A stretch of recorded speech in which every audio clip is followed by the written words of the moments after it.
And we're back. Sorry about the delay if you've been watching since map 1. If you haven't, you're watching the Delaware Blue Hens and the University of Maryland Terps Esports. Right now, the Terps, they're up 1-0. They've got their first map win of the season. It came on Control on Ilios, and next we're headed into Blizzard World.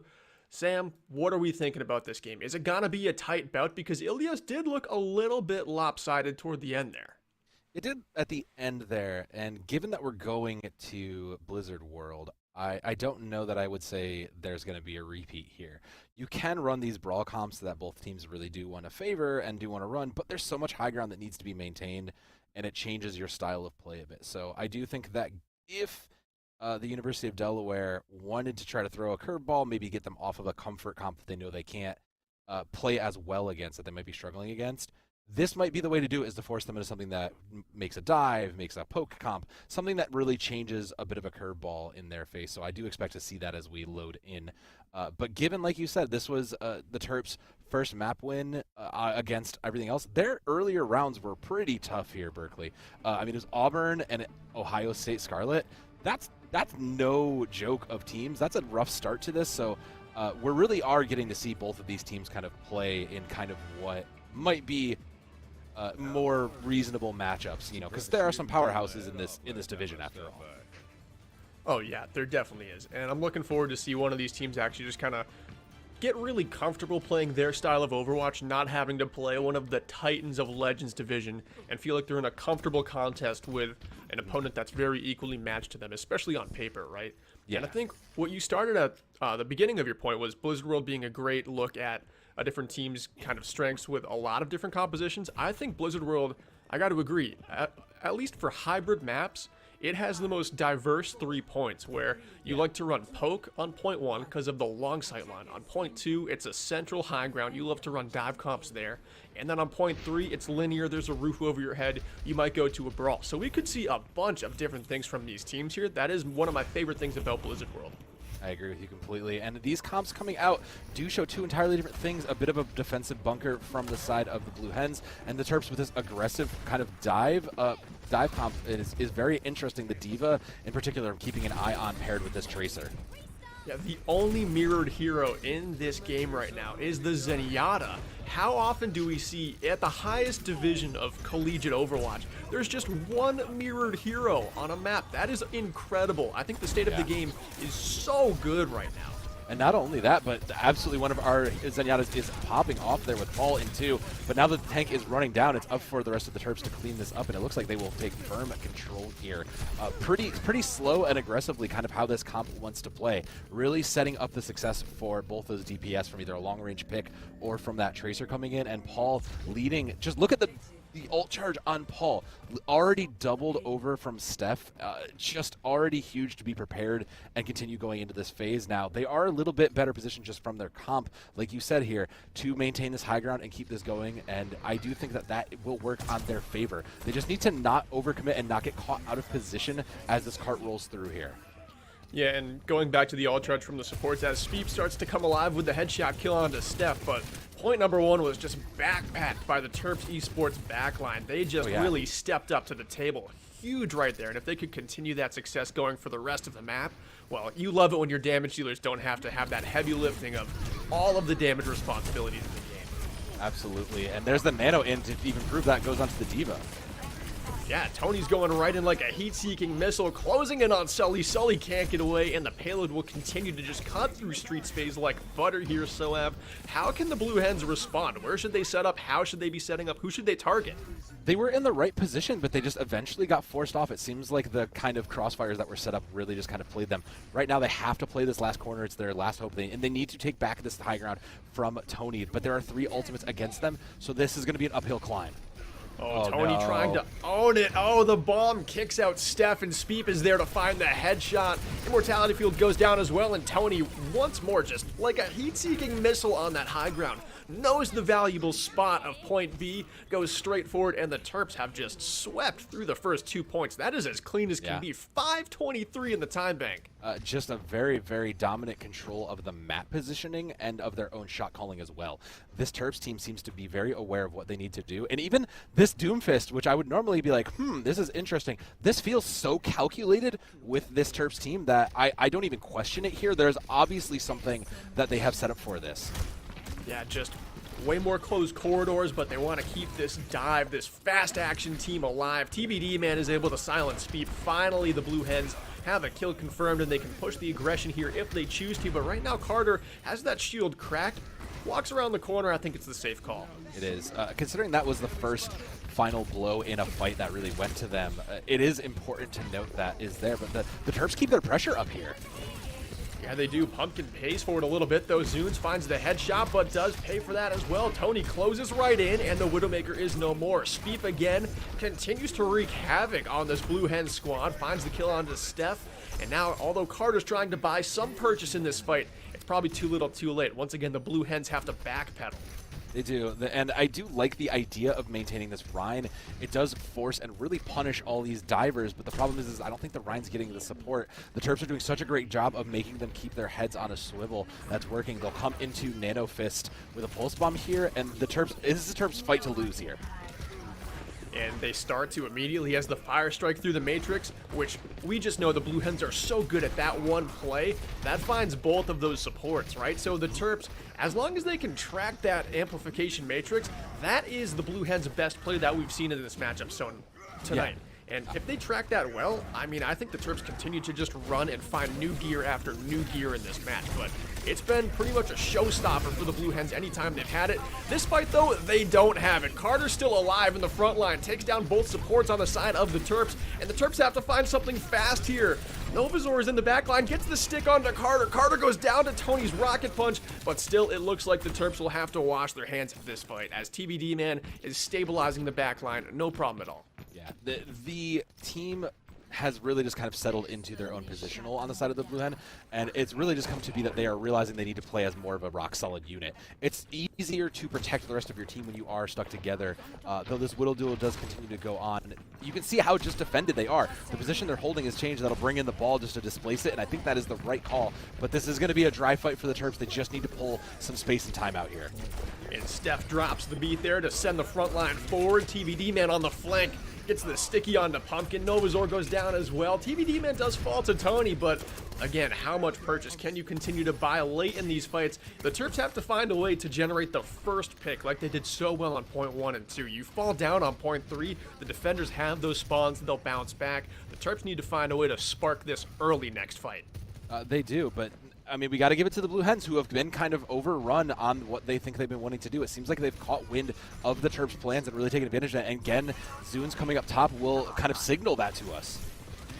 Yeah, and again, giving it to the Blue Hens here. They've killed 3 minutes of this point 3 attack. Remember, the Terps had 5:25 in the time bank, and the Blue Hens made just great adjustments here, swapping Carter over to the Reinhardt, using that natural cover, those shield angles to kind of mitigate what Speep was able to do on Widowmaker. Now Speep's back over to the Sojourn, so Terps are playing their comfort comp here with Tony on the Wrecking Ball. We'll see if that gets it going for him, but that 5.5 minute time bank, it's starting to look a little shaky now, Soev. Yeah, it is, and the Blue Hens have done a very good job recognizing the weaknesses that needed to be adjusted to. So playing into this kind of a ball and punishment as opposed to an aggressive comp has worked, but there is an aggressive pulse bomb that finds value. And finally, the Terps have the first pick of the fight, and they smell blood in the water. They go forward with it. Tony has the minefield to put down 2 if need be. Slamming in, saves the minefield for a moment. Wants to make sure the Terps are collected, and right now it seems like they are. I love that restraint, saving the minefield here, because now, how do the Blue Hens even get out of a spawn? They've really got no way to do it. No immortality field coming out, no sound barrier. This is going to be mayhem. Yeah, there are just too much of ultimates on the side of the Terps. They shouldn't just be able to wrap this up. They need to buy the space first, though.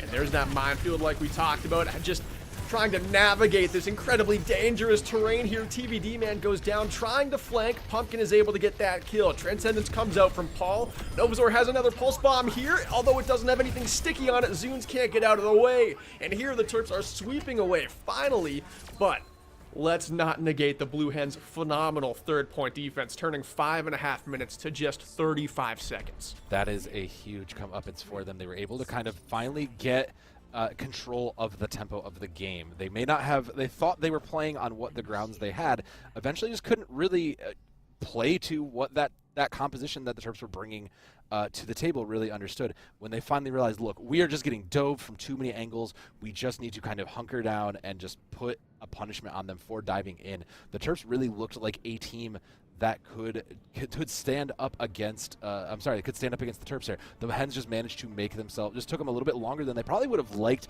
to find this answer. So flipping it over to the attack now, it's going to probably be the same thing, and my question mark is you can't do that it's not as stable of a plan on the attack end. You have to play a more aggressive comp, and it looks like they are going to do that, bringing in the Sombra and the Tracer.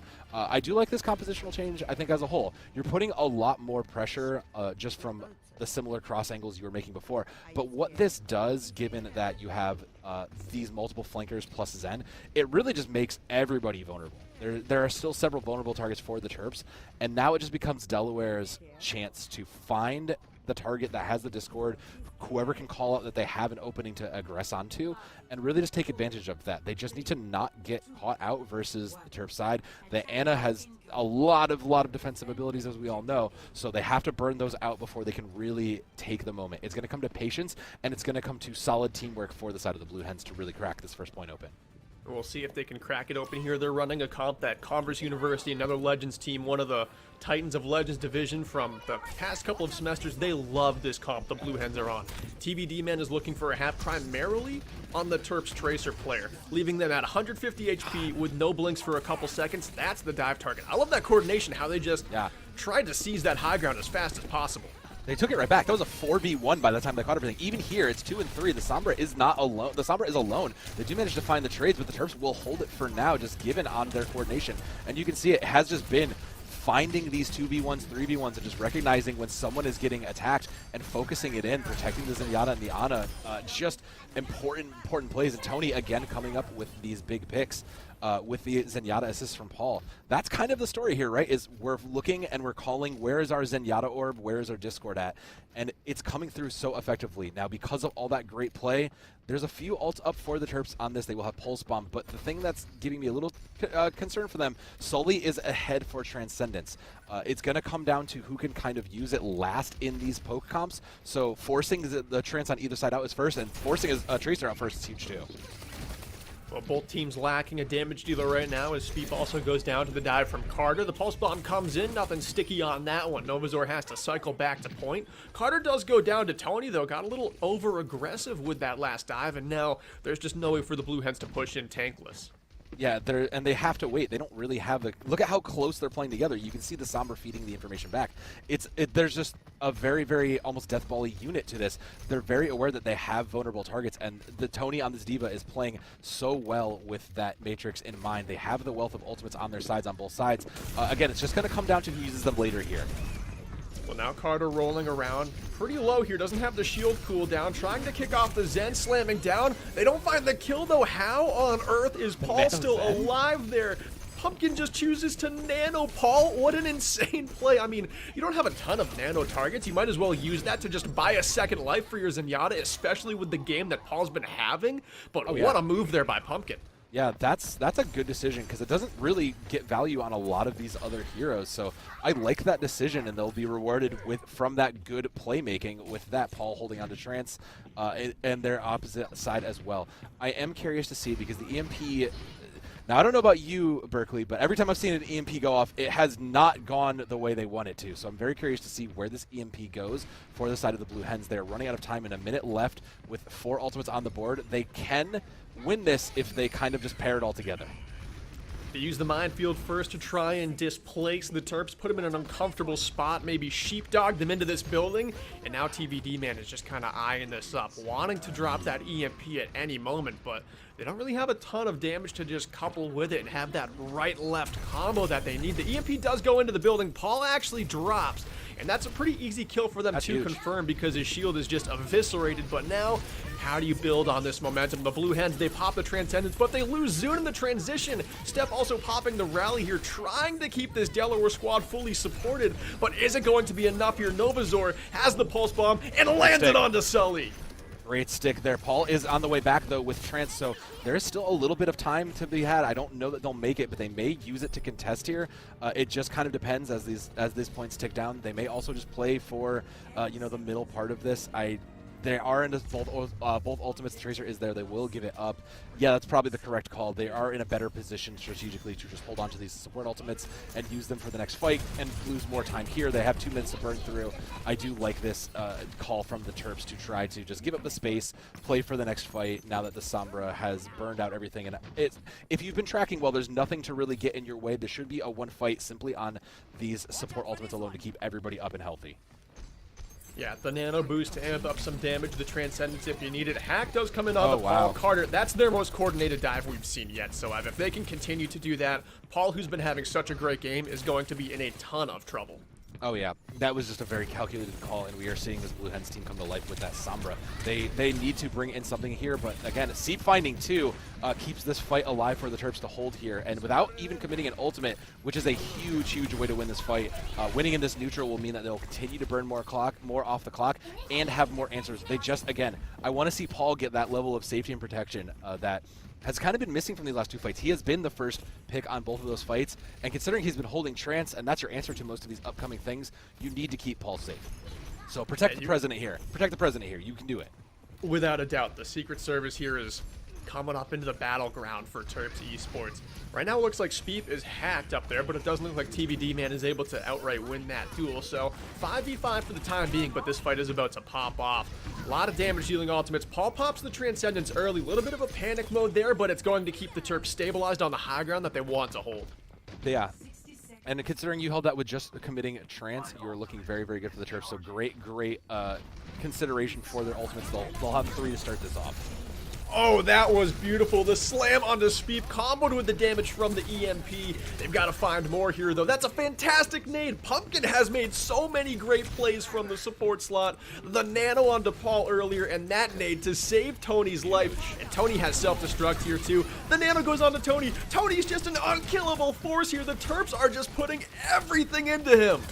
They have to. They know that they taste the blood and they can close it out. That will be the self-destruct to get a new mech, and I don't think there's anybody to really contest it here. Oh, no, there's not. There's just 20 seconds left, so it is crunch time here for the Blue Hens, but that last fight was just beautiful. Tony got that clutch nade from Pumpkin. That essentially gave him another life, then got the nano from Pumpkin, essentially a second life, and had the self-destruct. Anytime your tank has 3 lives in one fight, that's insane. People think Mercy Res is OP. Well, Pumpkin basically just had 2 Mercy Reses and 1 amped up damage at the same time. Terps win Blizzard World. That was phenomenal support play. That is how you want to play Overwatch 2. I think that is the frame of the day here, is incredible support play from the side of the Terps. Just phenomenal decision making, just awareness of what needs to happen in the situation, and this Ana Zen backline, which could look a little fragile on paper, really came through in the end. We do got a shout out for the Blue Hens though, because their team has been playing well, but it's worth noting just, we all love a good DPS player. We love a good DPS highlight reel. This has been an incredible highlight reel from the support lines and really setting the standard for what you want your backline to do from both of those players. Paul, we were joking and kind of looking at him as the senior of this squad. What are they bringing? Are they bringing leadership? If nothing else, they are bringing something in that support role that really is firing up the team very well, and you love to see that from your players, especially your older players. Yeah, Sam, I think we think that so much of the shot calling in these games probably comes from the tank and the flex DPS who might be able to flank around. But I think this team has some incredibly vocal supports, right? Like, I bet Pumpkin is just yelling out to Tony, I got you, and I got you again. One with the nade, letting him know he had the nano boost ready for him to expend that second life and then save the self-destruct for as long as possible. I think anytime your supports can engage with your team like that, you know what resources you have, and supports have the biggest cooldowns in the game, right? So with Pumpkin and Paul making that much of a difference, this Terps team, it seems like they've found their stride for the first time of the season, and it's a beautiful sight to see. Yeah, and that's an early 2-0 that is really they kind of put on their shoulders. So they should continue this kind of great play as long as their team supports that going into this. So I mean, I'm not going to say we're on a definitive match point here because anything is possible, but I will say that you have to be slightly concerned if you're the Blue Hens, because this support line has really been what's killing you. Even with all these flankers, even with all this pressure onto them, they continue to rise up, and that is something that has to be giving you some pause if you're the Blue Hens. Yeah, but again, to the Blue Hens' credit, they did kind of seize a style of play in that last game that gave them a Yeah. ton of control. On point three, that brawl comp worked, especially when the Terps wanted to continue to play a more mobile comp. So they've got the map pick here, and we just had Dorado banned. So what do you think is a couple of good maps for them to pick? Well, given from what we've seen from them, and I do think that they have this very defensive style of brawl going into escort. It's like if with Dorado being banned tells me that we are trying to avoid playing high grounds. We're trying to avoid that. I don't know that there's a bad. I don't know that there's going to be a bad choice from the map pool to really pick here. I think the question mark is going to be.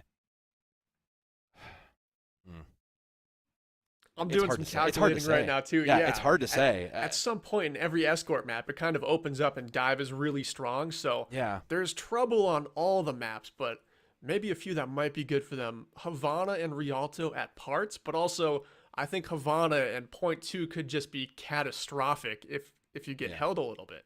Yeah, it could be a tough. We're gonna take a minute to think on that, and you should too. We'll find that answer when we come back in just a quick minute.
Never break, always fight, never quit, do it right, play the game, win it life, have no shame, there's no time, feel the pain, live the grind, I could change, in my mind, pick a lane, commit and climb, the only way to win it life, I never miss, that's fact, taking big swings, bitch, hand me the bat, put me in the ring, you'll go out in a bag, cause I sing what I mean and I bring it to the mad light.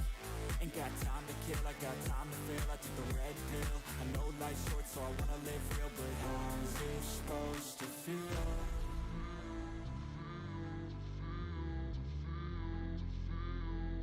How's it supposed to feel?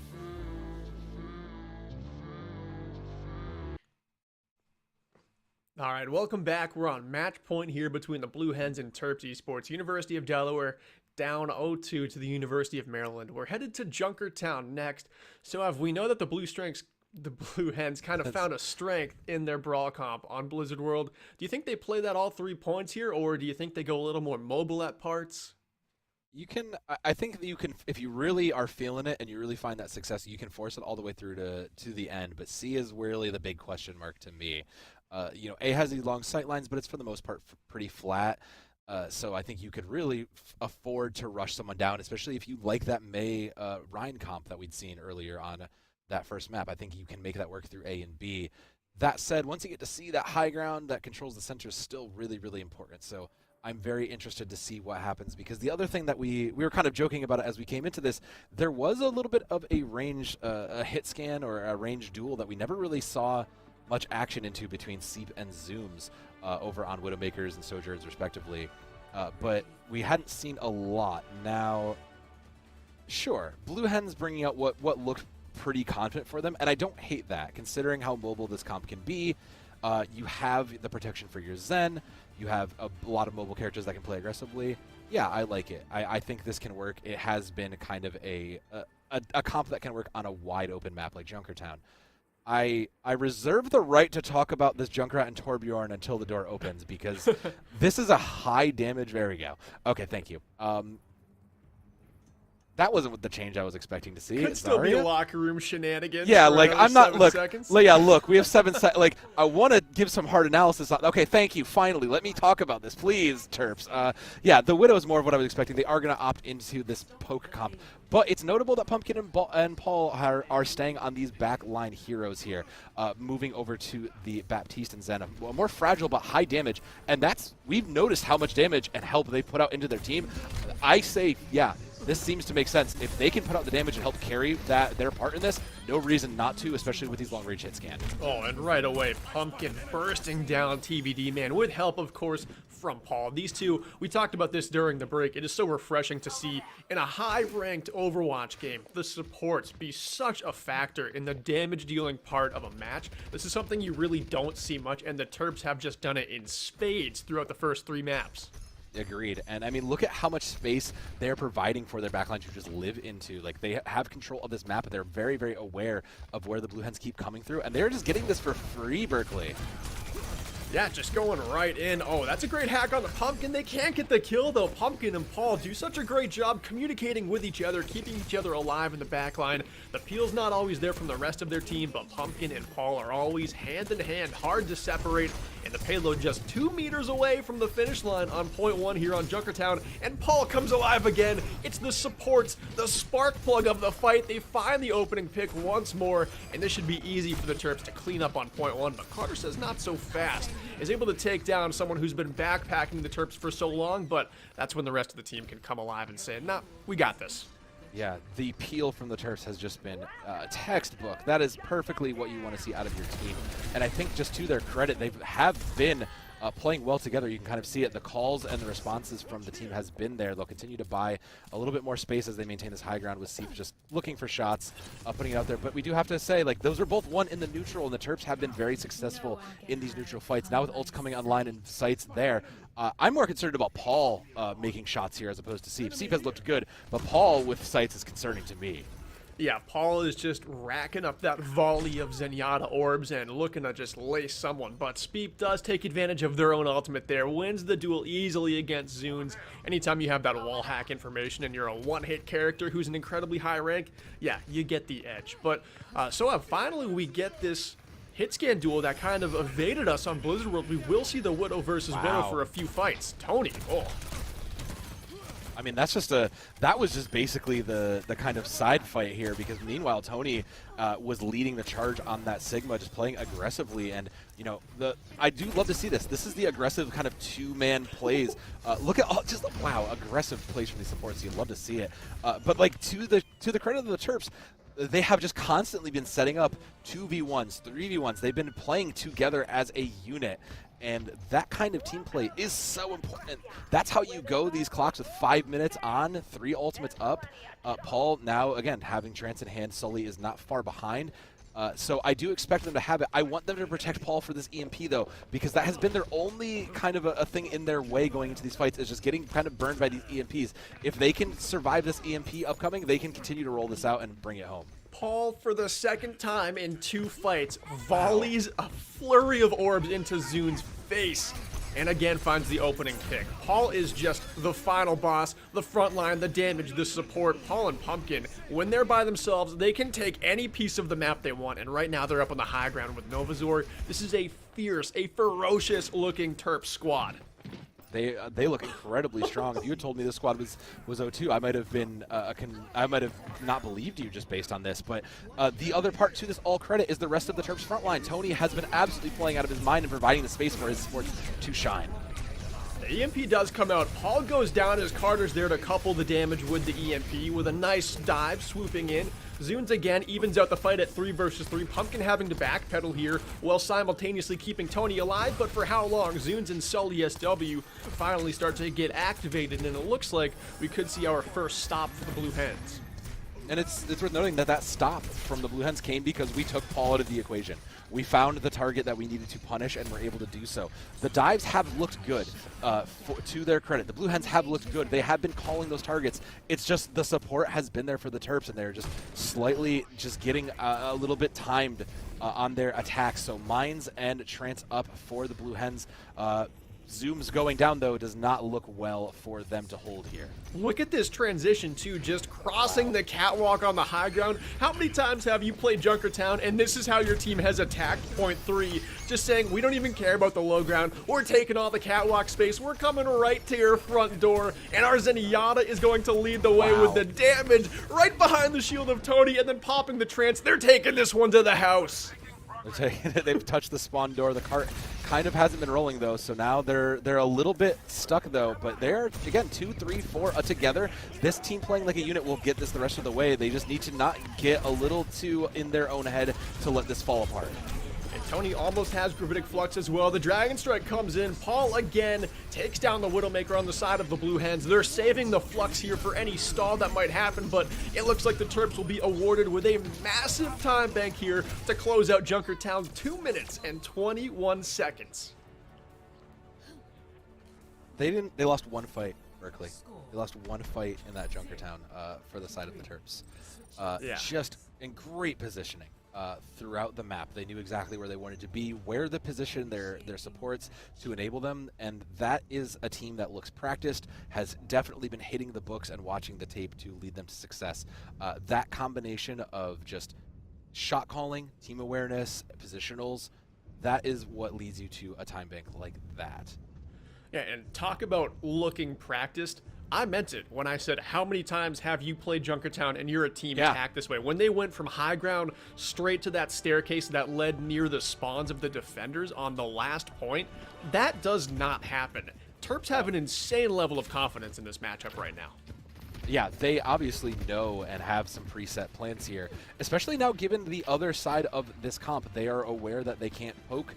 They don't feel as comfortable on the poke here, so instead they're going to bring in more Brawl. I do think this is interesting. Lucio Zen, arguably one of the lowest healing comps we can get out of this, so I do think this is interesting. I am a little concerned for, Paul, as we've seen, has put in so much work. I wish we had the numbers on just the amount of damage Paul has been putting in, because now there's a little bit less support for Paul. But I do think that this is a little bit more staying power amongst the team itself. They just need to play a little bit more as a unit and continue to do so. And just how they have been playing, I see that happening on this aggressive hold. And this is a composition that is starting to actually take some serious shape in high-ranked Overwatch, especially when you want to just rush down and hold a spawn like they're doing. Of course, Lucio Zen doesn't seem like that much heals, but you gotta remember, Junker Queen has an ability to heal and speed up the entire team. That can be comboed with your Lucio speed boost, so your disengage is incredible. Novazor has a wall and the cryo freeze, so they can heal themselves, separate themselves from the enemy, but it looks like Blue Hens are going to have none of this, at least not first fight. Tony, again, though, throws in the knife and says, I'll find a pair with that and make this a little bit interesting. Yeah, that at least buys them some time for a recovery. Now that we've kind of settled on some comps, we'll bring out the RAM and we'll just decide, all right, we're going to make those changes. We needed this sustained to get through. Let's make some changes back to what we want to play. They will go back to their dive comp now that they've broken that quick hold, and we're now we're playing Overwatch here, because now we're exactly where we want to be. The Mei, interestingly, stayed, but I don't hate it. I actually do think the isolation isn't a bad play, especially with how your support line has been looking. This is a great adaptation to this comp. Has the potential to just one-hit Zunes with a headshot, just randomly. Yeah. Speep again. This is a team that has some stability, has some poke, pretty well rounded, and Speep again wins the Widowmaker duel. It seems like the Blue Hens are struggling to find a Widowmaker player that can just get them the opening pick consistently, like we've seen Speep do. Yeah, and they are going to give up the goat there. They will go back to full dive and full bother here. And I think this is a comp that works for them. We have seen them find success for the Blue Hens. I think the thing they just need to do is make a little more clear in their communications as to who they're diving and calling on their targets and really who they're collapsing on, because they have the tools. They just need to be a little more timely in it for that success. Well, Zunes comes in, a little bit of a panic there as they throw the pulse bomb out to the bottom of the staircase. It does not stick on the Paul, and instead, Paul gets the last lap there onto Zunes, the only lap in fact, and look at the kill feed. How many times have we seen this? It's the supports up there. This is just such a great story that we got to keep harping back to in this game. Paul and Pumpkin, what a duo. They have looked incredibly good, but like there was a moment right there as you called it, because Zunes looked back and threw the pulse bomb, saw the support, and saw Paul and went, I need to make this pick. But they didn't have a follow-up. They didn't have a partner to dive with, and that's been the difference. Paul again proving they don't need help. They will eventually get punished for it, but the ults are there for the Terps to hold, so they should be able to hold this even with man down. It is a crucial man down, though. They've got a ton of resources to keep the Blue Hens at bay. The Flux will be the first thing popped. Can they find this kill onto Sully? Absolutely not. Popping the Transcendence.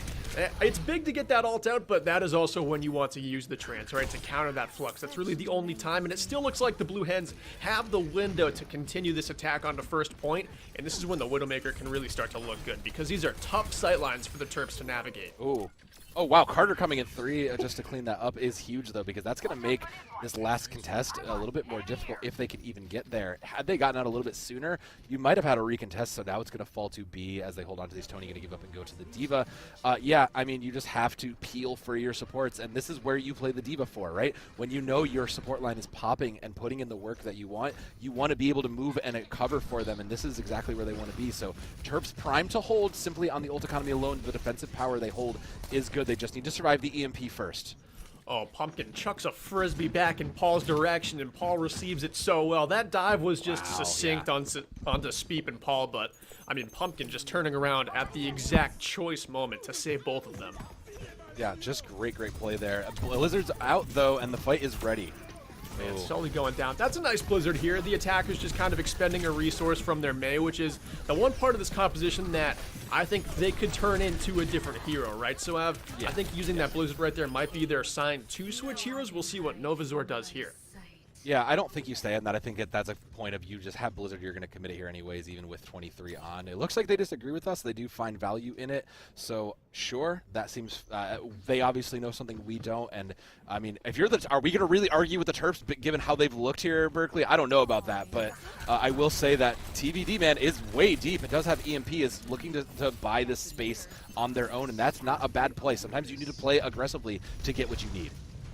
And the Terps using Paul's Transcendence here just to burst out of that tight choke to kind of get out and get some ground as the defenders. TVD man knows that with no Transcendence, this EMP is going to be free. Pumpkin does go down there, but Paul says, I'll take your tank away. The pillar of this Blue Hens team is now no longer in the fray here. What can they get done without their main taker of space, if you will? And it doesn't look like much, at least not for the time being, especially not when this heat-seeking missile on D.Va is going around cleaning up your DPS. Yeah, Tony has been very, very effective when it comes to, you can tell exactly where the call-outs have been. You know, the call came in for support, and Big Boss Tony shows up to help with that. They've isolated it, and they will find a late pick. That is a huge late pick, again, to buy a little more time. A minute on the clock means it's last fight, and there's not much on the table for either of these teams. The Blizzard is the sole winning factor here for the Terps, and they have just been playing so aggressively and making these call-outs. This looks like that could be the winning ult here on their own. I'm really keeping an eye, though, for the Blue Hens. It's going to be hard to do this now that sights are up. They really do need to find the target and really collapse as a team here to get the value and keep themselves alive. Yeah, and you're not going to be doing anything sneaky with your Somber as both Widowmakers go down. The dive comes in onto Paul. They can't get that kill, though. Wow. Pumpkin with the pocket. Did you see that health bar? That was beautiful. Oh, my. Wow, that was great teamwork there. Oh, and look at the peel. Tony turning around with the full matrix onto Pumpkin when they're hacked. Paul comes up with a kill onto the Somber and the Brig. Paul is insane this game. Has Trance to bail out the defenders if they need it, but for the time being they don't. Does choose to pop it to outweigh the Trance of Sully, and now they can aggress. He wants the Zen duel. He wants all the sauce. Sully does go down, but there's still a Widowmaker kill to be claimed, and that one is Tony's. It's all but over here. Blizzard will be a celebration of snow-based confetti eventually when they get back. There's nothing really to get in the way here. It's just going to be cleanup for the Terps and a well-deserved victory here on Junkertown for them, for sure. The ball will get the Nano will come onto the Mei, but I think it's over here. There's nothing they can do. It's just stalls. Yeah, there's really not too much. Zunes does get that one kill on to Speed, but just how much longer can you last? You've got Carter rolling around on a wrecking ball as much as they can, but you don't even have time to get out of ball form and do any sort of meaningful damage. So this one is wrapped up. The Terps not only get their first win, their first map win, it is a clean sweep for the UMD Terps. A great showing from them, and I am so happy to be able to witness the strength of this team and that incredible backline they had for all 3 maps. Yeah, really, we cannot speak highly enough of this backline. Just considering how they play, both from the Pumpkin and Paul, just the way they looked were just so well trained, and the rest of the team playing around them, just recognizing, look, maybe we don't have a star DPS player right now. Like, maybe that's just where we are as the Terps. Maybe our star DPS player hasn't been found yet. But what we do have is a very, very dominant backline that knows how to put in work, knows how to hit those shots and clean a house when they need to. And what we can do is protect them. They definitely have learned through these past couple games their style of Overwatch. And when you see it work, it really is a beautiful sight to behold.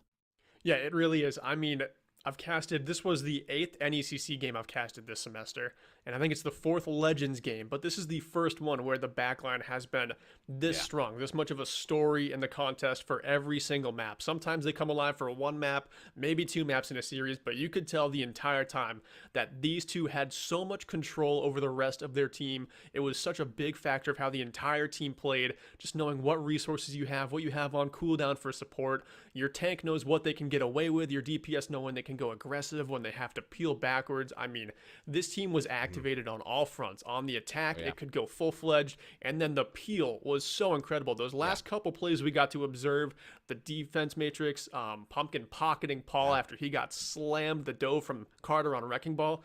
You just got to witness such great support. It was so fun.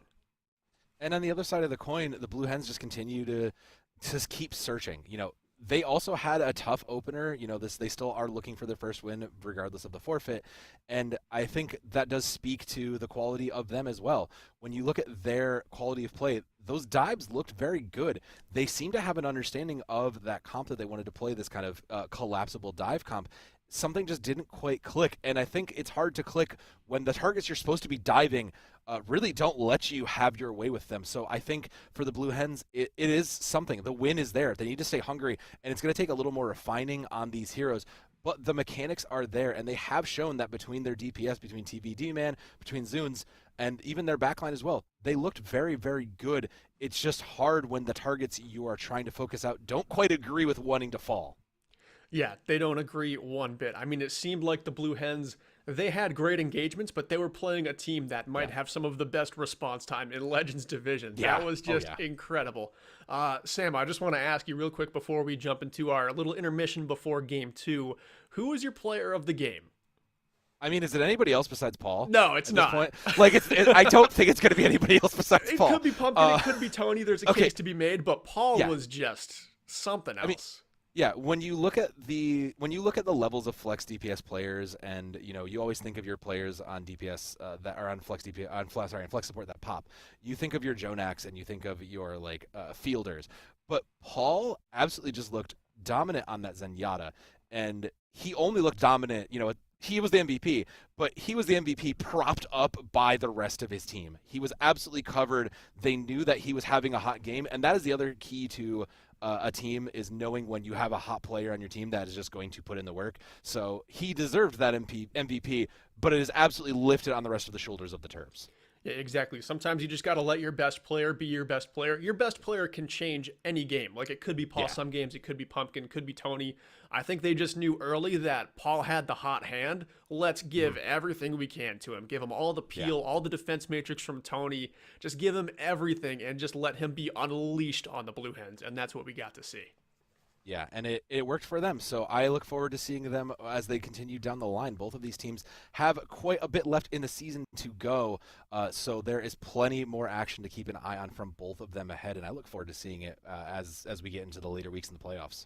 Yeah, and so you and I are going to be back on the mic in 50 minutes for Game 2. It's going to be the University of Cincinnati versus Illinois Wesleyan. We're going one division down into champion. Still pretty high-ranked Overwatch, though. So we'll see you back in 50 minutes for Game 2. Thanks for hanging out for Game 1.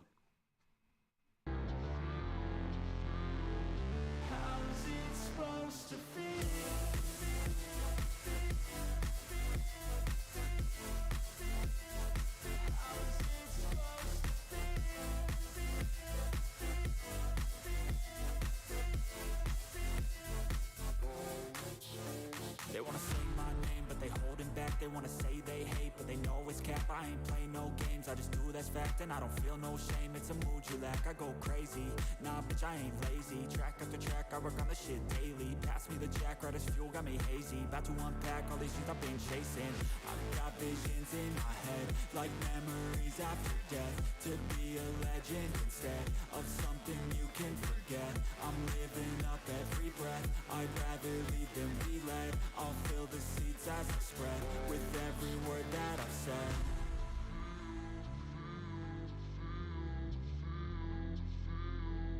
How's it supposed to feel?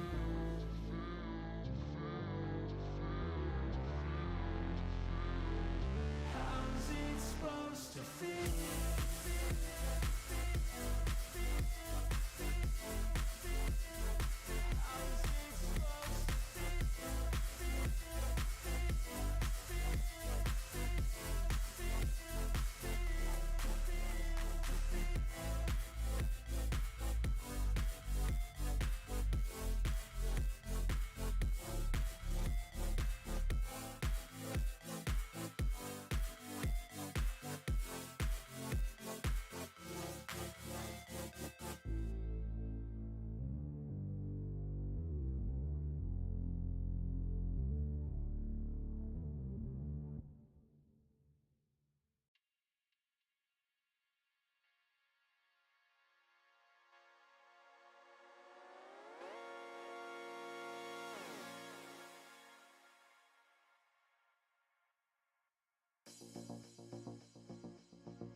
Never break, always fight, never quit, do it right, play the game, win it life, have no shame, there's no time, feel the pain, live the grind, I could change, in my mind, pick a lane, commit and climb, the only way to win at life. I never miss, that's fact, taking big swings, bitch, hand me the bat, put me in the ring, you'll go out in a bag, cause I sing what I mean and I bring it to the mad light. Ain't got time to kill, I got time to feel, I took the red pill, I know life's short so I wanna live real, but how's it supposed to feel?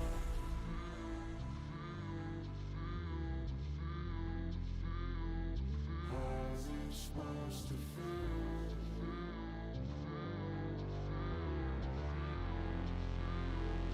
How's it supposed to feel?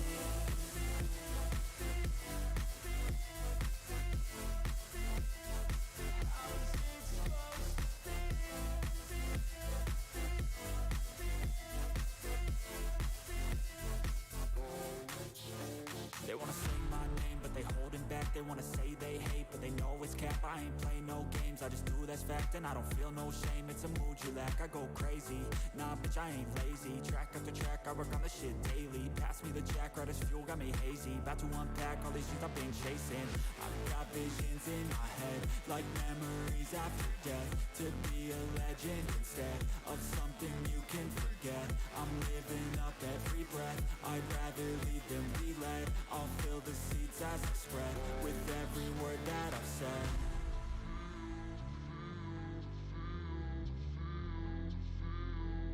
How's it supposed to feel?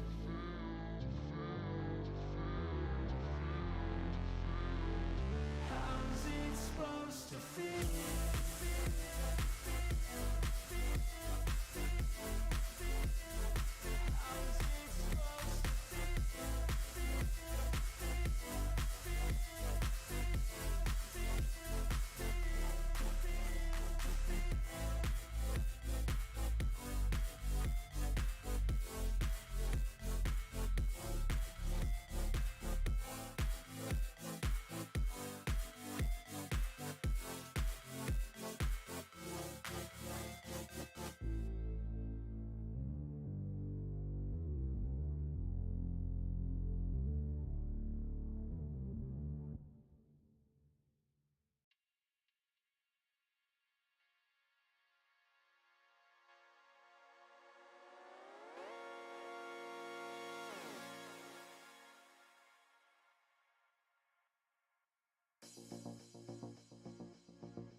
it right, play the game, win it life, have no shame, there's no time, feel the pain, live the grind, I could change, in my mind, pick a lane, commit and climb, the only way to win it life. I never miss, that's fact, taking big swings, bitch, hand me the bat, put me in the ring, you'll go out in a bag, cause I sing what I mean and I bring it to the mad light.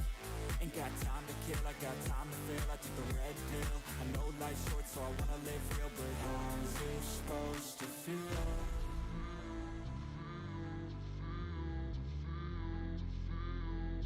How's it supposed to feel?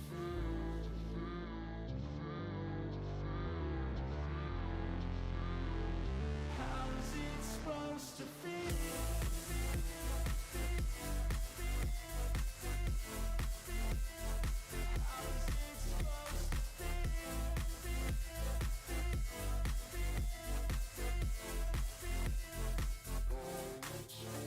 They wanna sing my name, but they holding back. They wanna say they hate, but they know it's cap. I ain't play no games, I just do that's fact. And I don't feel no shame, it's a mood you lack. I go crazy, nah bitch I ain't lazy. Track after track, I work on the shit daily. Pass me the jack, right as fuel, got me hazy. About to unpack all these things I've been chasing.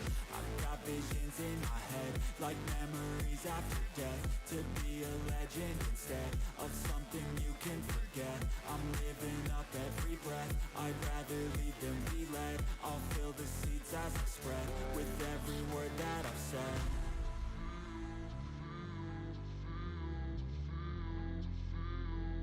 How's it supposed to feel?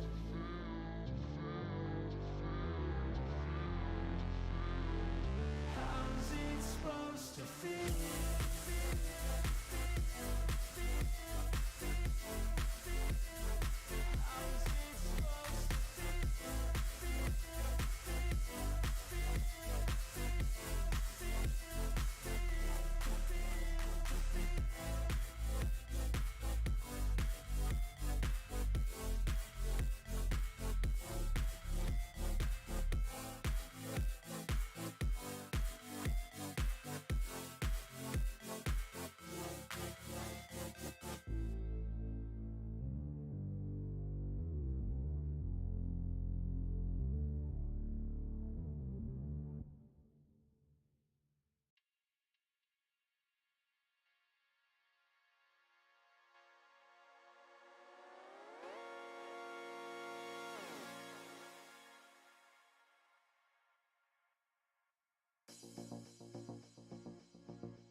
it right, play the game, win it life, have no shame, there's no time, feel the pain, live the grind, I could change, in my mind, pick a lane, commit and climb, the only way to win it life.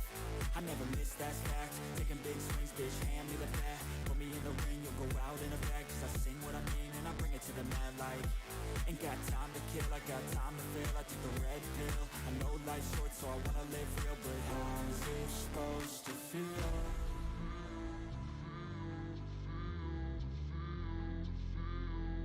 How's it supposed to feel?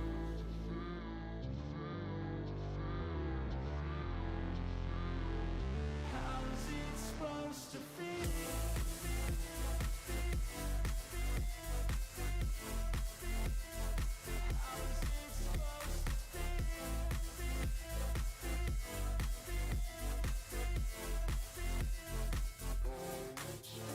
They wanna say my name, but they holding back. They wanna say they hate, but they know it's cap. I ain't play no games, I just do that's fact. And I don't feel no shame, it's a mood you lack. I go crazy, nah bitch I ain't lazy. Track after track, I work on this shit daily. Pass me the jack, right as fuel, got me hazy. About to unpack all these things I've been chasing.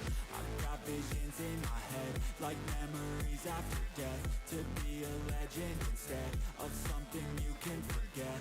I'm living up every breath, I'd rather lead than be led. I'll fill the seats as I spread, with every word that I've said.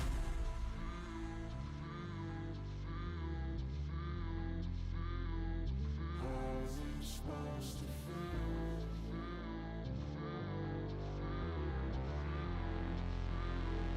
How's it supposed to feel?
fight, never quit, do it right, play the game, win it life, have no shame, there's no time, feel the pain, live the grind, I could change, in my mind, pick a lane, commit and climb, the only way to win it life. I never miss, that's fact, taking big swings, bitch, hand me the bat, put me in the ring, you'll go out in a bag, cause I sing what I mean and I bring it to the mad light. Ain't got time to kill, I got time to feel, I took the red pill, I know life's short so I wanna live real, but how's it supposed to feel?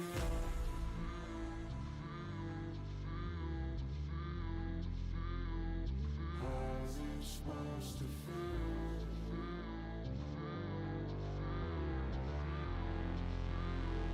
How's it supposed to feel?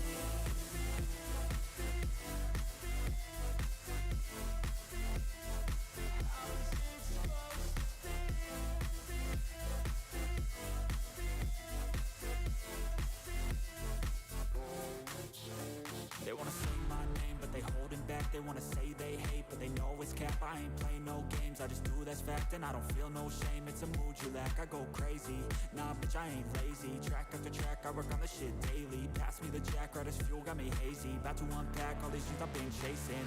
I've got visions in my head, like memories after death. To be a legend instead of something you can forget. I'm living up every breath, I'd rather lead than be led. I'll fill the seats as I spread with every word that I've said.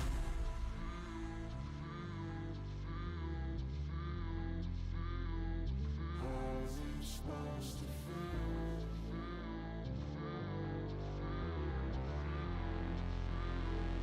How's it supposed to feel?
Never break, always fight, never quit, do it right, play the game, win it life, have no shame, there's no time, feel the pain, live the grind, I could change, in my mind, pick a lane, commit and climb, the only way to win it life, I never miss, that's fact, taking big swings, bitch, hand me the bat, put me in the ring, you'll go out in a bag, cause I sing what I mean, and I bring it to the mad light, ain't got time to kill, I got time to feel, I took the red pill, I know life's short, so I wanna live real, but how's it supposed to feel?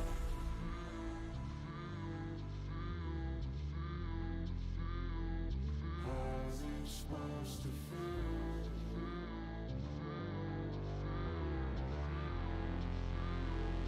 How's it supposed to feel?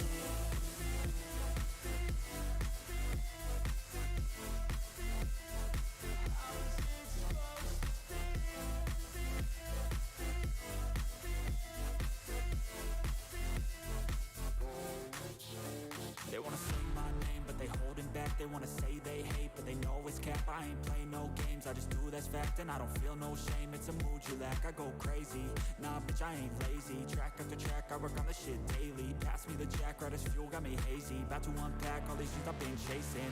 I've got visions in my head, like memories after death. To be a legend instead of something you can forget. I'm living up every breath, I'd rather lead than be led. I'll fill the seats as I spread, with every word that I've said.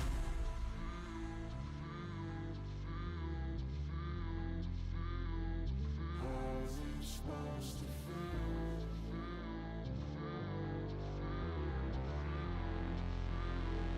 How's it supposed to feel?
it right, play the game, win it life, have no shame, there's no time, feel the pain, live the grind, I could change, in my mind, pick a lane, commit and climb, the only way to win it life.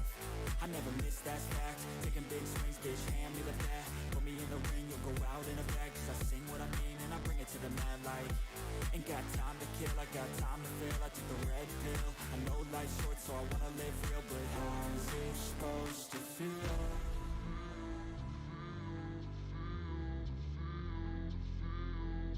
How's it supposed to feel?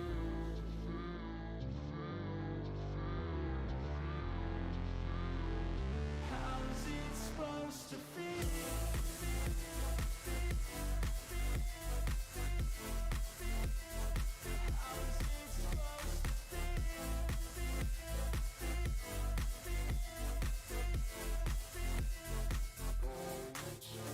They wanna say my name, but they holding back. They wanna say they hate, but they know it's cap. I ain't play no games, I just do that's fact. And I don't feel no shame, it's a mood you lack. I go crazy, nah bitch I ain't lazy. Track after track, I work on the shit daily. Pass me the jack, right as fuel, got me hazy. About to unpack all these things I've been chasing. I've got visions in my head, like memories after death. To be a legend instead of something you can forget. I'm living up every breath, I'd rather lead than be led. I'll fill the seats as I spread with every word that I've said.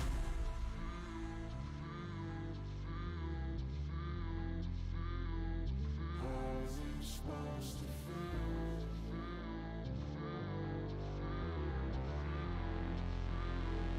How's it supposed to feel?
right, play the game, win it life, have no shame, there's no time, feel the pain, live the grind, I could change, in my mind, pick a lane, commit and climb, the only way to win it life. I never miss, that's fact, taking big swings, bitch, hand me the bat, put me in the ring, you'll go out in a bag, cause I sing what I mean and I bring it to the mad light. Ain't got time to kill, I got time to feel, I took the red pill, I know life's short so I wanna live real, but how's it supposed to feel?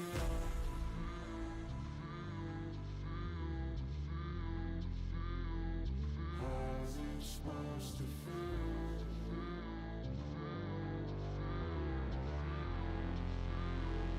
How's it supposed to feel?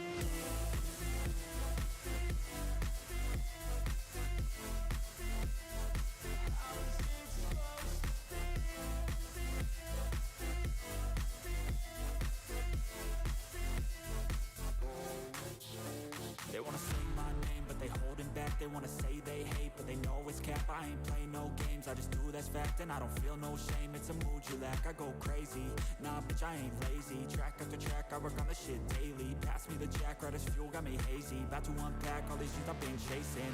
I've got visions in my head, like memories after death. To be a legend instead of something you can forget. I'm living up every breath, I'd rather lead than be led. I'll fill the seats as I spread, with every word that I've said.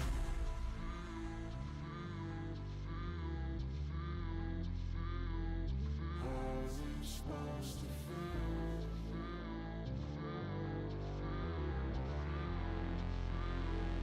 How's it supposed to feel?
right, play the game, win it life, have no shame, there's no time, feel the pain, live the grind, I could change, in my mind, pick a lane, commit and climb, the only way to win it life, I never miss, that's fact, taking big swings, bitch, hand me the bat, put me in the ring, you'll go out in a bag, cause I sing what I mean, and I bring it to the mad light, ain't got time to kill, I got time to feel, I took the red pill, I know life's short, so I wanna live real, but how's it supposed to feel?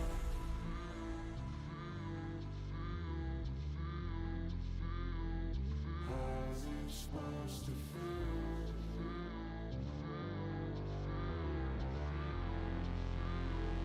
How's it supposed to feel?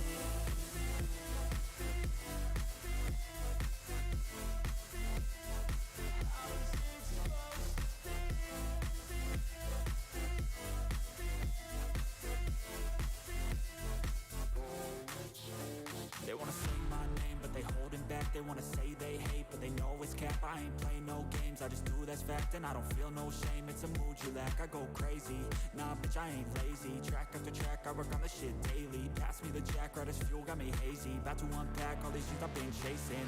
I've got visions in my head, like memories after death. To be a legend instead of something you can forget. I'm living up every breath, I'd rather lead than be led. I'll fill the seats as I spread with every word that I've said.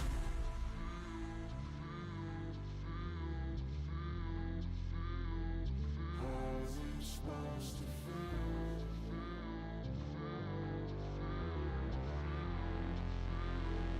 How's it supposed to feel?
Welcome to Game 2, Overwatch fans. Berkeley alongside Sam for this one. We're headed down from the Legends Division to the Champions Division for another nice little matchup. We're going to have UCal Black versus IWU, the Titans, and both of these teams still have a lot to prove in this division, right, Sam? I mean, IWU, they're 0-3, but 2 of those are forfeits, so they are hungry for their first win. I think that's the interesting thing that really leads a lot of intrigue to this match is the Titans with 2 forfeits at an 0-3. I don't think we really know that much about them. They did play in week 3 against Coe College, who has historically in NECC been a pretty solid team. But this leaves a lot of question marks because, did they forfeit just from lack of players? Did they not feel strong enough to enter the season on those 2 rounds? Was there getting players together? It really does leave a big question mark as to what does this team bring into this matchup? And like you said, given that they're still searching for their first win, they I'm going to be keeping an eye on if they got this together because UCal Black on the other side, they've gotten their win.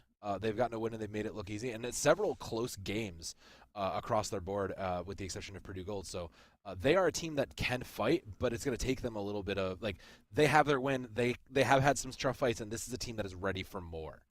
Yeah, exactly. They've had 2 series go all the way to map 5 so far. Let's go ahead and take a look at the starting lineups before we get into map 1. We're going to be leading things off here with the control map, but before we get into that, let's go ahead and take a look at some of the players we got tonight. I do know already that Oasis was banned. We don't know the stage for map number 1 yet, but this is going to be the University of Cincinnati Black roster. Stiff T, Irrational, Puffer, Lightning, and Zek the Sneck to round out this roster. No seniors. The only upperclassman they have is going to be Puffer, the junior, probably leading this team most of the way, I would imagine. And Puffer's going to be playing support, something that was a massive strength for the winning team, University of Maryland Terps Esports, in the last game that you and I commentated. We'll see if the supports are going to come into the stage as bombastic as they did last game. But Sam, go ahead and tell us who we've got on the side of Illinois Wesleyan.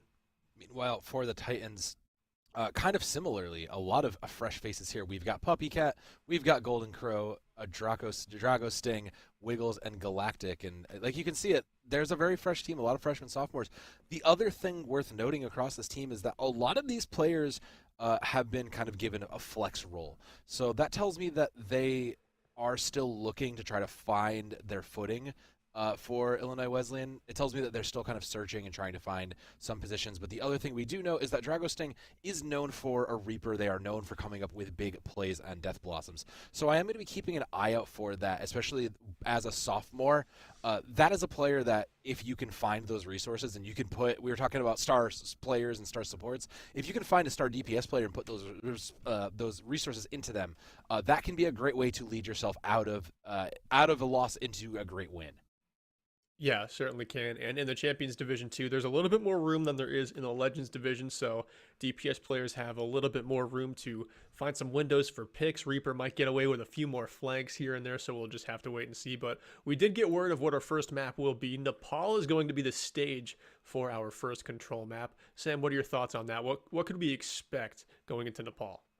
Nepal is always one of those weird ones to me, Berkeley, because it's one of those maps that I feel like most people would rather not play, but when it comes up, it really does test a lot of your team play between all 3 sub-maps, be it in the Death Pit, be it in Village, which is historically a brawl map, historically loves to play in that small space, or in Shrine, or in any of the other maps. There is probably going to be an element of comfort picks here, but this is going to be a great litmus test to see what these teams are bringing out, because much like how we had seen in previous matches and in our first match tonight, the meta is pretty wide open, so it's just going to kind of look to see what is comfortable for these players. And given that the Titans of IWU are a little bit more flexy and maybe a little bit more fluid, I might be interested to see what this means for them. They are looking at Brawl with the traditional Rhine style, with a lot of damage out of that Symmetra, possibly staying on it, and the Junkrat. Meanwhile, UCal Black, they're looking to mirror that. They were eyeing the Ramatra, I saw, and I do think that is a good call. The Ramatra versus Ryan matchup is very swingy, especially in this style of division. It takes a lot more help from your team to win if you are Ryan, and they will be opting into the Cassidy. Junkrat's on both sides, so a lot of high burst damage. Positioning going to be very important for both of these teams. There's Drago Sting moving over to the Reaper, so yeah, high damage comps really going to matter on the positioning, and you can see it. The Titans get into the bridge first. And they immediately swap sides to just rotating to the defender spawn from the other side. That's a beautiful fire strike there. Look at the ult charge already. Stiff T sitting at 25% just to kick off this game so fast. 34% now. Stiff T trying to win the race. Have that Earth Shatter be the first thing online and already closes in the kill onto Wiggles. That is a huge source of burst damage that the Titans are going to be missing here. I'm not sure if they can withstand any of the damage that UCal Black is going to bring their way. They've already had to expend the immortality field. Stiff T is just going to claim this objective for free, and the Titans, I love it. They back up, they regroup quickly to go into fight 2. Just great awareness to know where man down, let's not fight it, and the quick engage will be back. Get right back into the fray. They want to step onto the point, but once again, Stiff T with the fire strikes. He's been on point so far. 63%, 70% now to Earth Shatter. Look at Golden Crow sitting at just 40%. The Titans have not had really an opportunity to set foot into a fight, stabilize, and do significant damage. Stiff T has just been right in their face this whole time, sending fire strikes in. But the counterpoint to that is that Puppycat has been building. They have this window open in a great window placement. And Value can get it here. They will try to find it. Oh, that's a beautiful window there from Puppycat. Enough to take down Zek the Snek across the map. Try to find more. Stiff T's able to claim 1 kill there onto Drago Sting. In some trouble now, though. Green Immortality Field thrown out by Puffer. Can they keep Stiff T alive? He's battered back into this little corridor here, and now, at 14 HP, gets some great healing finally. Wow. And there's the slam. It lays down 3. Talk about min-max of resources. Stiff T used the entire HP pool of Reinhardt, and then let that ultimate loose at the right time. Perfectly designed, very trusting for their team, just knowing that, look, I'm at 14, I have my healers with me, let's just throw it on the slam and get the advantage, caught everybody there. They're rewarded with that by having 3 ultimates on their side, both tires up. The high noon is there, but I don't know that it will get much value, so I'm really looking now for UCal Black to just kind of use this wealth of ultimates, maybe bait and get some advantages, draw out the resources first, but really kind of maintain this war of attrition with that ult economy. Can you draw out the Immortality Field before the Rip Tire? Zek the Snek is just going to send this one in on a road trip. The Titans have used Immortality Field, so this could go in and wreak some havoc. And there it is. Carnage in the backline as Drago and Galactic both fall. Golden Crow not long for the world. And we see UCal Black at 95%, and they're going to close out round 1 with ease here off the back of that tire. Yeah, I mean, nobody even there to touch. Only winning that with the wealth of resources still to spare. They didn't even need to commit the sound barrier into that either, so that's very important. That shows me that the UCal Black team is aware of their own resources, of how confident they are in their own ability to get value, and their awareness of the other team's uses. They obviously acknowledged that Immortality Field was gone. There was no sound barrier in the way. Let's just spend our Rip Tire, bait them out, and let's just draw it to max value, and they got it. So that kind of heads-up play out of UCal Black shows why they are still managing to sneak out in some of these longer plays. Now we're in Village here. I don't hate Drago Sting staying on this Symmetra. This is typically, historically we've seen May and Sim comps do well here, so I don't think either of these will change. And I think the other thing worth noting is that Ryan matchup that you were alluding to here. Stiff T has just kind of come out on top, and I do think a lot of that has to do with how the team is playing together. You can see it. Old Golden Crow already is a little ahead, whereas the rest of the team is still together for the side of UCal Black, and that kind of positioning is easily punished at a death ball. Yeah, UCal Black came out of that TP pretty clean. They were all close and condensed on their way to the point, but Puffer has fallen down, so now they just have to get through this fight with only Lucio heals. Luckily, they've picked off Golden Crow at the start of this fight. Irrational, setting up those turrets, making this a car wash if you want to step foot onto the objective. And we've got some supports getting active in the damage-dealing category of Overwatch as Puppycat on this nice off angle. Great look. Not enough to really lead the fight away. Does find their counter, though, and will try to buy some advantage. A little bit advantageous and a little aggressive from the Baptiste will get punished for it. I mean, the fight's over, though. I'm not sure that that's a fight you want to take. Now, this is dicey territory here as it's still very early on in the round, and you're trying to just buy some purchase back into this fight, but it's a little bit lopsided right now, Stan. Yeah. I mean, that was a little bit of a greedy play in a lot of ways, thinking you were kind of caught out. It probably would have been best to just either get yourself out of there, reset with the team, because now UCal Black is just in your face. They have point control, and any losses can be caught up. So, I mean, the May is putting in a lot of work here, really working those isolations effectively, playing the positioning that UCal Black has worked in their favor. Wiggles does have Riptire coming up, and Puppycat is leading the window, though. So I'm curious to see between those two ultimates of what they can do, because Shatter is also online, but I don't think they'll need it, Berkeley, for this fight. They just need to put their resources and get value with each of them before they can do it. spend some time in between using each one, see what you can get for every single ultimate. That tire came up empty. Now what do you use? Wiggles was able to take down the Immortality Field from Puffer. Lightning still has the sound barrier to try and bail out Cincinnati here. Going to drop it, and it's in the right time. Stiff T picks up 4 kills on the front line after that HP buff from Lightning. Yeah, that was a huge play. A little bit of a slow response allowed UCal the chance to capitalize and realize, hey, look, they missed the tire. That's a great opening for us. We just built Blizzard in that downtime. We have all our other ultimates on board. Let's just take the counter aggression and go. They have 2 defensive ultimates up and a shatter. So, I mean, UCal Black just defensively set to maintain this point and close it out. This has been a fantastic showing so far from UCal Black.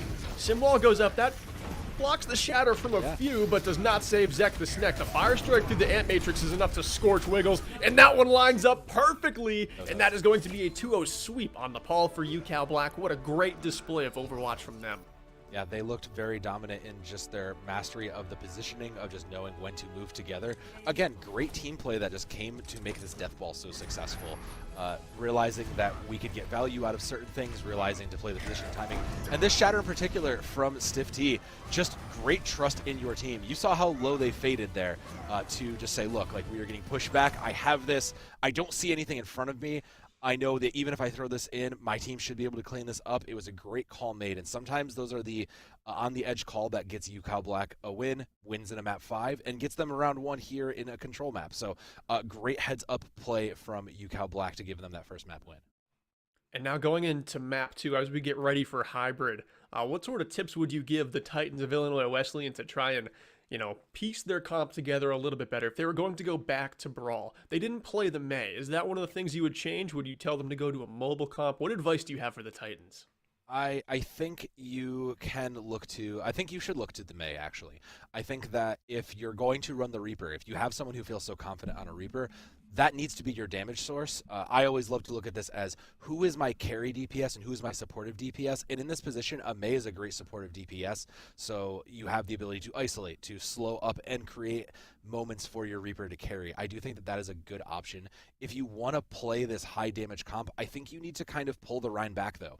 A Rhine requires so many resources, and it's become clear that the resources just aren't quite getting there as we're trying to set up various points of success on the side of Illinois. So I might even be considering, keep the Reaper. Let's bring in a Zarya. Let's bring in something that enables our Reaper player to go and try to carry as we'd like them to. And I think a map choice that reflects that might do them some good as we go to Hybrid. Yeah, and a lot of the time in high ranks too, we see one of the heroes that actually couples with a Reaper, the Winston, just jumping in right on top of a Reaper TP. He shadow steps in, and then you kind of get caught out. You think it's a free kill, but then all of a sudden there's a tank with a bubble right on top of it. There's a lot of ways you can combo with a Reaper outside of just a Reinhardt Brawl comp that they could look to. Yeah, there's a lot of flexibility in these comps that if this is something you want to do, and you have a very flexible team in this roster. Several of these players are listed as flex players, so I think if that's the case, use that flexibility. That is an advantage. So it might be a little bit of a disadvantage in some ways, but it's the old jack of all traits quote, as it were. Jack of all trades, master of none. Still better than being a master of one kind of a deal. I think I quoted that right. I don't know, but the point is, But I think the point is that if that's a thing that you think you have available to you, use that flexibility. Flex those comps. Find what works, because clearly taking the head-on route didn't quite pan out in your favor. Maybe you need to try a little bit more flanky. Maybe you need to get a little bit more pokey. Maybe you need to find a new way to break and create a crossfire against this comp. Yeah, and I think if two teams are going to run Reinhardt compositions and one is going to have a May, especially in Champions or Legends division, this high rank, you almost have to. It's almost an essential pick to just kind of duo with your Reinhardt, because like you were saying, Sam, at the start, Reinhardt takes so much resources to enable. He's great when he's fully enabled, but a May wall is just such a boost to a Reinhardt as what he can get away with. He doesn't need to play natural cover to natural cover when you can just prop that up. Agreed. And now that we know we will be going back to the land of Reinhardt, so we're going to King's Row, I do think that they might be considering that. Again, I do think that matching the mirror might be the safest bet, but I do wonder on this choice simply because Illinois has some work to do. They definitely have some growing pains when it comes to the Reinhardt comp. They have the resources, and it shows the teamwork is there, the planning is there, but it didn't quite come together, and they want to take another stab at it. I respect that, but I do wonder if maybe you didn't want to swing the pendulum in a different direction to give yourself the advantage. Yeah, maybe they are like a brawl first team. You know, they could have picked a ton of maps where mobility is a much bigger factor, where you want to have this vertical kind of composition. But Kings Row, very much like you said, the home of Reinhardt's, the home of linear Overwatch on the ground. Yeah, it is the what did you think of when you think of Overwatch in a lot of ways, and I don't hate it. I think this Illinois Wesleyan squad can win in the Rhine mirror.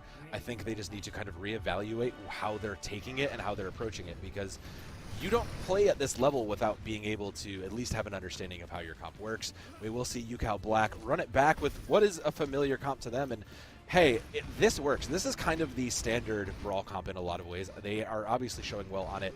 Zek the Sec now moving over and picking up Cassidy duties, so I'm very curious to see how Irrational coming in will pick up the May duties. On the other side, the Titans, you know, this is the other kind of brawl comp you can run. Again, it does require a little bit more finesse when it comes to brawling if you're playing the Ramatra brawl kind of moments, because it requires you to recognize when you have the advantage or when you've caught a moment. You can poke a little bit, but when you really press that go button on the Lucio and when you move forward and when you commit your resources and your abilities, it matters a lot more on the team. So it's going to require, and I expect the Titans to kind of pull that moment to get this success. And right away we see the May wall propped up and Stiff T just foot all the way to the floor on the gas. This guy has just duct taped it straight to the floor. Stiff T is just the aggressor, and until the Titans can find a way to deal with him up front, they're going to run into trouble after trouble. Yeah. I mean, Stiff T just acknowledged, just look and saw, like, look, there's a Ramatra. That's a free pick, everybody. Let's just put the wall behind him, and collapsed. And that's exactly what happened. Now they are going to give it up and match the Reinhardt again. They acknowledge they can't play it. They are a little bit behind across the Ultimates board, though, so it's still going to be another dry fight. That Cal Black has been playing the aggressive. They just need to continue to play aggressive for their success. And once again, this is one Reinhardt comp with a May wall that's going to be able to set up traps, be sneaky, be cheeky, and just make life so much more difficult for Golden Crow. And Golden Crow really just has to rely on Drago Sting, you know, dealing so much burst damage and bringing that value back with the Reaper.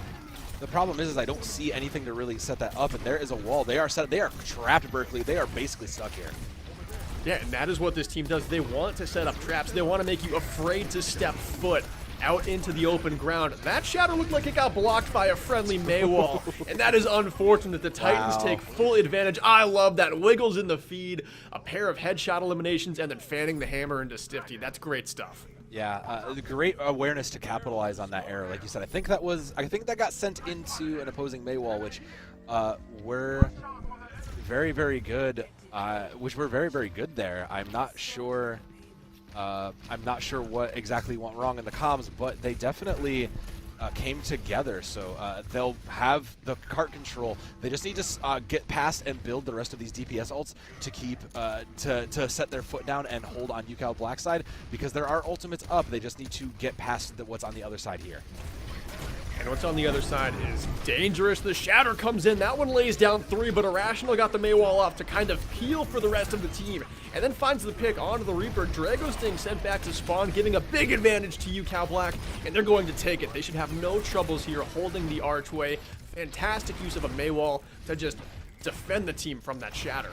Well, that's kind of the difference, right? Is when you look at the ultimates versus the abilities versus who's getting value on things. This May wall, as we were kind of looking at alone, has just been the difference maker. The values alone on this May wall has been huge offensively and defensively. There was a little bit of friendly fire. I think that's 2 Shatters in a row that it might have defended from. Got a little bit of a calm before the storm here, as Irrational says if you didn't bring a jacket back up, and all of the Titans do respectively. Titans have both their damage-dealing ultimates online. Galactics, they've got the sound barrier ready to go. This Titans team is ready to just send everything into the next fight. They've just got to be careful not to get picked in transition. I really do want to see them use more of this map space. They seem to just be running it down mid. I want to see Drago get just a play here. He does manage to go in and find a play, but I really wish it had come from a flank position first. Drago Sting comes in there with the Death Blossom, and they couple the sound barrier with that. It looked like they were up a few, and now they're not going to have that to defend from some of the UCal resources, but looking at them right now, maybe they've done a nice job tracking. They know there's really no threats on the board for this next fight. Yeah, it was maybe a little of an overcommittal, but I do think it was the right call, like you said. It's in the neutral, and now the Titans, as they round the corner to B, they should be in a good position. They just have ultimates in their bank, and they only have to get past these Maywalls. They just need to bait that ability out before they really move forward. That Shatter does not block 3 teammates from UCal Black, but it kept Stiff T alive in the front line. He'll have to swing this one back. Goes down there as Golden Crow's really starting to get comfortable swinging the hammer now. That's 3 kills up in the feed for them, and it looks like the Titans have finally found their stride. They'll be collecting point 2 here with plenty of time. Yeah, and the man, 2 on a clock. That's a great turnaround from this Titans team. The great awareness just to know that if we play aggressively, we can win this. So 1 resource used. They still have Puppy Cat's window. The Amp Matrix is there. It's going to be a little bit tough to get advantage, but they can win on it. They just have to get through the ultimates on the other side first. Starting to look dangerous now as UCal Black really steps up a couple of corners here, just making Golden Crow think twice about his movements. Puppy Cat, this is a great off angle. Wow. This can really support Golden Crow, and he's going to have no trouble at all charging up that Shatter, hopping around this corner and trying to lay it down. But waiting for him is Stiff T. It is just a Ryan battle here. The mind games are going on. They both know each of them has flank Shatter. Oh, I love the flank, but it is countered so well. Lightning is there up top with the sound barrier. That keeps everyone alive. And then Stiff T lays down the second and better Shatter to just stabilize the defense. Great call from the side of UCal Black to stabilize that. They'll now have a Blizzard to fight back with. Not much remaining on the other side, just the sound barrier to prevent it. If they can force Galactics to kind of bend before they get that out, this should be an easy second hold for the side of UCal Black. Again, just need to kind of get the resources out from the Titans before they move forward. Eventually hear from the Titans if they hang out in this position of the map for too long. Drago Sting, who goes down right here, this might just be a quick reset. They are going to get that TP up to the high ground and a quick flank Death Blossom like we saw work so well on point 2. But until then, it might be a couple of easy fights for UCal Black. I mean, at this point, they have the ultimates that they don't necessarily need it. It'll get it in the mid-fight, and that can be an option, but they will re-engage quickly here with those ultimates, Wrigley. Maywall puts kind of a speed bump in the way of the Titans. They still want to press it, though. They're popping up a corner. They know Stiff T is right back there, and the shield was a little low, but now it looks like UCal Black is full on their resources, ready to come back in with the Blizzard, just waiting for Irrational to find the right moment where the Titans are bunched up. And here it is. Look at the wall, too, completely trapping Golden Crow back there. Galactics can't escape as well. Wiggles there with the Deadeye. That makes this one an even 4 versus 4. Neither team with a Lucio, and I do believe this one still might be favoring UCal Black. They've got the Deadeye, they've got the Ant Matrix up right now, and Stiff T is coming back quicker with that Shatter. But I'm looking at Draco Steen's Death Blossom here. He needs to get an angle for this because right now they know where he is, and if they've been tracking, there's a Shatter with it. That is a good combo that can get it, so I'm going to be looking at these Rhines to set the pace of play here. Titans definitely have that playmaking combo they need. The Shatter gets blocked by a shield and a Maywall. Nothing getting through there for Golden Crow. Here it is. Stiff T lays one down. It was also blocked, and now this is the time for Drago Sting. He finds a pair. Zek the Snake and Puffer, those are 2 key members of this UCal Black squad that are no longer alive. Lightning, that's a beautiful counterplay there. Taking out the BAP. I don't know if the Titans have enough heals to get this one back. They may not. They don't even have the player advantage here. They will eventually find it. Sound barrier is up, though, for UCal Black. Once Lightning returns, they should be able to hold this. Good chance of stabilizing here. They're popping the Deadeye. That's going to kind of scare Golden Crow. He's sheepdogged into this really awkward space next to the payload, and they just can't retreat in time. No, that looks like it's going to be a late stagger, too, into that corner, so that does buy even less of the time. A very, very scuffed last fight here for the Titans with basically no ultimates on board. There's no time to poke and build the rest of it, and the sound barrier is up for UCal Black. They should be in position to shut the door here once they get Blizzard, and just from the control of the Blizzard and the sound barrier alone, they should hold this. It would take a miracle here for the Titans. The Blizzard, the first thing to come out, only 4 seconds left. Not sure anyone is able to make it to point in time, and they don't. They can't close the distance. A great job there by Irrational. Just throwing that Blizzard out far from the point. Pretty much as close to the spawn as you can get without overextending. Yeah, just acknowledging that, look, we don't even need to take this fight. We've already done the hard work. We just need to prevent them from causing the OT and just being aware of what their comp does. It controls space, and that's one of the benefits of playing the Mei here. Kind of like we've said, we've been looking at this lack of Mei versus Mei. Is the Reaper getting value? And both of these heroes on their respective teams have gotten value in different ways. But it's hard not to look at UCal Black and their comp and just say, look, the Mei is just getting more raw value. Errors aside, that we've seen. Everybody makes mistakes. No comp is perfect. But you still are getting so much value between the walls, the blizzards. There is so much to be had from just the control space that Mei provides. Meanwhile, the Titans, they are winning their fights with damage and with just raw aggression. Again, they are clearly a team that can play and can capitalize and make calls for it, but they are a very linear team, right? They didn't have much diversion from this main pathing, and that to me is a little bit concerning. I want to see them control more of the map. This is still a pretty big map. You can't just always force it down mid and expect to come out on top. So I think that with that, the Titans just need to expand their view a little bit. They will run it back in their similar comp, and UCal Black is probably not going to stay. They're probably going to meet that also. I don't see the reason not to. They are feeling confident. Again, I'm like Irrational on this Mei has just been a difference maker. Yeah, for sure. I mean, Dragosting, you can tell, definitely a very effective Reaper player. The Death Blossoms are hitting. That's what we have in our notes, is that they lay down big Death Blossoms. But that's only going to come up once every 60 seconds if you're doing it fast. There's always going to be a Mei wall. Every 10 to 12 seconds, you're going to be putting a new one down, and that is going to really enable your tank, and that's what we're seeing here. And UCal Black are just stepping into this hotel, really taking the fight to the Titans. They're backed all the way into this room, and we've already seen 2 ticks taken. I mean, they have to aggress. They have no immortality field, though. I mean, this is where it is just do or die for the Titans. You've got to make a play. You've got to make it fast. Golden Crow counters the charge. The point's about to be taken. Just 2% left. Can they get a foot on? They can't. They're just backed up all the way. Wow. I mean, Puppy Cat's window did quite a lot of work there to help buy a lot of that space back, but it just never really caught, unfortunately. So the resources thrown in the last second, unfortunately, just kind of lost to time, and they will get forced back towards spawn. They'll give up this close hold eventually, but they need to build the ults there. They acknowledge they are a little bit behind in the economy, so they will be doing that. The Titans, again, just a little bit short across several ultimates on the board. They can hold here. They just need to, again, just play a little bit more and control the whole space, because there are ultimates on board, almost all of them for UCal Black, and they have quite a mountain to climb. The A-Matrix to open things up here. Golden Crow's Earth Shatter gets blocked right under the archway. Zekthos Net gets a kill through the Matrix onto Wiggles, and without the Cassidy, you're just relying on Drago at this point. Now no Reinhardt either. This card is just going to go beyond the bookstore. That was a very fast fight for UCal Black, and now they have nothing to be afraid of for quite some time. Yeah, I mean, they are just riding on this wealth of ultimates, plus they are drawing abilities and creating good isolations. The team play out of UCal Black has looked stellar. Like you said, they should clean this up. This is theirs to lose, and the question is, what do they feel they need to commit to this? Because right now it's just Dragosting just kind of buying for space and butting heads with what's in front of them, but really there hasn't been there hasn't been a contest, and these ultimates just should muscle their way through, even if they all just spend it all. Yeah, the Shatter comes out first here, maybe the Deadeye. They do pop the Deadeye first. We'll see what they can block. I love how they prop it up with the Mei wall too. So threatening. Golden Crow can't retreat fast enough, and now Stiff T has a free Shatter if they want to lay it down, but they know that this one's better for next fight. The payload doesn't even have to reach the 3rd point, and right now UCal Black has victory on Kings Row in sight.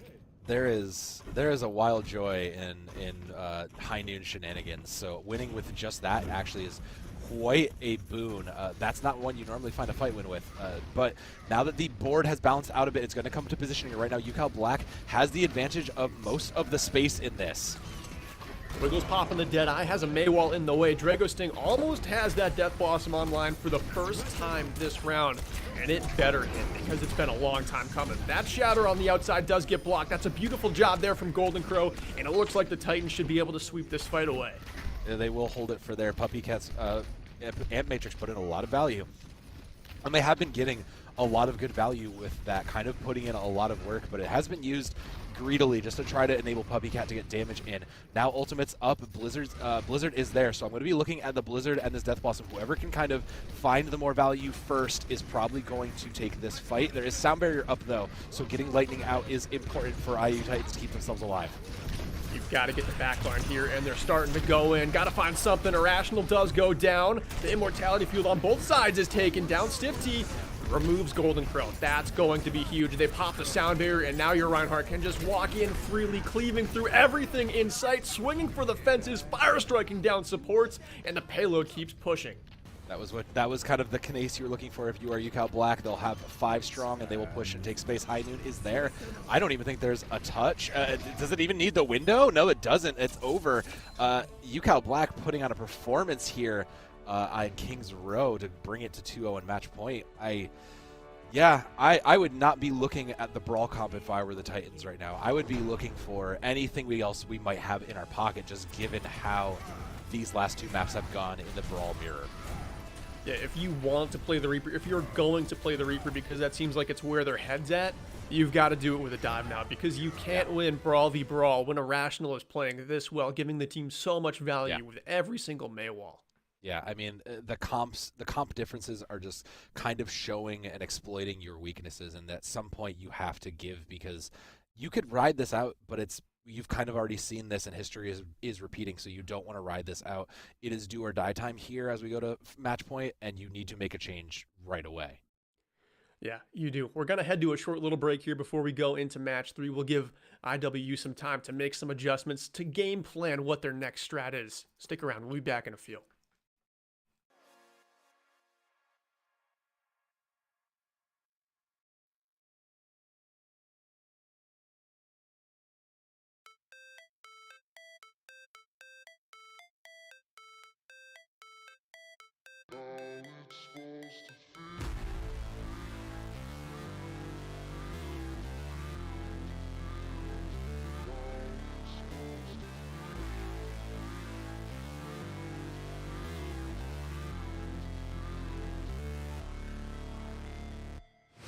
Never break, always fight, never quit, do it right, play the game, win it life, have no shame, there's no time, feel the pain, live the grind, I could change, in my mind, pick a lane, commit and climb, the only way to win it life, I never miss, that's fact, taking big swings, bitch, hand me the bat, put me in the ring, you'll go out in a bag, cause I sing what I mean and I bring it to the mad light.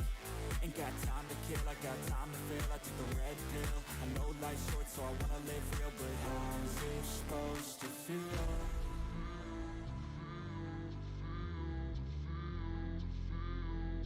How's it supposed to feel?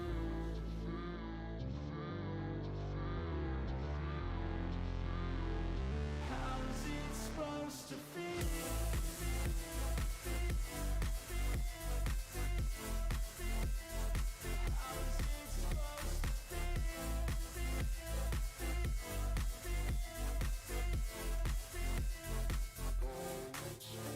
They wanna sing my name, but they holding back. They wanna say they hate, but they know it's cap. I ain't play no games, I just do that's fact. And I don't feel no shame, it's a mood you lack. I go crazy, nah bitch I ain't lazy. Track after track, I work on the shit daily. Pass me the jack, right as fuel, got me hazy. About to unpack all these things I've been chasing.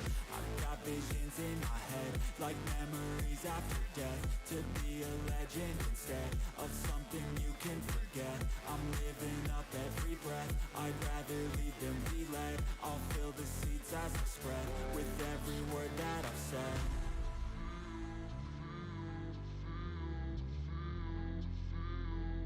How's it supposed to feel?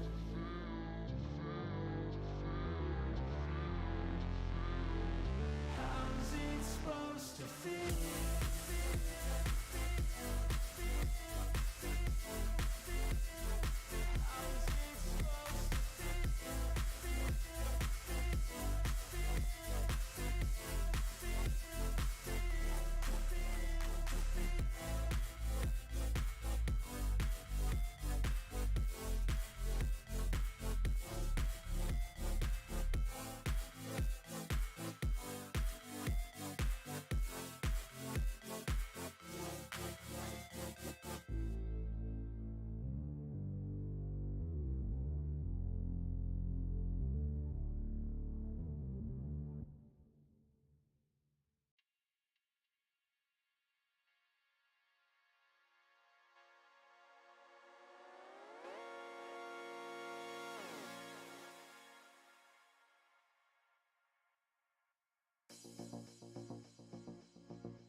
All right, we're right at the point of the game. We're at match point. Havana's been picked for our escort map.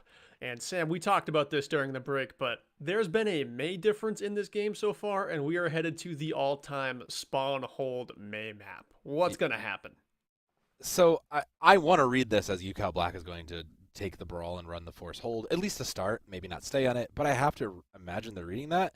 And given that we have seen such success with the May comp and their unwillingness to mirror on the side of the Titans, I have to imagine that that's going to be in their books. They're feeling comfortable on it enough to do so. Now, Titans' pick of Havana does give me a bit of a question mark. Either they are still feeling this brawl comp, that they have something to it that they can win, so maybe there's a trick up their sleeve that we just haven't seen yet. We're waiting for the right moment. Or this is going to be an entire flip on their head. It's a flex team. This has listed 4 flex players. So I'm wondering now are we moving people around? This is something has to give here. So if you're going to move anybody off of different roles or try something different, this has to be the time to. But the one player I do want to highlight on the Titans that you probably shouldn't move or probably should give a little more resources to is Puppy Cat. Puppy Cat on the Baptiste has looked very, very good, has looked timely with those immortality fields, and while he's been using those amplification makers kind of greedily for damage, he's gotten value with them, and he's enabled the team with them. It's worked for them. So I don't think that that's a bad decision if you want to play something like a Zen Baptiste backline and just allow kind of how we saw in match 1, just allow your supports to put in some work. Yeah, even just like throwing a Zen into this comp is going to add some damage. It's going to add Stiff T, just that other thing that Discord over has had that amps up damage from the entire Illinois Wesleyan team. It's going to make it a lot tougher for Stiff T, even if they have a Maywall to help them stabilize a little bit. There's just going to be much smaller windows to work with for that brawl comp.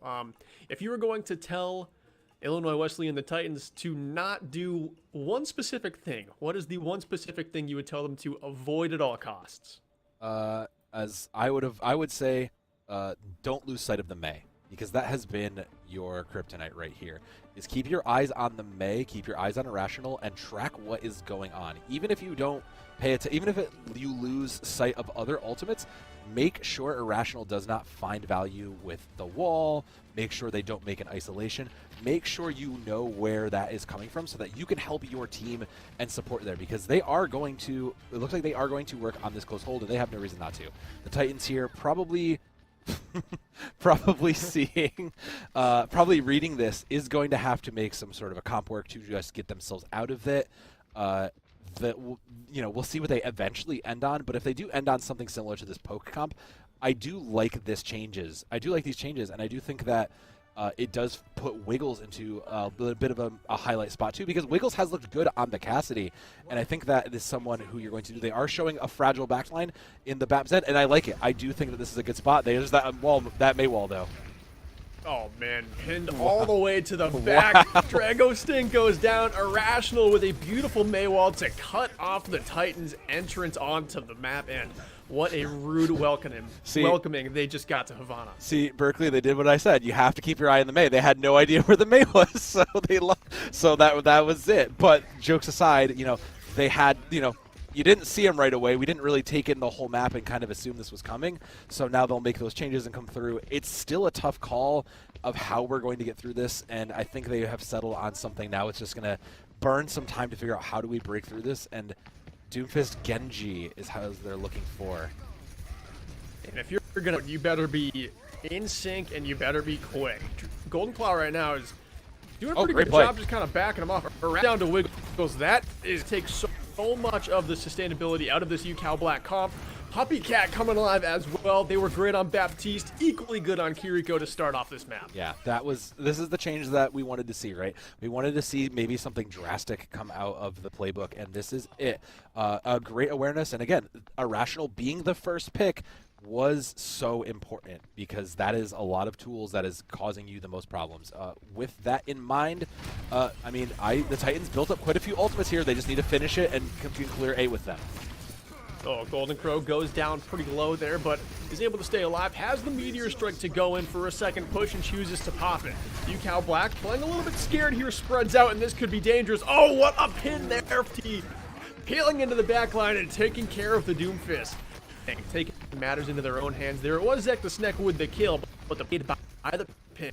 Yeah, I mean, that was an important pin, but I think the other part of that equation was that Golden Crow was in there alone for the most part. They were just kind of watching and trying to support from the distance, not really putting in the work. So now the front hold is back. They just have to break through it. And I mean, in the meantime, UCal Black, that's 5 circles. That's 5 glowing circles. So they are pretty definitively going to win this. The question is just how much do they need to invest to do so? Yeah, they are here to stay right now, and the Titans go right back to the Doomfist comp that got them out of the spawn the first time, but you can tell this is not the identity they want to have on this map. They want Golden Crow Sigma so their poke comp, their Hanzo can be a little bit more enabled, but right now they're just not able to. No, there's still that Ryan. His gatekeeping a lot of this out, and the Foxes will come out to try to push that back. Kitsune Rush is always a good ult if you're having trouble getting out of a situation. Now Wiggles comes in with the blade from the back line, cutting up Zek the Sneck, but not able to get some blood in the water. The Titans are just looking for it. And it looks like Stiff T is saying, well, I'm not bleeding one bit. Has the Shatter to lay down freely, too. There is no shield, and the fate is red for the Titans. No way. Wow, what a great recovery from the Titans. Will be just the lone Doomfist to clean up. But yeah, the rest of the team will be back, though. The Titans can capitalize on this. There's only 3 strong, so if they regroup quickly here, they do have Dragon Strike to kind of throw and lead into this. They just need to find value with it. And hopefully they didn't move quick enough. The rest of the team is back, though, so they have to find with what ultimates they have. They have a slight lead. They just need to find value with what they have here. And right now I'm waiting for the Dragon Strike to just kind of come and Meteor Strike down, and Pupper is finally eliminated. Big one to take down. Now you just have the Lucio for heals. That's not very much to keep Stiff T alive. And we'll see. UCal Black should be going down here, but the Titans finding kills as fast as possible. There they are. They will come in eventually, and we did manage to save it. It did cost us all the time, so we'll get it in overtime, and there will be no contest here. So they keep a new lease on life with only just that. I will say Golden Crow has looked good on this Doomfist. They just need to continue to enable and capitalize on it because that has been a strong point for them. Puppycat also on this Kiriko looks really good. Where was this Kiriko with the Rhine comp, honestly? This looks very, very strong.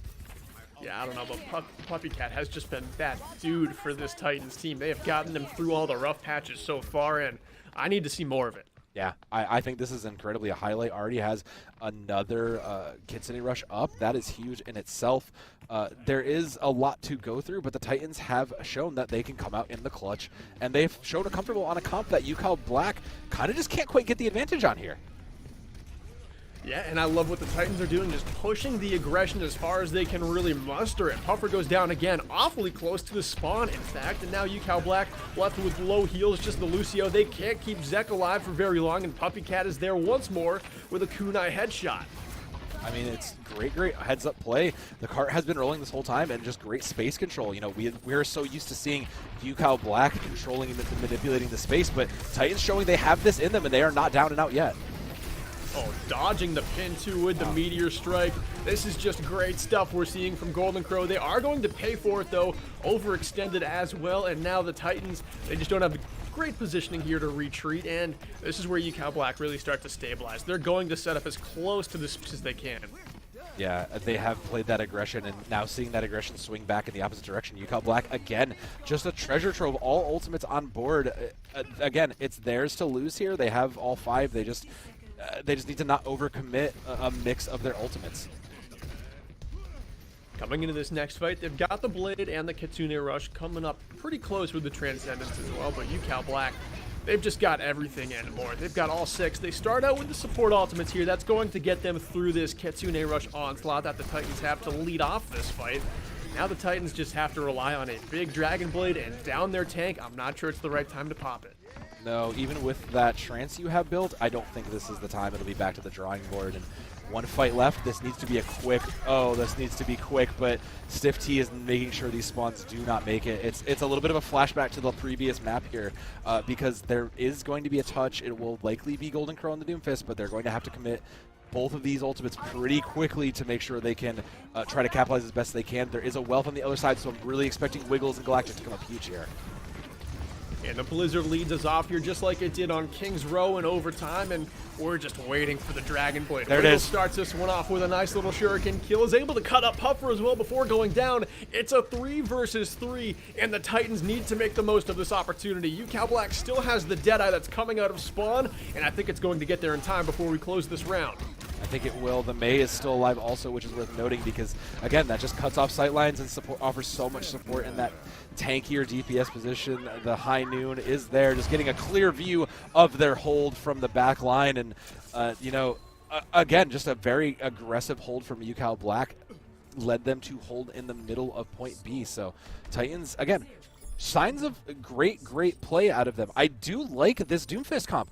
These are heroes that we really haven't seen out of the Titans yet. I'm kind of wondering now, like, could we put 2 and 2 together? Could we take kind of these things we saw from Draco Sting? We've not really seen a lot of Kiriko Reaper Doomfist things, but you know what? When Golden Crow seems to be getting value on Doomfist and Puppy Cat continues to find value with these various flex supports, I don't think it hurts to just try to throw these things together. You can still kind of do that same thing like we were talking about with the Winston and the dive comps with a Reaper and a Doomfist. And I think, as I think they're hearing me and maybe considering it, but they are going to bring in a Torbjorn instead. It does add some bulk to this tank, this kind of bulky defensive comp, and they are probably going to mirror that close hold. I just don't think this works without the Mei, though, Berkeley. I do think this Mei is too essential. I think we're trying to match what has worked with imperfect pieces, and I do think if the Titans want to prove me wrong, I want to be proved me wrong. Prove me wrong and win this hold, Titans, because this has to work. Yeah, Sam, I really do think the Mei is just kind of an essential piece here. Like, the Reinhardt full hold on Havana, it really just is that essential piece. We're going to see if they can get it to work for a full fight just with a Torb instead, but I think the Titans just need to have someone be, I don't, want to use the word selfish as like the worst word ever, but I think they're just not playing Mei because they don't want to, and at some point you got to check that. Yeah, and Irrational is going to check them. Do they have a hit scan? Nope. Looks like they will find value with it, though. I mean, it's already broken. It's already broken. I do like it. I like how you said, do they have a hit scan? You probably looked at the DPS and you forgot that the best player on the Titans team tonight has been Puppy Cat, and they are playing a hit scan of sorts. Yeah, they are. I mean, Baptiste can be an Aiden that has shown that they can. But the more important thing is that they did start building up ults here. Golden Crow has Shatter, and that is enough to keep this hold alive. They just have to enable Puppy Cat to continue to keep this Pharah in check, though, to make this work. Well, now the Pharah has a Mercy as well, so things are going to get a lot tougher, but the Titans are making this work up close without a Mei. They're making us eat our words, which I'm fine with. I want the Titans to come back. I want this to go 5 maps if they can get it there. Yeah, I want them to keep this working. Puppy Cat has window up to windows on both sides, but the Bastion is here now, and the Bastion means that there's a lot more damage to play against, so this is going to be very important on engages and disengages. Man, the Titans are just fierce right now. Wow. This is what a Titan should look like. In your face, a big body, and Golden Crow takes it all the way to the door anytime he can. So they are holding here, and they burn a lot of time off the clock. We're running out of ultimates. The DPS haven't kept up in the economy, so now there's a Shatter on the opposite side. There's not much in the way of it short of this Rhine Shield. Okay. That's just a ego move right there. That's a why not Earth Shatter. And Golden Crow does find 1 kill from it, but does overstay his welcome a little bit too long, and Stiff T is finally able to take down the Titans tank. We should get the payload progressing finally here, Sam. Yeah, it will eventually go, and Bastion just known to punish tanks. And when Golden Crow was getting a little bit in your face, that's the easiest way to do so. They'll probably ride this Bastion out. Now looks like they're going to give it up to the Mei. They don't need to. They have 3 ultimates on board for them. So UCal Black now with the cart rolling. Okay, Cassidy was the choice apparently. So 3 ultimates up. Most of these will get burned, and we'll move to whatever we want to play. But the Titans have finally come into 3 of their own ultimates. Again, Draco String and Wiggles, the DPS ultimates are online. So I'm really looking for them to come here if they're going to put their foot down. Some combination of these 3 ultimates needs to hit here. And this is Rhine v. Rhine for the first time tonight, where I think the Titans might have the better Rhine comp here.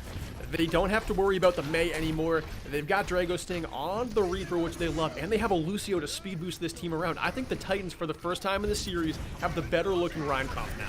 Yeah, they do, and that pin, and that opening pin, it makes it look even better. certainly does. Love that pick there onto Irrational. Gets rezzed right back up by Lightning, but now you burn that res cooldown. That's a crucial one to get out. Drago Sting nearly goes down, 25 HP cycling back, and is able to find Puffer on the way out. I know he died, but that's a crucial kill to grab on your way to the grave. That does help, especially because we're coming into last fight. Swifty does manage to keep this going, and you burned quite a bit of time off the clock. There's probably time for a re-engage if you feel it, but Draco Sting did go down with Death Blossom. I'm kind of curious to see that was calculated. I'm not sure we could have committed it in there anyways, but I do wonder, a good agency out of them to hold it. They will give that up, but now 3 minutes on the clock. They hold this high ground and they have a Death Blossom on their side. They just need to, again, find value with it, and Draco Sting hasn't had... Draco Sting can take these flanks. He needs to find a good flank to get value from it, just as he has prior. Oh, that's a great pick there. Headshot out of the Peacekeeper. Oh, and you just got caught out so bad. Zek the Sneck there just answering a would-be great Death Blossom. Wow. Yeah, that puts that hold immediately down. Searching for more. Both DPS ultimates up for UCal Black, and there's no one here. I don't even think there's going to be much of a contest at this point. Once again, UCal Black just will take the aggressive. I don't think there's anybody that makes it for a hold here, Berkeley. Yeah, maybe Galactics gets out there in the nick of time from that door that's kind of just to the left of the camera right now, and Galactics will kind of squeak their way through. They're trying their best, but they are felled right at the buzzer. Here's Drago Sting coming in for a kill on the Puffer. Does get Fire Strike, and that is the series. The Titans, they looked great on defense there to start the full hold, but then UCal Black made the proper adjustments, and they sweep the series. UCal Black definitely showing that they prefer and understand how to run this brawl comp, and that's a bit of the overarching story in some ways, right? Is that this brawl comp, even when we were talking about it, like in a kind of an not the perfect brawl comp, not exactly what you would have wanted maybe, they did manage to make it work. Even if they lost around with it, they made the changes and it came through. The Titans looked good at moments. I actually really did like that Doomfist comp. That was so strong looking for them. I kind of wish we had seen more of that sooner. I think that if you're going forward into these previous seasons, because 2 forfeits, who knows what those could have been? We'll find. We'll never know. But going into your next rounds, you can still get yourself into the middle of the pack. And I think you have to do it by looking and saying, what went well in this? Let's take these Doomfist, these comps. Where did our team players come together and really show moments of shine? And let's work on those for the future, because the Titans definitely have a gem in there. It's just not quite polished, and the opportunity to do so is live. Oh, they definitely do. Every single role had a star for the Titans at one point or another. During the full hold, Golden Crow even looked so great on Reinhardt, not just Doomfist. Puppy Cat all game long on Kiriko and Baptiste looked really good. We saw Drago lay in some big Death Blossoms, especially on King's Row. So everything is there on every role, everywhere they need it to be. They just have to get it going for the entire duration of a map. And if it doesn't start to work, you've got to find a good plan B, because right now it seems like they might change one role at a time, and it's not as big of a transition as they might need to bounce back. Yeah, I agree. And that's kind of the thing, is sometimes you need to make those wholesale changes. And UCal Black on the other side of the coin showed that, we've been able to make those changes if we need to. When they're feeling good, when they're running those comps, they were fine. But they also then turned around and said, look, we're getting full held. Cool, we know exactly how to do all this. Let's make our changes as a team and then adjust back as we need to. And that's how they broke it. That's what got them through the rest of it. So that kind of just knowledge of how do we break and make those adaptions really comes through. And especially in champions here, that can be a tough thing to acknowledge and to work on. So definitely both of these teams have a lot to show for them going into these future weeks. And Sam, I always like to do this after every game. Last game, it was very obvious that Paul was our player of the game, the Zenyatta showstopper as he was. Who's your player of the game for this one? So this one, like you said, not obvious. I actually want to say Irrational here. I feel like Irrational was the difference maker in a lot of ways, not just in their Mei play, but just across the board. They, the work on the Bastion was good, but really just showing the higher skill ceiling of Mei between getting walls, where to put your blizzards, how to control the space with that character, I think was so crucial to UCal Black's success that it has to be them. Yeah, I would probably have to agree here for Irrational. I think there's a case to be made there for Puppy Cat on the side of the Titans, but I think with Irrational, my thing with them is I did kind of hard, maybe not playing, maybe because it could have just been a little bit of selfishness not wanting to. It's Yeah. probably not Irrational's favorite hero, but they did it because Yeah. they were like, all right, I want to give my team the best chance of winning on this comp. I'm going to play Mei. I'm going to be restrained, have big Mei walls, not try to be the biggest playmaker out there, but make the crucial plays when we need to win. Yeah, sometimes the hero play is doing the thing that you don't want to do, and even if it isn't, if it is, who knows? We'll never have the answers to that until eventually we get to talk to Irrational. But either way, the comp that UCal Black showed in that Brawl comp, it worked. They'll push them up to 2-2, and they are at least sitting towards the mid of the pack as we turn the halfway point of this split. So I expect to see that if they refine this a little bit more, they can continue to climb up the ladder. I'm looking forward to the rest of the season. Look fantastic on a composition that's really strong right now. So that's a great sign of things to come for them. That is going for Sam and I on the mic tonight. You can keep up with us at our Twitters right around here. And for Luke and Skylar on production, great job. They'll be hanging around for game 3, but take care. We'll see you next Thursday. Never break, always fight, never quit, do it right, play the game, win it life, have no shame, there's no time, feel the pain, live the grind, I could change, in my mind, pick a lane, commit and climb, the only way to win it life, I never miss, that's fact, taking big swings, bitch, hand me the bat, put me in the ring, you'll go out in a bag, cause I sing what I mean and I bring it to the mad light. Ain't got time to kill, I got time to feel. I take the red pill. I know life's short, so I wanna live real. But how's it supposed to feel?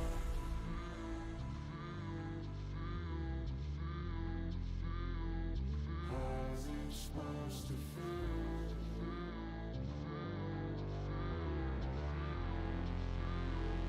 How's it supposed to feel?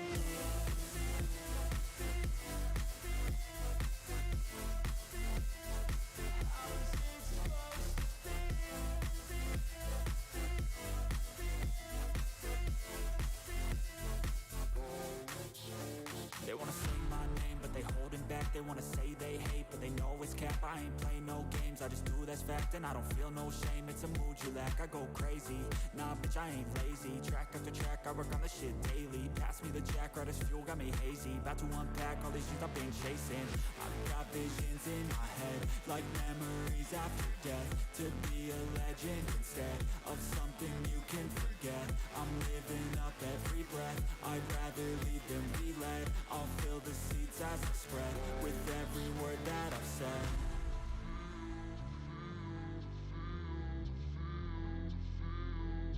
How's it supposed to feel?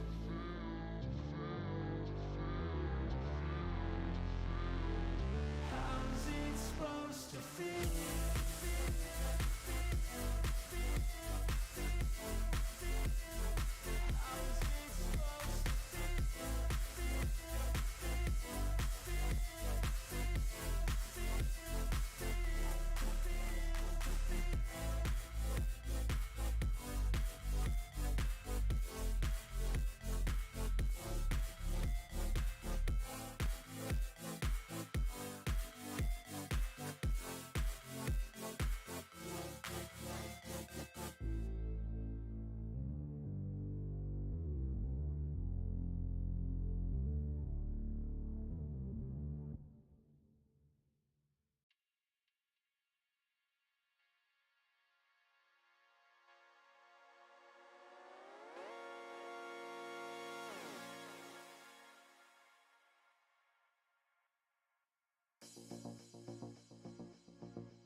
fight, never quit, do it right, play the game, win it life, have no shame, there's no time, feel the pain, live the grind, I could change, in my mind, pick a lane, commit and climb, the only way to win at life.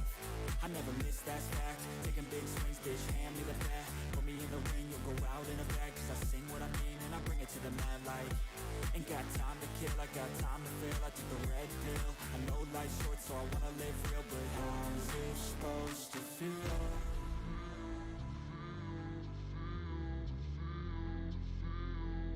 How's it supposed to feel?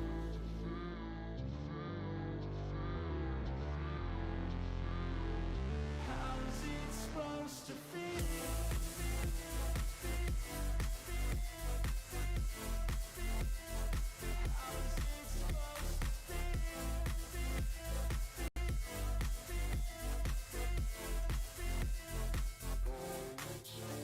They wanna say my name, but they holding back. They wanna say they hate, but they know it's cap. I ain't play no games, I just do that's fact. And I don't feel no shame, it's a mood you lack. I go crazy, nah bitch I ain't lazy. Track after track, I work on the shit daily. Pass me the jack, right as fuel, got me hazy. About to unpack all these things I've been chasing. I've got visions in my head, like memories after death.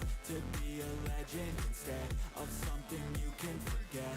I'm living up every breath, I'd rather lead than be led. I'll fill the seats as I spread with every word that I've said.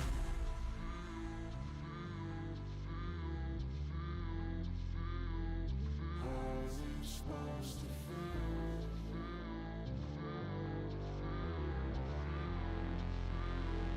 How's it supposed to feel?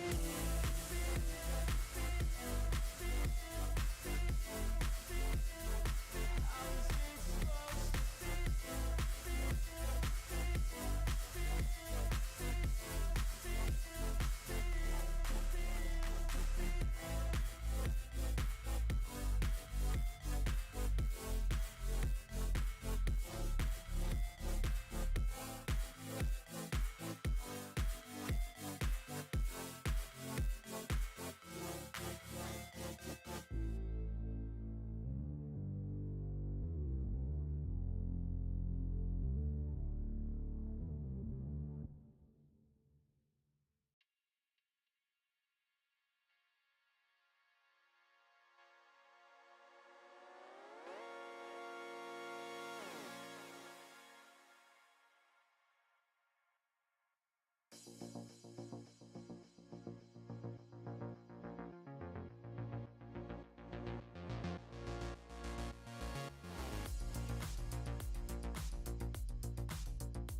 game, win it life, have no shame, there's no time, feel the pain, live the grind, I could change, in my mind, pick a lane, commit and climb.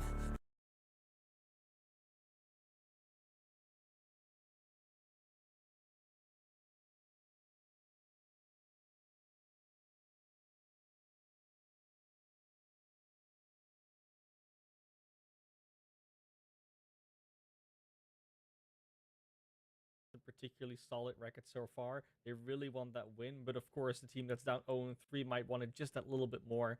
Yeah. They can put themselves alongside the other team, and then they're both on 1-3 scoreline after this game. Of course, to get there, they do actually have to play some Overwatch. If you can talk about it all the live long day. So let's see what map we're going to be starting with. We're going to start, of course, on Control, our favorite map type of all, since we've seen it a lot. Because it's the first one, it's the last one. It's always the map you get to play first, and in tiebreakers, it's great. I love it.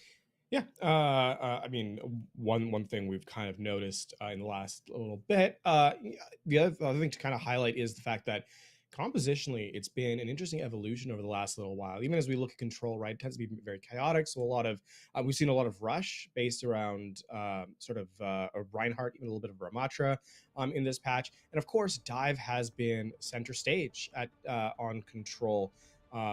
Due to the chaotic nature of engagements. And so I would not be surprised to see either of those two, extremely disparate and yet extremely comfortable compositions on this starting map. No, exactly, and because we're starting on Sanctum, which always has that danger of the environmental kills, we will be seeing some shenanigans that play a little bit more into that. There's a very good chance we see C4s, for example, come out of Lucio. Even Qubit on that Orisa will have some idea to potentially group someone into the pits to find Zenyatta's treasure or Mondada's treasure, depending on who you think owns it or usually owned it. As you start at the gate, it will definitely be a very varied lineup. The only real coherence here is that there's a Cassidy on either side.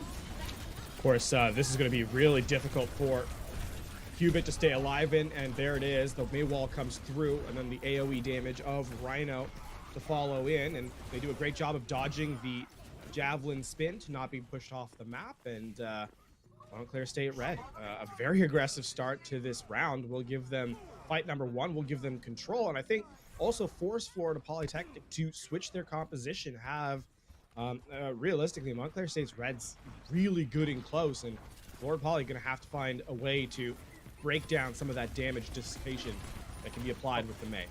If you want to break it down, the Bastion's always a good way to go. The spam is out, the transformation is done, and now it's Montclair State's Red turn to go, because both the Nemesis form and the Bastion transformation are now depleted. It'll be a hard one to hold on to this objective if you want to keep going it, but a good anti-nade comes out from Justice that completely disables Rhino.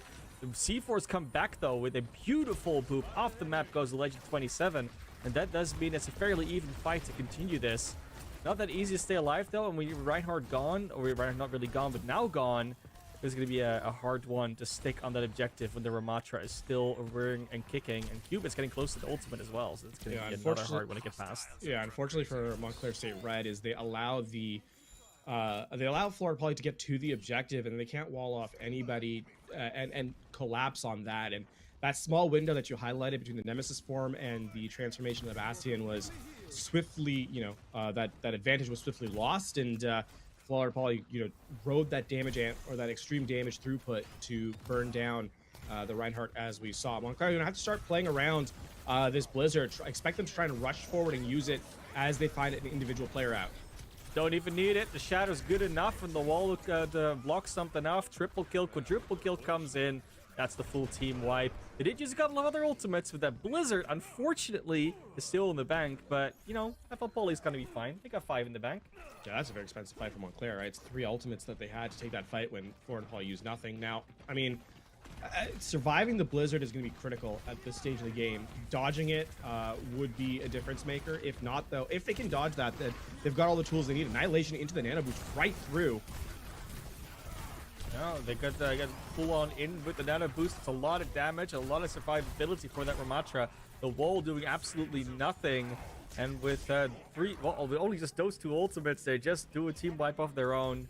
got the point flip back, and now they still got 3 in the bank themselves. And not only did they use only 2 ultimates, they actually got C45's sound barrier response, and Montclair seemed to be unwilling to invest heavily into that despite the sound barrier. And now Florida Poly's so close to actually forcing the last fight.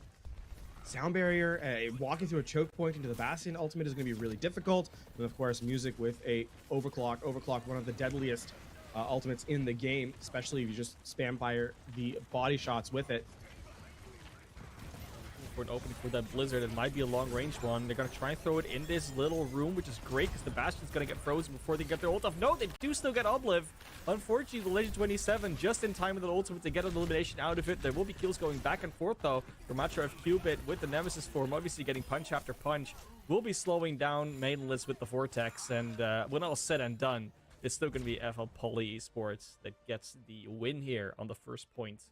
That's a really good setup by Florida Poly to deny the pressure that's coming in from Montclair State Red. And I'd like to highlight the fact that the Legend 27 underneath in dropdown in that sort of room beside the objective sees the Mei running at them and still doesn't overcommit, uses the ultimate to the Bastion's ultimate to make sure they eliminate the main healing from Montclair State Red. And with the Baptiste out of the conversation, Florida Poly can sustain their way better than their opposition. So good heads up play despite being under extreme duress. And that'll give a first round over to Florida Poly fairly easily.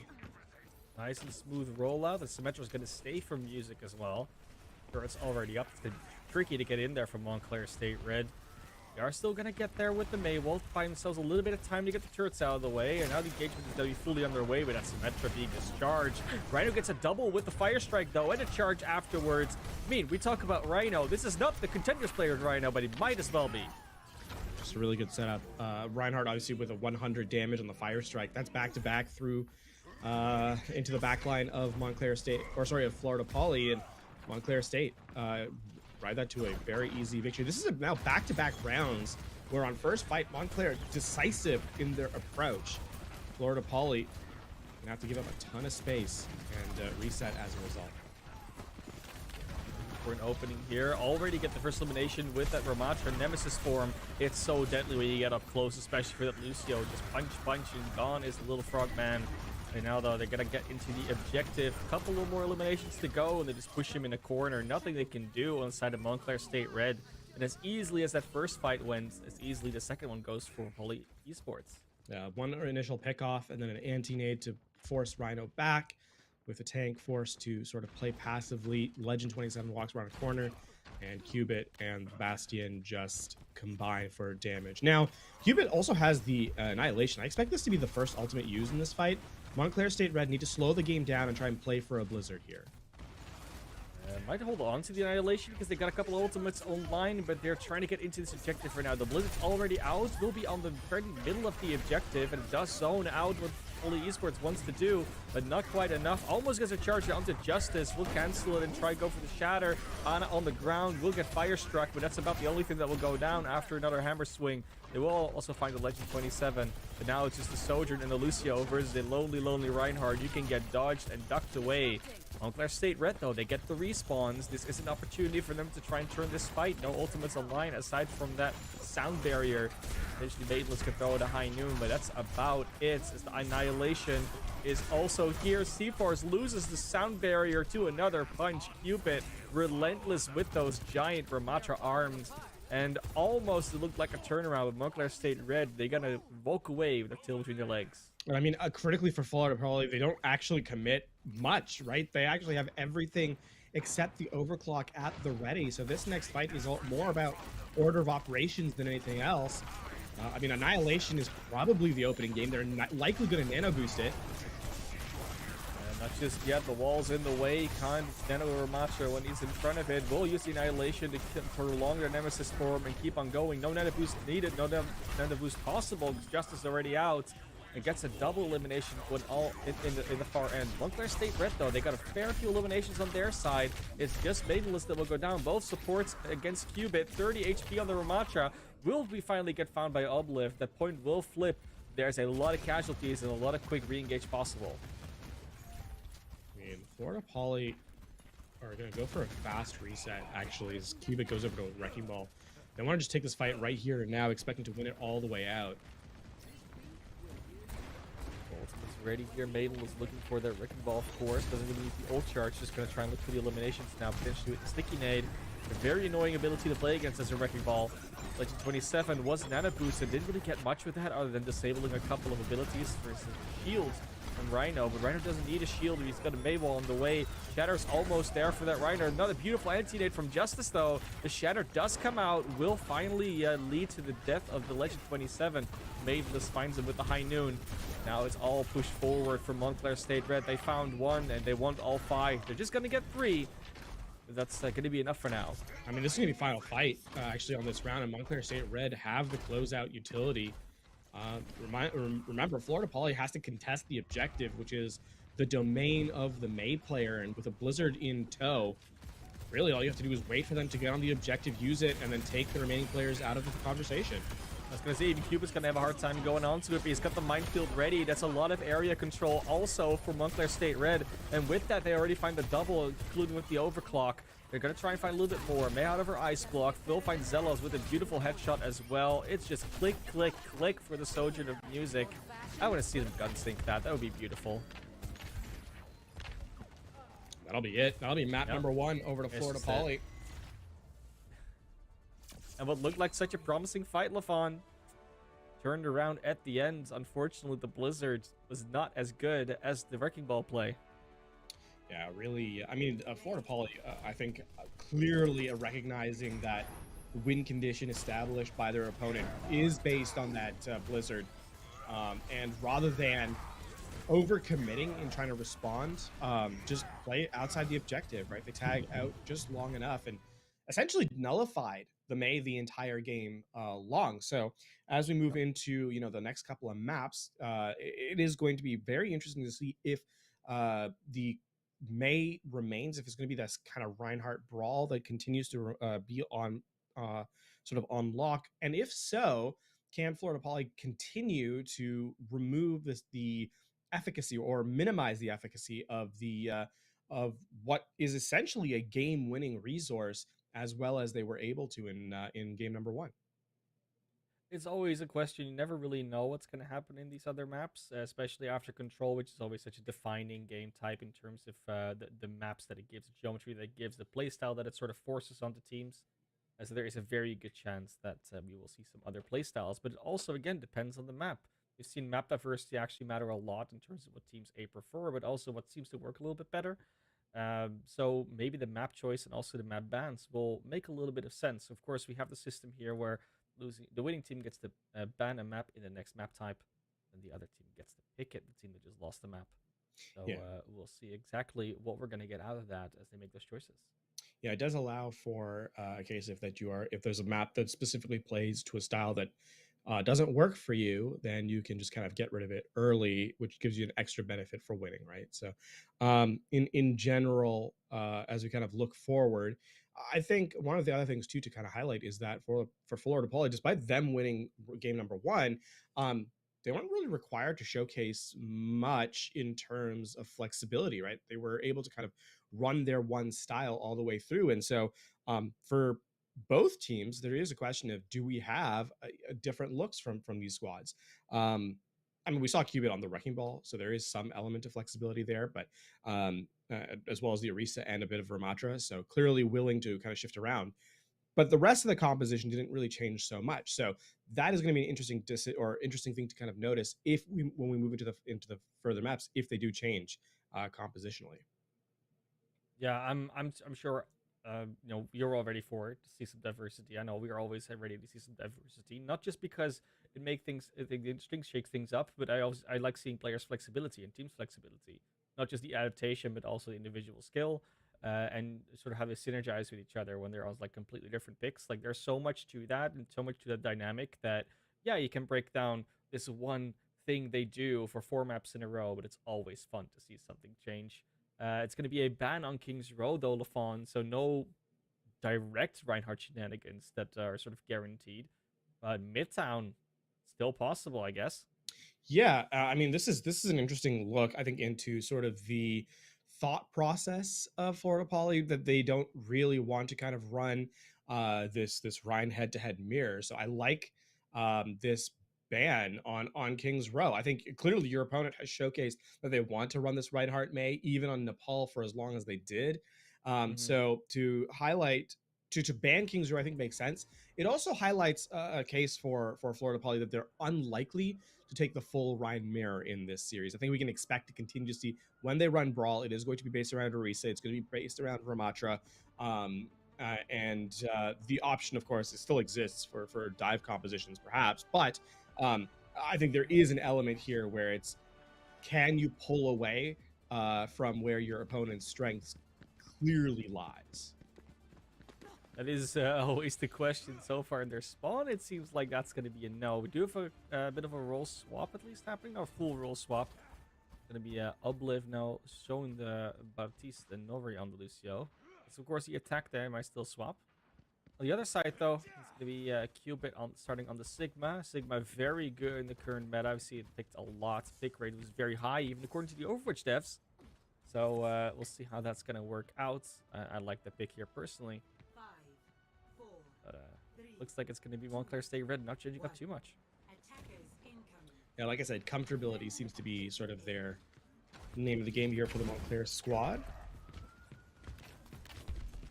If they can isolate Cubit with this May wall, they can actually get a ton of value. The first wall is going to go wide. It's a big anti actually onto Rhino. You can't push in that nearly freely enough. And yet, even with that, the first elimination goes onto the Legend 27. Legend 27 seeming to be a little bit overconfident at times. Will get punished for it. Will also get res, but in the meantime, music will get picked up.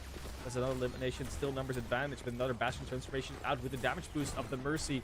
It'll be very, very annoying to get through, but Rhino had barely enough shield to work with, and of course, a beautiful lamppost.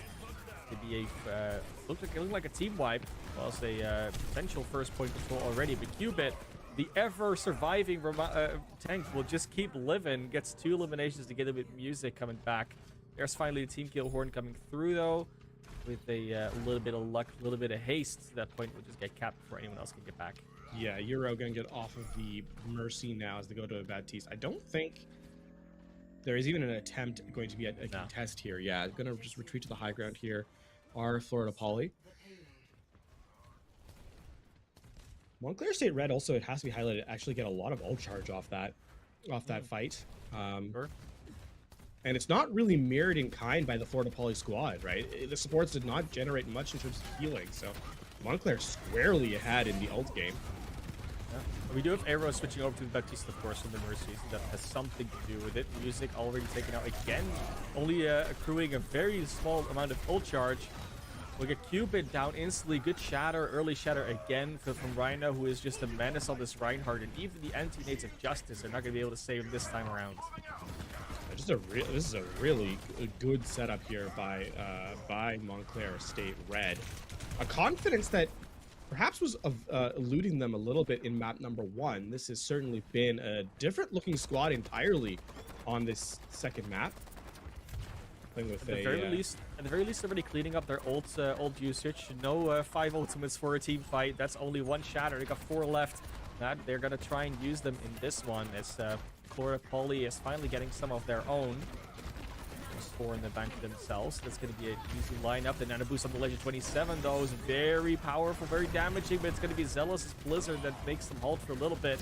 Beautiful High Noon to follow on the Cubit, and now they got the tank advantage. How much damage are you going to be able to do with the Reinhardt shield in your way and the Immortality Field blocking your line of sight? It's a beautiful amplification matrix, though. We'll get 2 already at the fadeaway rocket, and it's just Rhino alone with the Baptiste trying to heal them up. They're both going to go down. Music finally showing their true colors. After being eliminated in fights so early, they finally had enough. That's a really good recovery from Florida Poly, because they also bring out the sound barrier there from Montclair State. So where there was an opportunity, I think, to reconvene from Montclair with that ultimate advantage, it has kind of evaporated now. Florida Poly has equalized in kind, and now keep an eye on Cubit. This Terra Surge, it's actually a lot more deadly these days than you may expect, especially with the counter that the shields can no longer block it. Yeah, very damaging, but you know what's also very powerful? It's another Rhino Shatter. Every single one of them just seems to find at least one, and usually more than one elimination. Beautifully done again. Setup is good for Monster State. Their State Red. There's the cursors that you were warning about. Does a lot of damage, pulls a lot of people in, but does not quite do enough to get any eliminations as a follow-up. They were close, though. Nori almost going down, will be able to survive as more and more players on FL Poly are going to get pushed back as they're finishing up this fight. The payload is going to reach the checkpoint, and we're going into the third, into the train station. Grand Central is going to be occupied. Really scattered approach from the defense of Florida Poly. They have not been able to focus out any of their opposition. Cubit switching over to a Ramatra here. Will escape, keep themselves alive, so no stagger now. But Montclair State Red with a very, very hefty time bank. 3.5 minutes here. 3.5. It's going to be great. They might need all the time that they can get, so they might be happy about it. But they got plenty of tools to work with, and Florida Poly not really looking at that much of their own. The High Noon's already going to Maidenless, finds the Legend 27. No Resurrection anymore since point 1, so that's not going to be useful. A lot of push through with that punch, though. It gets a lot of penetration with that one, but unfortunately it's not going to lead to any eliminations aside from Oblev. Sound Barrier will take care of that, and with only a few resources invested, still 3 ultimates left from Montclair State. They might just finish it out right here. It's going to be the attempt to touch the point for Music on the Ash. Will just get pushed away. He has the Bob ready, though. Will be able to push a little bit. Pop's not on the cart. Have to find a little bit more room to get the last few players away from this objective, as they do consistently take out the Legend 27 early in these fights. The Bastion cannot keep roaming and doing damage. They find the Ramatra, find the Mercy, Music, and then it's Justice, the lone Lucio to protect a point, and the wall block of Legend 27. That's completion with 2:31 on the clock, Fawn. Really well done by Montclair State Red. Nori, I think one of the biggest factors in that, actually committing the sound barrier when they had lost their Baptiste in the fight. Recognizing that it was a fight that they're winning, they needed that tempo play, and committing an ultimate in a situation when you're down one can be a scary thing to do, right? It takes a lot of confidence in your team to do it, but Montclair State Red clearly in line with the rest of the team, think it's a winnable fight and are proved absolutely correct. So Montclair State Red, I have to highlight, this is a very different looking team than map number 1. What an impressive turnaround in the span of, I don't know, less than a minute into this map. 2.5 minutes. It's a very, very solid time bank to work with, and this team led by that legendary Reinhardt Rhino already working their way all the way through the enemy team with not really a lot of problems. Sure, they got enough support for it.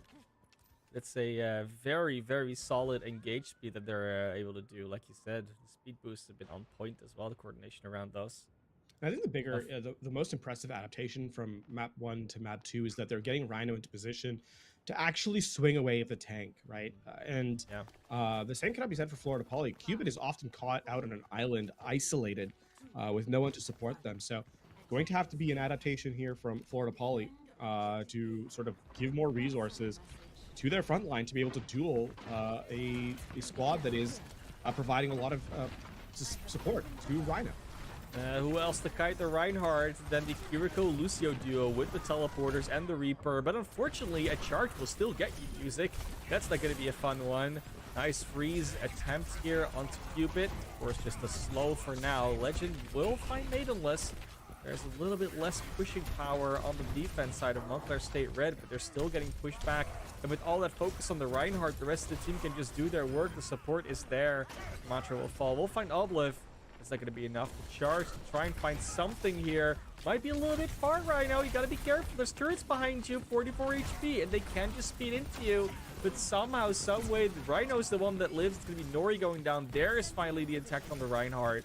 And what started as a potential chase down of lost targets might indeed have been a little bit too much. Point A under pressure here. Oblev being the one that gets eliminated on Montclair State Reds comes back to haunt them in that state. Rhino, an ill-advised charge at that stage of the game. There's no main healer there, right? The healing throughput simply doesn't exist. Oh, they're gonna re-engage. Oh, they didn't quite get onto the objective in time. They do find Justice, so there is an opportunity to take a fight here and start holding this choke point. something that Florida Poly was not able to do. There's going to be a little bit of a poke for here. I mean, Rhino can open up the second point in the same way they did the first part. The shatter here. Time. Yeah. There we go. That's a double. Music will fall. Justice will speed away, and they do find Obliv in the meantime, but it's just more value out of the front line of Montclair State Red. That being said, though, there's the Annihilation. Gets a double, and it's Zelvos V that is able to walk away from it. The no more Annihilation circle for you. Still a Nemesis form does a lot of damage, but Justice under fire from Rhino. This keeps going back and forth, and these are very, very chaotic and sloppy fights. Yeah, unfortunately for Rhino, though, the spawn for Florida Poly just a little bit closer. So the Florida Poly squad comes back in to avenge their fallen brethren and will now head to the Midtown Tunnel. So significant progress being earned here. Look at that difference between Rhino and Cubit. They both used their ults in that fight. Rhino's almost got another one. He's going to have one this fight. That's a beautiful Blizzard to set it up. No wall to walk away forward. They can only go back. They're going to get Cubit, most likely. Maybe one or two more. No, it's a good Symmetra wall to block it off. There is the Death Blossom from the Legend 27. Won't find anything, but at least will keep themselves out of harm's way for a little bit. And there's indeed that Shatter they already charged up. Unfortunately, a little too tall to go through that tunnel when there's a cart in the way, Rhino. But you will still find a team kill. Yes, it was Cubit that died a little bit too soon to make the horn sound. But we all know you got it. Critically, Nori does not use the sound barrier in that fight, right? Having this sustain is going to be tremendous for Montclair State Red, and I expect them to, anytime, a fight perhaps starts to go a little bit south, will return fire with the sound barrier, allowing them to sustain through. I mean, the biggest thing now is going to be the Kitsune Rush. How do you find value out of it? Montclair State Red should honestly just wait this one out. I don't know that you want to challenge the fight right now. Wait for this to kind of evaporate and then return to the fight.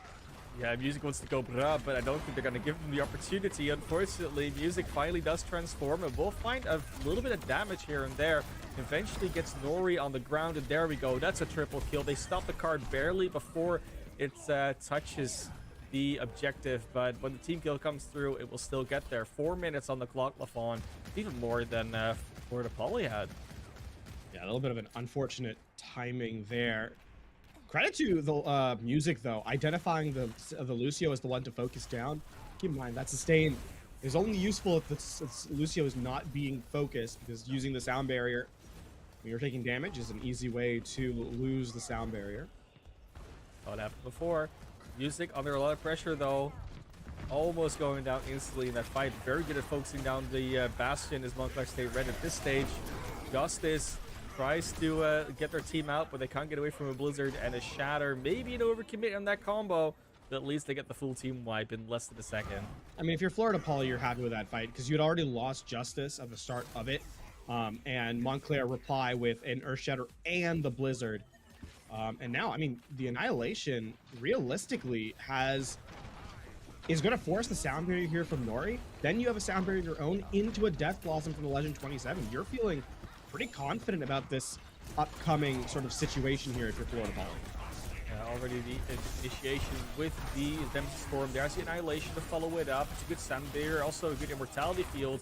There's a good bit of pressure on the Cubit, so you can't really continue that. But there is the combo with the Death Blossom. Gets the quintuple kill. Almost got the ace. Cubit just had to steal that little tick on the Maidenless. But that's a full team wipe with no issues whatsoever. You're a Bastion ult to stop them in the spawn. Gets one Immortality field, but nothing else. Look for a couple more shots. They're not going to get anything. They have to touch the objective here. They will be able to do so with the May, and Rhino's there as well. Maidenless finds one with the High Noon, but that's about it. Looks like that's going to be a team wipe once again. And with 2 minutes on the clock, so does Florida Poly Esports finish. A little slower than Montclair State Red, but 12 seconds is barely anything. That is not a significant difference in the grand scheme of things. And Florida Poly, I mean, under pressure, that third point is just drawn to perfection by the offense. Almost exactly as I highlighted it, the play went through, right? Mirror, use the Annihilation to force the sound barrier, use yours to sustain, and then the Death Blossom gets all the kills at the end. It's a pretty play, and executed perfectly by Florida Poly. Yeah, it's a Florida Poly looking to get another attack out. Last time around, they took a little bit of time to capture point A. It wasn't as clean as Montclair State Red's attempt at A was, but they got the job done in a fairly quick pace as well. So let's see if they can improve on that. Both teams definitely need to work a little bit on their defense. We'll see if Montclair State Red can resist the call to chase down isolated players as it cost them somewhat in that first I was defensive gonna theirs. say, it kind of felt like they lost the point rather than Florida Poly winning it, right? For the first, I think for the A point, yeah, that's Yeah. fair. Second and third, Florida Poly really had a game plan that was of course, executed to perfection. they got some momentum out of that. Montclair State Red, though, they're going to have a second chance at this. Nothing changes in terms of composition here, although Maidenless of the Soldier is a slight adaptation. I want to get out of trouble a little bit quicker, relocate a little bit more. Probably going to Zealous feet under pressure. Nori goes down, and that's a charge going out there from Rhino. They don't actually, I think they charged Cubit out of there. Makes sense. The will of it might have been Legend 27. Who knows? Legend 27 will fall on the Reaper, so not really much that matters about it now. But Cubit, so accurate with these punches, gets one music, finds Rhino. That looks to be point A broken open once again. Not in the same way as last time, a little bit more convincing, but still break open nonetheless. There is going to be some recontests, some time being wasted here on the side of Florida Poly Esports. They're still going to be able to get the objective without I much mean, trouble. the one thing speaking of is you cannot go down in this main choke point if you're Montclair State Red. This next fight is going to be of critical importance, right? For the offense, winning it puts the defense into overtime spawns, which means that you'll likely capture the second point. For Montclair State Red, they can actually end the offense right here with a well-timed Earth Shatter, a fight-winning, a round-winning piece of utility if you play your cards right here for Rhino. They do have to hold on to it for long enough so that it matters. The Annihilation is out. They do stop it with the Blizzard and the Shatter once again. There's still 30 seconds on the clock, LaFon. They pulled the trigger too soon. That is way too early of an ultimate commitment from Montclair State Red. And Florida Poly, I mean, it's It not, commits. it's not perfect for them either, right? Justice actually uses the sound barrier, attempts to do so, and does not get value out of it. Florida Poly still have to be a lot more careful on the closeout here, especially if they have Matrix that's coming up from Oblivion. Oh, those fire strikes are so good from Rhino. Finds one again. Nice Bastion ult come out. They'll actually find Nori. No more sound barrier this fight from Montclair State Red. That might actually decide this fight already, as the Legend 27 pushes them in a corner together with Cubit, and that's a wipe on Montclair State Red. I mean, the Soldier's running away, but what's he gonna do in his own Maidenless? Now you're teamless. That is a very good hunt down from Florida Poly. Absolutely no mercy shown there. And with the overtime spawns, as long as they are, this is going to mean that Mainless is going to spawn right as the cart is going to be trying to, or they're going to contest right as the cart is going to get to this checkpoint. See the engagement come through. Rhino almost ready with another Shatter, though. They got to be careful that they don't get caught out by that. Is Florida Poly. Good sound barrier to sustain, and the entire team will not quite get Obliv out of trouble. Rhino looks through the area for that Shatter, but they're walled off by their own team and will go down before they can even use it. Florida Poly, everything is falling apart for Montclair State, but everything is coming together for them. Now, there is a single opportunity here for Montclair State Red. This Shatter, I mean, Rhino has been so good with them up to this point. Gonna have to have another big one, but they have to catch Justice critically because the sound barrier here will be enough to sustain all the way through, and if they don't get the eliminations off the Shatter, then the Annihilation will come in right after it, and Florida Poly can close this map out. Is looking for the angle, gets a double onto the 7, and the Cupid will get the charge up. The sound barrier protects everybody, like you said. There's the Annihilation. They will get a trade-off, but in the end, that tank ultimate is just too much for Matra in the way. We'll just wait for this May to come out of our ice block. Duration will run out. So no more ultimate, but that's not even needed anymore. It looks like almost to be just another map completion here, LaFon. I mean, at this point, Who's gonna stop him? realistically, it's going to be the Blizzard, but the damage has already been done. Zealous not even out of spawn yet. They got another Bastion ult to block off some respawns. There goes Music with the tune of the Bastion. We'll throw it out. Maidenless will fall. And Rhino goes incredibly low. There's Nori on the objective that goes down. The Blizzard is out. I don't even know where it went. I don't think it might have just been canceled by the death, but even that would not have been enough against the overwhelming pressure for Florida Poly Esports as they complete the map of Midtown a second time. Overtime is a strange beast within Overwatch, and if you get caught in a snowball, it is extremely damaging. Florida Poly basically would have required the only win condition that Montclair State Red had available to them would have been an Earth Shatter that prevented that sound barrier from being activated, so that the follow up could come through. But because Justice played away from the AOE of the Reinhardt's effectiveness, kept the entire team alive, and Florida Poly snowballed all the way into the full cap. And I mean, you're looking at that fight at the gates of second, right, where the Earth Shatter and Blizzard were used in conjunction, but just 20 seconds too early.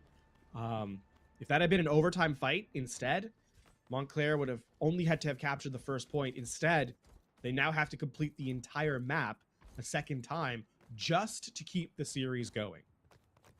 Yeah, the series will still be going because they will only be 2 maps down, but the map, yeah, that will definitely have to keep going if they complete the map again, and they have to, like you said. You don't want to end up with a 2-0 down after 2 maps. Montclair State Red with their attack, not choosing to change up anything. Maidenless back on the Cassidy. We saw them already on map 1 and a little bit of map 2. They do get to the objective quickly. No time to waste. The May is now there finally from the Legend 27. They do actually instantly wall off a couple of players, but it's kind of the entire team, so they didn't really do much. Rosali Field will save a couple, but not enough to save the DPS, and they're Obliv as well. Unfortunately, that first attack is not going to lead to anything from Montclair State Red, and they look a little bit broken. I mean, keep in mind that for Florida Poly, all they have to do, they're okay playing as aggressively as they like because they have so much buffer room to work with. And they, in overtime, they only have to win 1 fight. So by playing this aggressive setup, they set Montclair on the back foot. And it's essentially the mental game more than anything else here now for Florida Poly. I mean, Montclair needs to find a pickoff here. Maidenless, a stray headshot would be a fantastic opening gambit here. Use the wall to get around the fire truck here, get close to the objective, force a fight to the place where they want to go. And they do find the Legend 27 with a headshot from the Hanzo. That's at least a good opener. No more May for control, but it's going to be able to get stuck on the little bus stop over there. Gets taken out instantly by Music. Music finds another, and this Bastion that used to be the Legend 27 is now Music as being a menace in the backline of Florida Poly Esports at the moment. Another transform Rhino under pressure, cannot do anything. The Annihilation to finish it off, and another team wipe will come through. With 35 seconds, I mean, you said they have to win one fight in overtime, but realistically, now they just have to win one more fight. Yeah, and Montclair are just a little too far from anything. And keep in mind that this is now where panic starts to set in if you're the offense for Montclair. Even as they get a bunch of resources online here, they have to win every fight from here on out. And I foresee them overspending on this next fight just to get this first objective. That's the first ultimate. That's the second. There's the third. Yeah. They just all throw them out, try and find anything they can. They do find a double right there, but there's made the backline. Legend 27 moving for a little bit more. Might use their own Blizzard. They're going to commit to this. They want to try and get it, and with the Kitsune rush that's out, it's a lot of firepower coming out from that May. Twice as fast with those right clicks. Oh, Ramatra gets the finishing punch onto Zealous, and with the Bastion ult, that's going to be a Rhino falling. Overtime ticking down. Can anyone get there? The Trace is going to try. Maidenless won't even make it without a blink. Florida Poly Esports, it looked a little bit hairy after that first defense they did, but no problem since. And they now sit at match point. This is going to be the Death Blossom on the third phase of Midtown. Yeah, just all the defensive utility evaporated. It's one of the easiest times to press Q there if you're the Legend 27, right? So tragically for Montclair State Red, I think they had a really good attack, and just the presence as a team from Florida Poly was a little too strong through the rest of the map. But difference wise is not in the mechanics. It's in that sort of presence under pressure. Florida Poly just understand where they have to win and don't panic, don't overcommit, and they take the victory on that map as a result. Yep, unfortunate for their opponents who are now down 0-2. Of course, they are already down 0-3 in the entire season, so they're really looking for something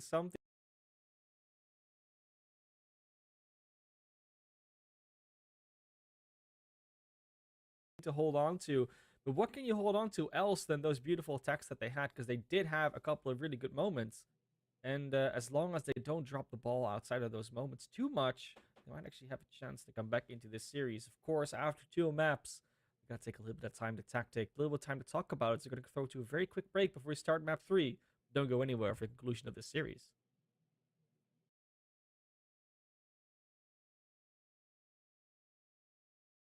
The only way to win at life, I never miss, that's fact. Taking big swings, bitch, hand me the bat. Put me in the ring, you'll go out in a bag. Cause I sing what I mean and I bring it to the mad light. Ain't got time to kill, I got time to feel. I took the red pill, I know life's short so I wanna live real. But how's it supposed to feel?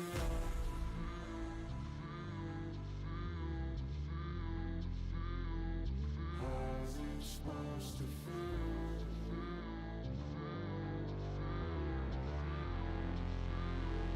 How's it supposed to feel?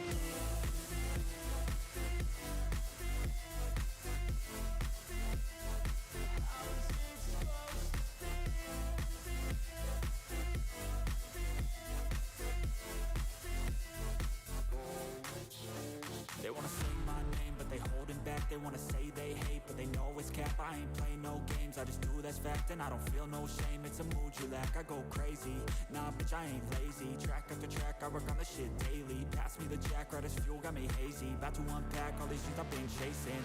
I've got visions in my head, like memories after death. To be a legend instead of something you can forget. I'm living up every breath, I'd rather lead than be led. I'll fill the seats as I spread with every word that I've said.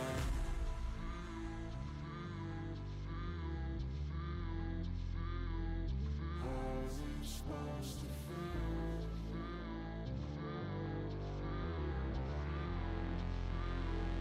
How's it supposed to feel?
right, play the game, win it life, have no shame, there's no time, feel the pain, live the grind, I could change, in my mind, pick a lane, commit and climb, the only way to win it life.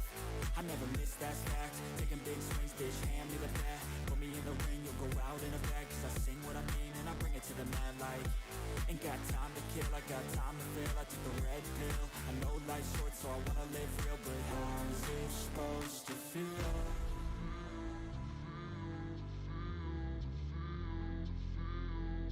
How's it supposed to feel?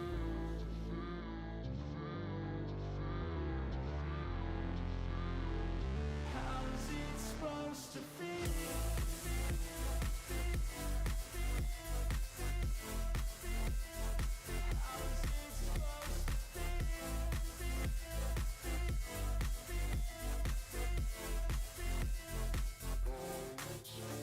They wanna say my name, but they holding back. They wanna say they hate, but they know it's cap. I ain't play no games, I just do that's fact. And I don't feel no shame, it's a mood you lack. I go crazy, nah bitch I ain't lazy. Track after track, I work on the shit daily. Pass me the jack, right as fuel, got me hazy. About to unpack all these things I've been chasing. I've got visions in my head, like memories after death. To be a legend instead of something you can forget.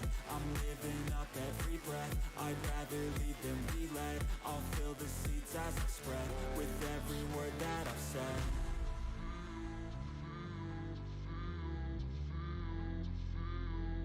How's it supposed to feel?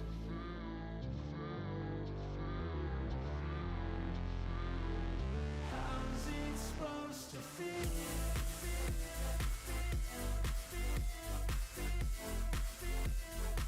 How's it supposed to feel?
right, play the game, win it life, have no shame, there's no time, feel the pain, live the grind, I could change, in my mind, pick a lane, commit and climb, the only way to win it life, I never miss, that's fact, taking big swings, bitch, hand me the bat, put me in the ring, you'll go out in a bag, cause I sing what I mean and I bring it to the mad light, ain't got time to kill, I got time to feel, I took the red pill, I know life's short so I wanna live real, but how's it supposed to feel?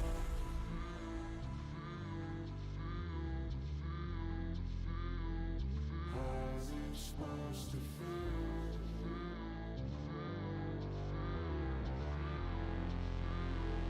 How's it supposed to feel?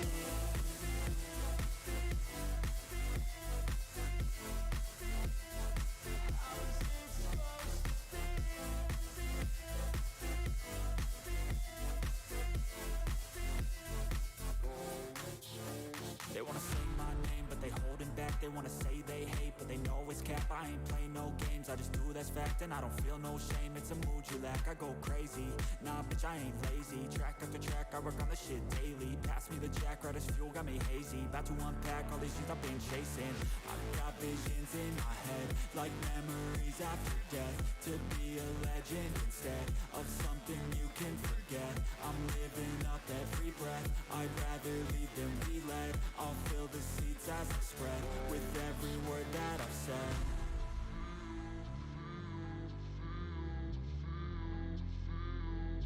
How's it supposed to feel?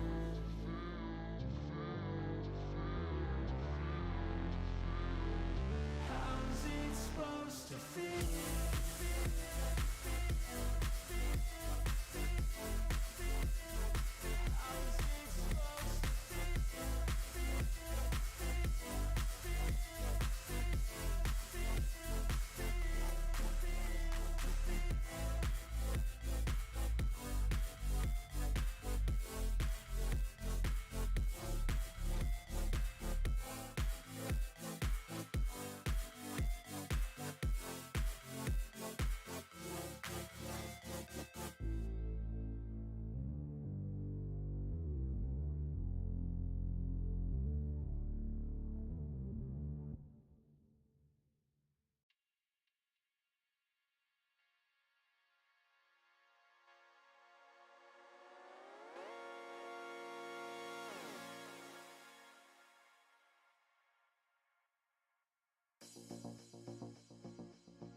What's up, everybody? Welcome back. Last game of the night here. Bringing myself in and Joker's Ransom doing a little bit of substitution duty coming in here for the last game of the night. We've got the UCLA Bruins Academy team going up against Sesu out of Canada. Go Canada. I've got my hat somewhere around here. But you know what? 1-2 teams coming in here. They're looking to get themselves to 500 on the season. The other team's going to be 1-3 after this and looking at an uphill climb going to the latter part of this spring season. And Joker, I tell you what, this one could be a certified banger.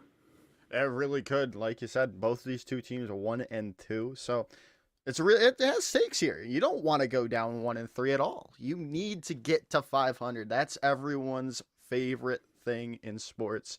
You're above 500 or at 500. You're doing well. And they've got to come in on to this with this the first. And to take the first map is what I'm trying to say, and get the momentum in their favor. Now, just to give everybody a little bit of a clue here, Joker just came in like 5 minutes ago, so he may not be completely up to speed yet. But you know what? I'm going to be here. I've got all the energy for both of us. So as he takes you through the play-by-play, I will be talking about what we got going on the map. And you know what? It's going to be Control, Hybrid, Escort guaranteed. And then we'll see if we have any map types after that. So, you know, as we take a look at these two rosters now, we're going to take a peek and look at Not ready yet. Okay, we'll talk more about, what's going on here. They're both sitting at 1 and 2. They're at 7th and 8th, respectively. We've got UCLA ahead by 3 map points. So that's why they are in 7th place right now. So they've got a -1 map differential. I think Sisu has a -3 differential. So, coming into this right now, they got a -5. So it's a 4 map difference between them. So even if, Sisu right now has a bit of a struggle, if they go 3-0 here, they're going to put themselves at 500. They'll still be down in -2 for the map differential, but it's definitely a better spot for them to be sitting in. Yeah, definitely. Definitely. And like you said, going in, they're down. But hey, 3-0s are always your friend. And they'll still be down, obviously, but getting the wins, always good. I'm still trying to figure out what to say with, like I said, I've just kind of woken up, Billy. And I know. I can tell. Normally you're like bouncing off the walls. I'm usually so happy. Right No. Okay. So I mean, look, we just got to get into the maps. That's all the real difference between these two teams is that we need to get in the map. We need to get a decision out here today because, like I said, one team will be 500 as we enter into week number 5.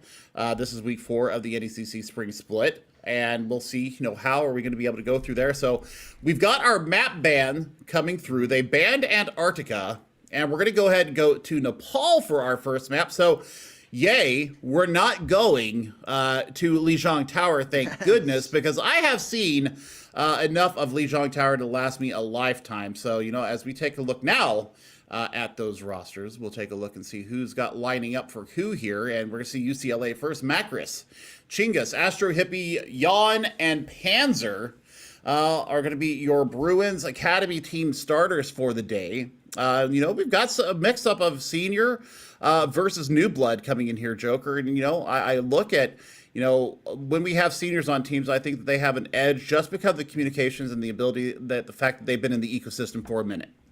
And not only that, it's their last ride. I mean, they're going into seemingly the adult world after this. They want to go out on a high, and looking for Macris to step up here for that team to get them into that 500 club as we go over and take a look at CESU Black now. Yep, Canadian team here, and you know it. We've got the same blend here. Aesthetic Sock here, Phi, Knave, Sock, and Spud Rug. I like that. Rug made out of potatoes. That would be fun and tasty all at the same time. But Aesthetic Sock right here, senior here, looking to see what they got going on in the DPS department. This is a couple of teams that I have not had an opportunity to see yet. So what I'm really looking forward to is, some good gameplay. We're kind of in the upper end of the divisions here, so we'll see. We're probably looking about 3.8 to 4.0 here as far as the SR 3.8 to 4.0 ish area. So there's the map differentials. There's the head-to-head record as we've already talked about. And Nepal will be our first map here. So 3 different metas here. I usually call it 2 kinds of metas. I think that Village and Shrine, you can basically run the same thing. With maybe a little bit of a change up here and there. But Sanctum obviously is the outlier in the outlier map of control. So we'll see. We'll see as we head in here. We are going to be, in fact, on Village to start off. And, we'll take a look at these compositions and see what Astro Hippie and company got going on for UCLA Bruins. And we'll see what Sisu Black has coming out here for the Canadians. We'll see, Symmetra getting you out from the spawn first. Now, I really want to see if they're going to actually stick with Symmetra here, or if they're actually going to swap over to a Tracer or a different hit scan. Ooh. Interestingly enough, there's still obviously time, but Knave is okay. I was about to say I'm gonna play Zarya. It's not really not really what you want to play right now, especially running into Reinhardt for both of these two squads. We're seeing only a real difference in the support and that DPS, DPS line. Well, we've also got a Baptista in here from CESU Black. So we've got the Baptista. They're going to be looking to have that immortality barrier up quickly. So, big difference right now is that you've got a hit scan versus May. So, you've got walls versus pure damage output. We'll see how this works out for them as they're trying to rotate to the point already. These two Reinhardt swing vying for the position. UCLA Academy are going to take the point early on. They've got an upper hand in this fight, but can they keep it as the charge comes in? But Jan goes down early in the fight. That should wrap things really up as the rest of UCLA collapse on the CESU. No way out for Panzer. Yeah, he gets just murdered down there. And UCLA Bruin Academy, I mean, they really did get out positioned there in the first fight. So CESU really coming out strong here on the back of some really good walls from Phi. Also from Xenox getting those Symmetra turrets put up fast. I'm so dumb. I'm so... Okay. I'm brain fart moment again. Now we're going into this part. CESU is on the blue side, not the red side. The scoreboards are messing me up here, Billy, but they're coming into this fight now yet again and have already taken down Chingus in this fight.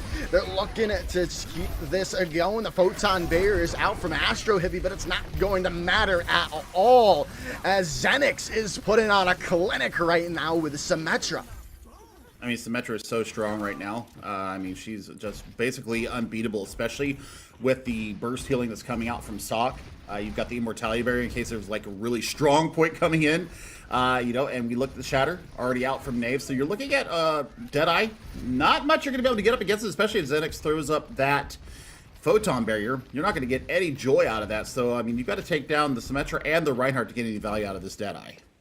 Yeah, as they're going to have to rotate here. Astro Hippie on the Widowmaker looking for an angle. Can they find something here, Billy? It's not looking like that's going to be the case as the Blizzard comes out as it's all CESU yet again. Spudrug finding that Lucio duel in the end. The Shatter comes out though. Jan trying to turn the fight with that, but the Sound Barrier now in response as CESU continue to dominate.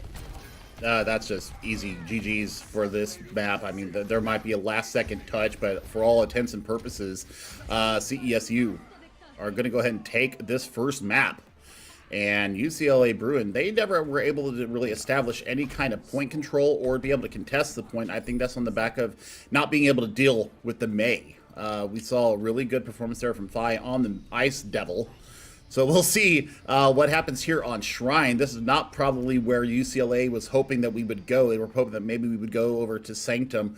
But it's going to be Shrine here, and no changes here for CESU Black. We're going to go in with we're going to see the monkey come out.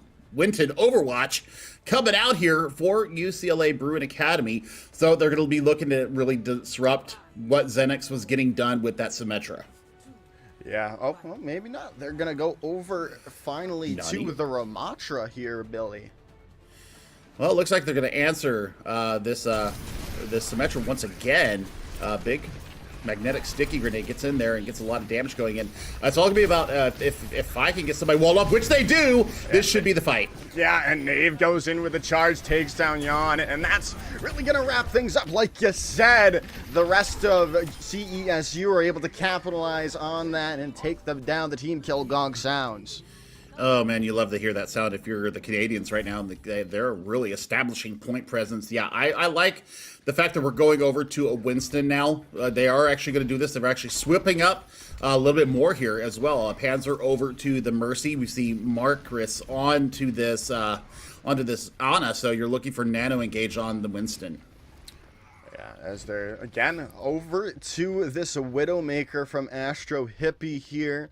Still trying for that one shot potential to open the fight up in the favor of UCLA, but they're not really making the space that they need as Knave just walks in on them, and Phi has already taken out one of the DPS on the side of UCLA Bruins, and they can't really figure things out when they're already down by one, and it's showing right now as CESU continue to hold on. Well, they're using the teleporter to get themselves in and out of engagements as well, very smartly from Zenix. So the Widowmaker pick here, I mean, you got killed by a Baptiste. That's got to be a little bit of a shame point there for the hit scan. But you know what? I mean, this is all about engagement right now, and Chingus has a Deadeye. Let's see how they get out of this next engagement. Yeah, they're going to try to figure things out. Astro Hippie still trying to make this Widowmaker work, but it's going to be Chingus coming in here to start things off for UCLA, but the Shatter in response, but they are going to find a follow-up with that charge, but the res is there, so everything's looking good now for UCLA Bruins. They're going to have to survive this blizzard, but there's not really anyone on point to deal with them as UCLA Bruins finally get their first capture of the night. Well, I mean, it took them 2 maps that they finally got it through. And it was a little bit of an overcommittal there from Nave that really started the dominoes falling into the Bruins' favor there.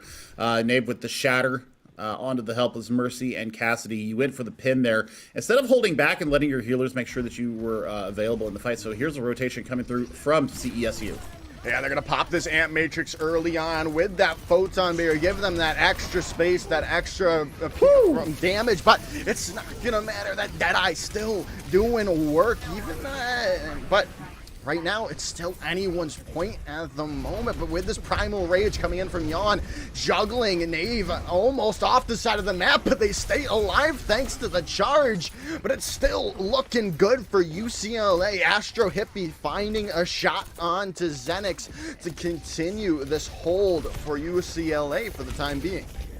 I mean, they use the sound barrier in that fight as well and gets murdered for their effort. So, I mean, lots of work here to get done for Bruins. They need to be able to hold in here. Doomfist swap here for Nave going in, so they're looking for the back line to get them stuck out. Yeah, in the middle of all that, CESU got the point flip, so they have the point to. This is their fight to lose. They can win this, and they're done. As it looks like they are. Everything going right from CESU as the overtime bar ticks down. The Winston and Symmetra, the only ones left, but it's not for long as the overtime bar ticks away. As CESU Black takes map number 1. They won that fight 3v5, by the way.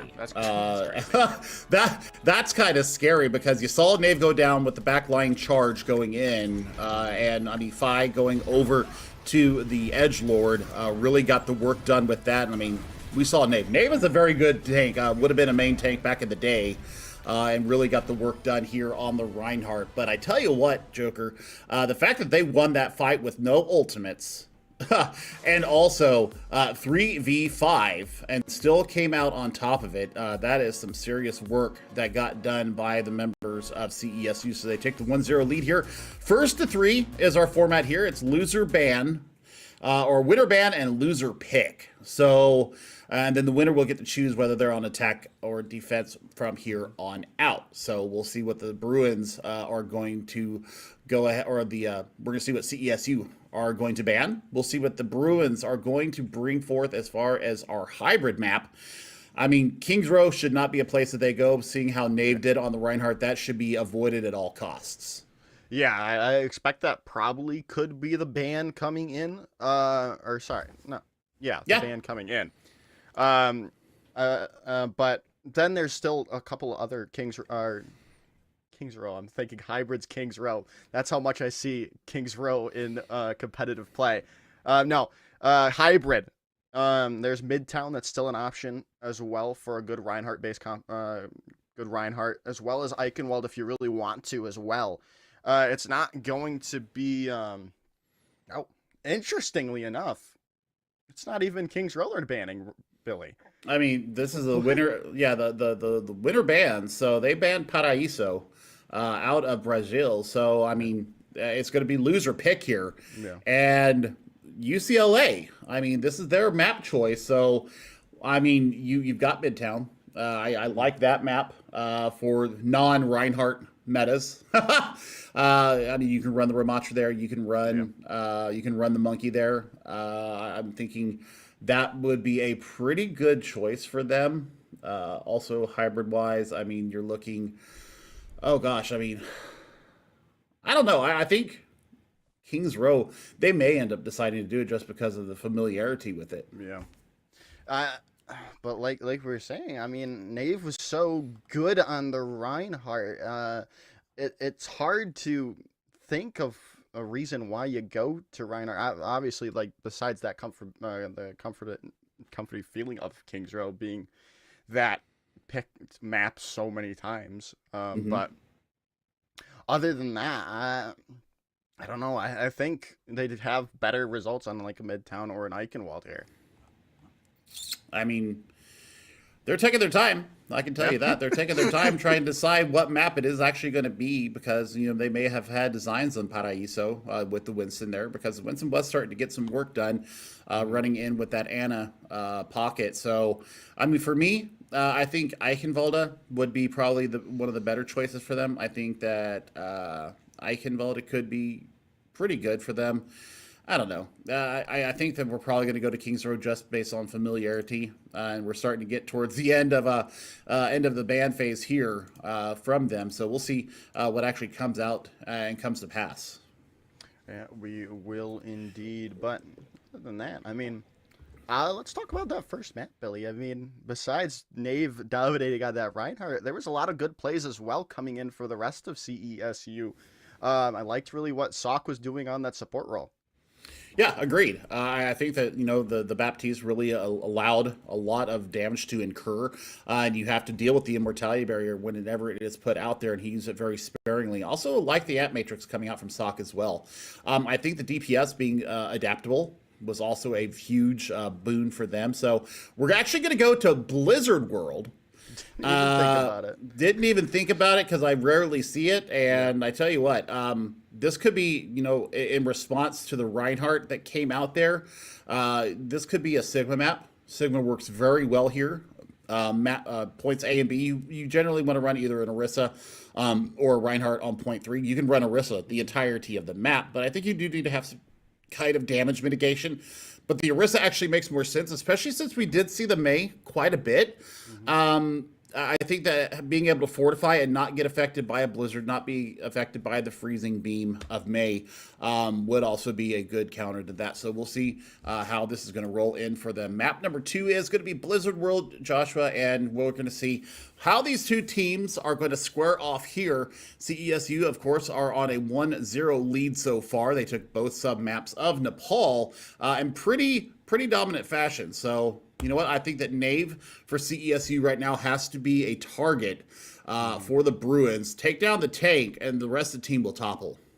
Yeah, I mean, it's also what your comp is really around. I mean, like, if you, like you said, like, you take down the tank, you're pretty much running for your life from the rest of the team coming into your face. So, I mean, like, that has to be your priority there. And then, obviously, picking up the supports in the back line as well to stop the... that can also be one of your good places to start to get rid of the tank, because obviously you're healing the tank to keep them alive. But I'm excited to see if they can either get... I believe it was, Yawn away from their supports or their DPS that are really trying to peel for them and continue to capitalize on them. Well, we'll see. We're going to see the Bruins come out here on offense first. So, CSU, their defense will be showing up here in just a couple of seconds. And, yep, as I called it, we're going to have a double sniper look. So we're going to have what I call the shooting blind. I don't know if you remember from back in our CGL days, Joker, but shooting blind is where you have the Sigma with the experimental barrier up there looking at both lines of sight approaching the point. You have to make them come to you. And, you know, you just basically give yourself a free fire situation. Also looking at the Zenyatta and Sock back out on this Baptiste. You know it, Discord Orb, still one of the most powerful cooldown or abilities in this game. People have been crying for it to be nerfed for years, and it will never happen because, you know what? It gives you a little bit more to think about, and I don't think it needs to be nerfed. No, I don't think making DPS, or sorry, supports that can DPS is a lot better, I feel like, for the game. But we're seeing the Widowmaker duel here, Billy. Who's going to find the first shot to open things up as Astro Hippie looking down the line. Not going to really find anything. They're playing the sight lines well, but they're going to have to focus on the rest of UCLA as they go in onto the point here as the slam comes through. But Nave already starting things strong for CESU to keep that point in their favor. It looks like Yana's going to have to probably back out. No, maybe not. They're still vying for this position right now. I mean, that's what Doomfist needs to do. Oh my word. Knave just, yeah, picked him out of the sky there with the hyperspheres. I mean, this should be a one fight here for CESU blacking out. Yeah, there goes the tank down. Everybody needs to back out at this point. I mean, Jan, you know, almost 80% to their first meteor strikes. I mean, in a minute, that's not bad, old generation. The thing is that, what are you planning to do with the rest of the composition? You're looking for Jan to go in, but then you've got mid and long range hit scan. Nothing in to really follow up on the dives going in from Jan. I think we need to see a tracer with this composition. Yeah, I definitely have to agree with you. Something to get in the back line, but hey, maybe not. Chinggis gonna take Fi out of this fight. Now things are gonna open up more for UCLA, especially with the Meteor Strike coming out, taking away that immortality field. And this is looking more and more likely for UCLA to keep pushing forward and getting this point open. But Sock is gonna use that Amp Matrix to try to turn this fight, but I don't think it's going to be possible. They're already pushed all the way back away from this point. I mean, that'll be point A in about 2 minutes here for them. There might be a chance for Fi to get onto the point, be able to take some stuff out. Taking down Chinggis is a good start for them, so they do have time to get on the point. There it is. There's the touch. Oh my word, takes a kunai to the face. But the Gravitic Flux is out, but he did not Sigma 9 there. I thought he got off the point. They're able to come back in here on that Gravitic Flux as well and continue this hold on, Billy. This is miraculous coming in from CESU as Xenix finds the head of Marquis and sends them back to spawn. I mean, that's an incredible hold there. They had no rights winning that fight.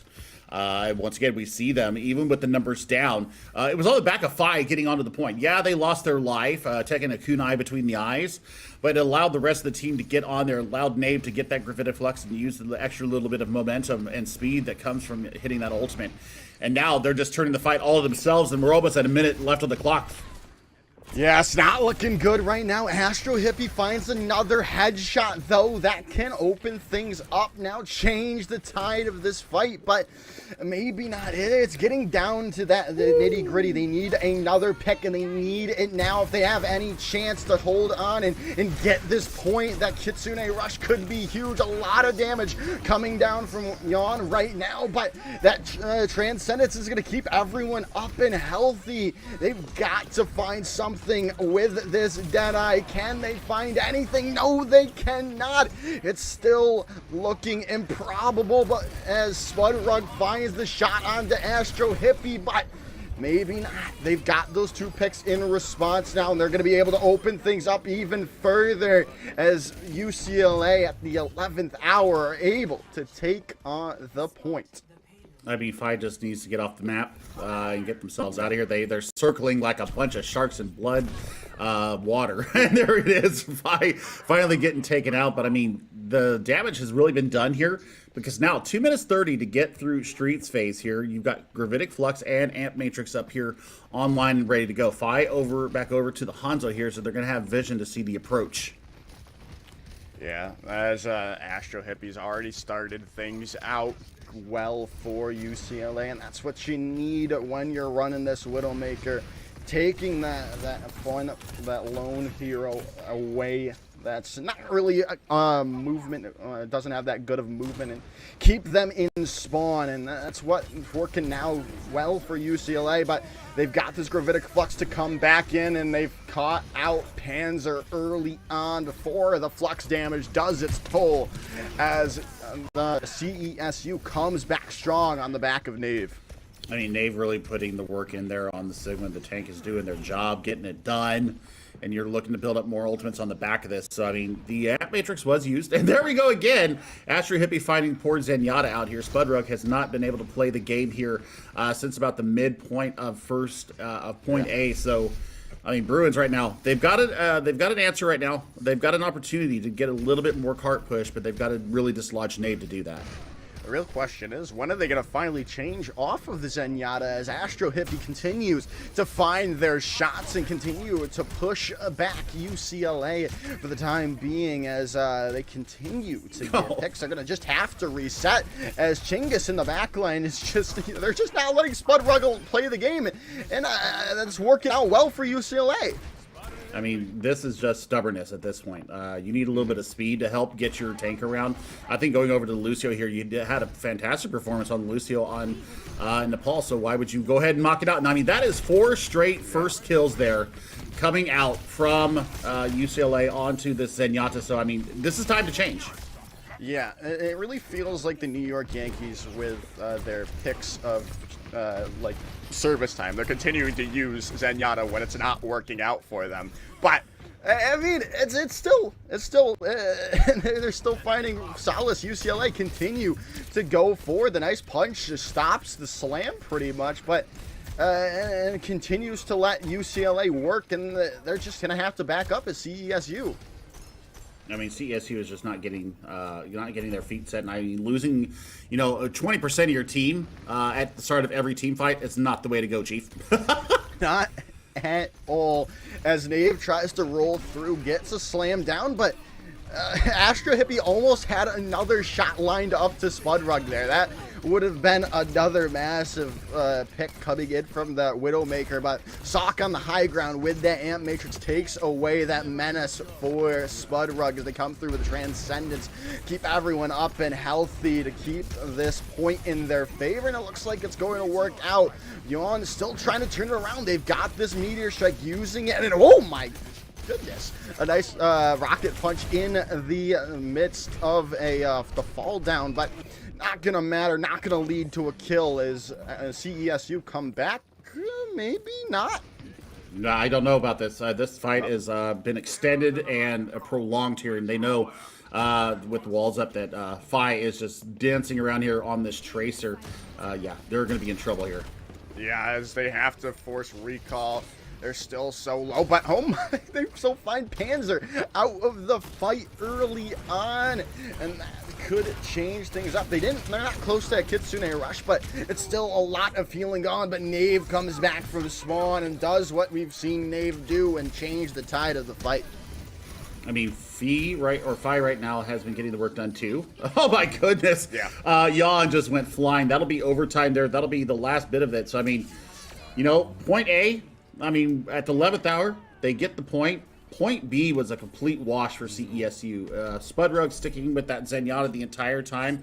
And then you used your Transcendence on really a lost fight. Kind of questionable there for me. So we'll need to see what they've got going on offensively. We'll take a look at what UCLA are going to have coming out on their defense here. But, I mean, really, Astro Hippie and Chinggis came alive on a non-controlled map, and they really started finding their sightlines. They started finding their bead on the enemy team and really taking them out with, frightening rapidity. If I see a Zenyatta Spudrug once again, I'm probably going to tear what's left of my hair out. You're gonna lose it on him, Billy. But I think he's heard us. They've swapped over to the Lucio to speed Nave around, who's opted to go over to the Reinhardt.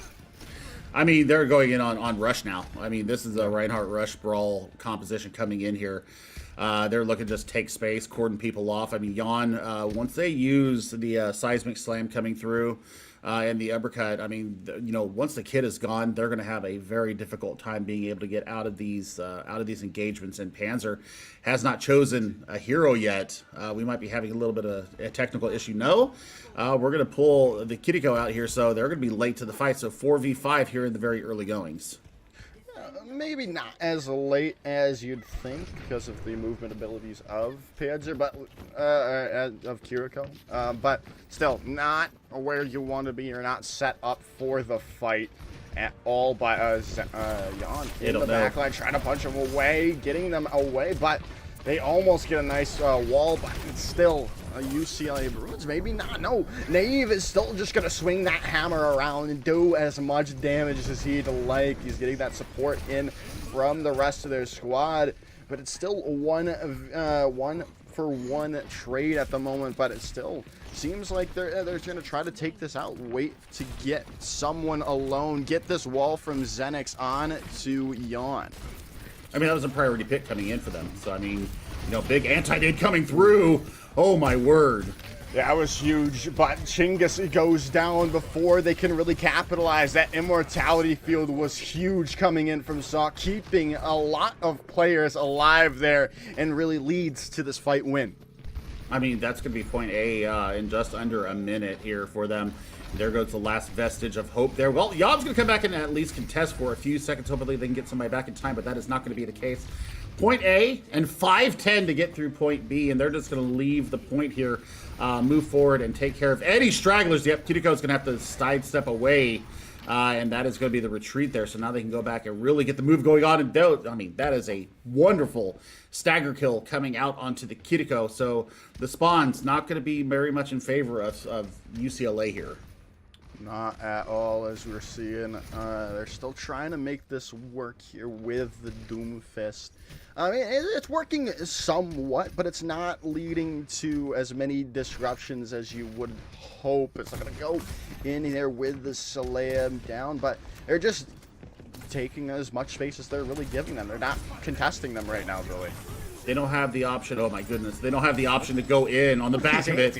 Yeah, I know, right? They don't have the option to clean up anything on the back of these engagements coming in from Yon. So I mean, you know, Astro P does take down Xenix. That's a priority pick.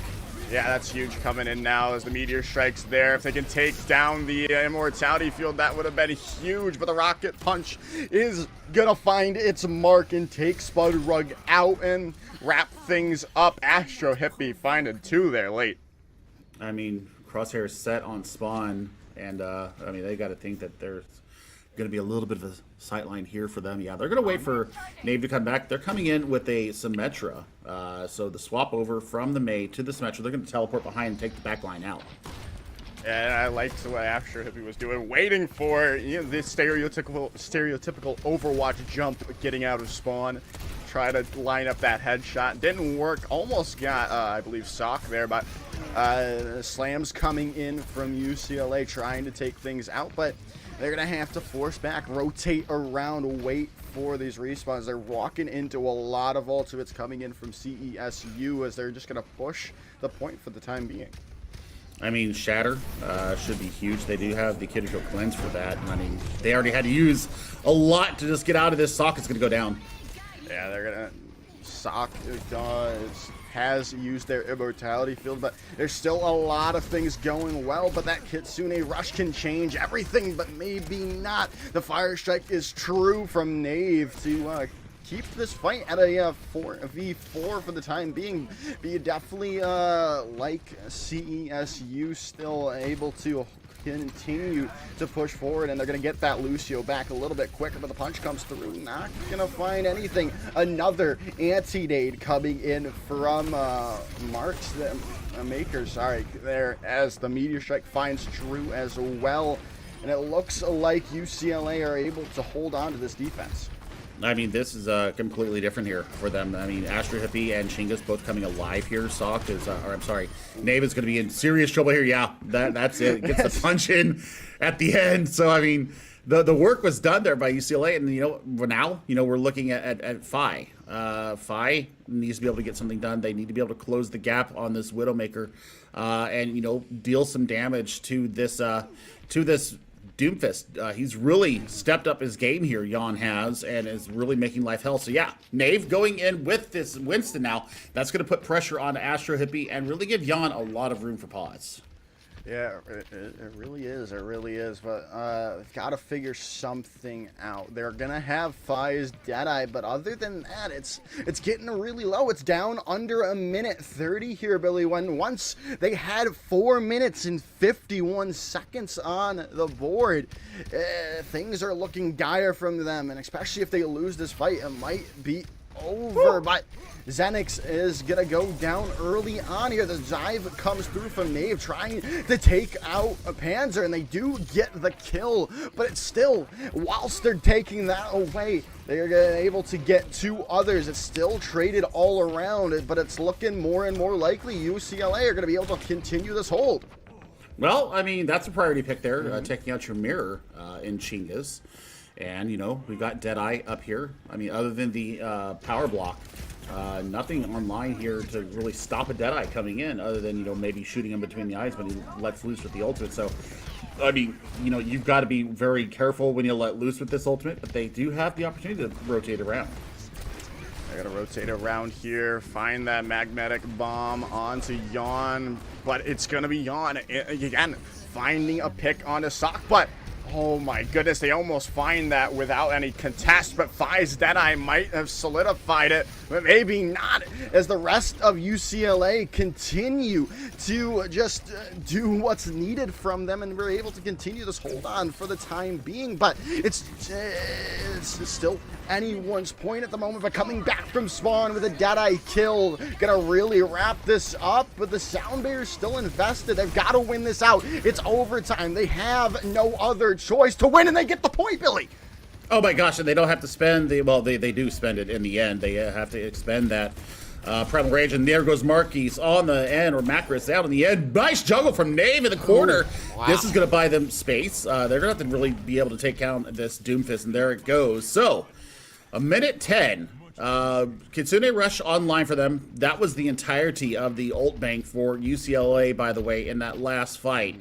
That sound barrier that came out from Spudrug was absolutely massive. Now you're looking at Kitsune Rush. You're looking at the Pulse Bomb getting around the corner here. Astro Hippie. And to counteract, the Tracer has brought out the Torbjorn.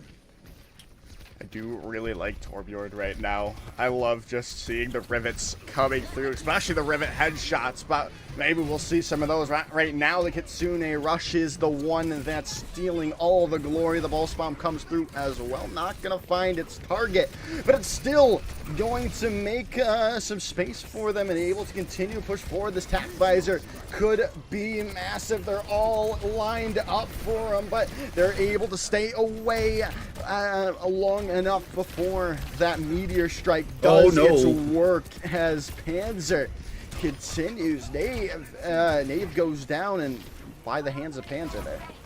Well, I mean, 7 seconds left on the clock here. They've got to get a touch. They've got to get it now. I don't know if they're going to be able to touch.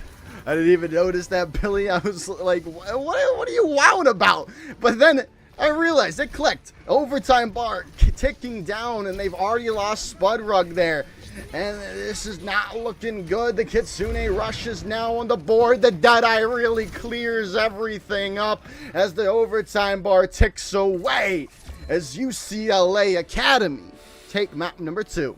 Well, we do see the tie here, so now it's a complicated 1-2. And man, UCLA, after getting just absolutely swept in the control round, Yawn on this Doomfist, staking their claim to this second game of the series, and just had their way, and there was no answer from CESU. We saw some changes come through at the end of point B and into point C, but I mean, they didn't deal with the Widowmaker threat enough in the beginning. So I mean, you saw Astro Hippie getting, shot after shot, taking down people. We saw the stubbornness of Spudrug on the Zenyatta on point B for their defensive stage for CESU. So I think, faster counteracting of what's coming into you. I would like to see a Sombra personally to deal with said Doomfist. It does work. Junkrat also very good in running with a Doomfist coming in. Those traps can be a nasty damn thing coming in. And what we really need to see now is what are we going to see from the CESU as we're going to have the winter band here coming from UCLA Bruins as I take a look here and find that. So yeah, actually we're going to take a quick little break here. Don't go away, folks. We're going to let these two teams catch their breath and us, and we'll be back with you in about 5 minutes.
right, play the game, win it life, have no shame, there's no time, feel the pain, live the grind, I could change, in my mind, pick a lane, commit and climb, the only way to win it life. I never miss, that's fact, taking big swings, bitch, hand me the bat, put me in the ring, you'll go out in a bag, cause I sing what I mean and I bring it to the mad light. Ain't got time to kill, I got time to feel, I took the red pill, I know life's short so I wanna live real, but how's it supposed to feel?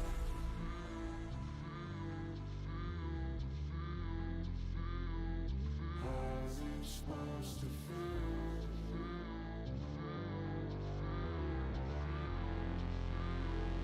How's it supposed to feel?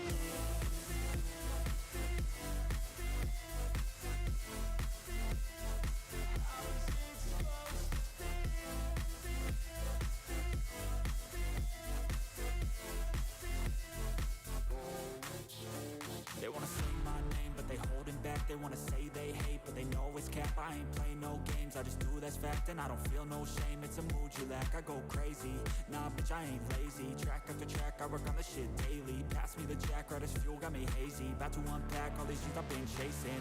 I've got visions in my head, like memories after death. To be a legend instead of something you can forget.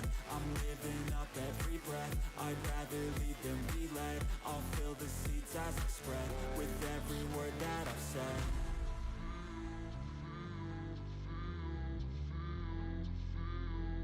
How's it supposed to feel?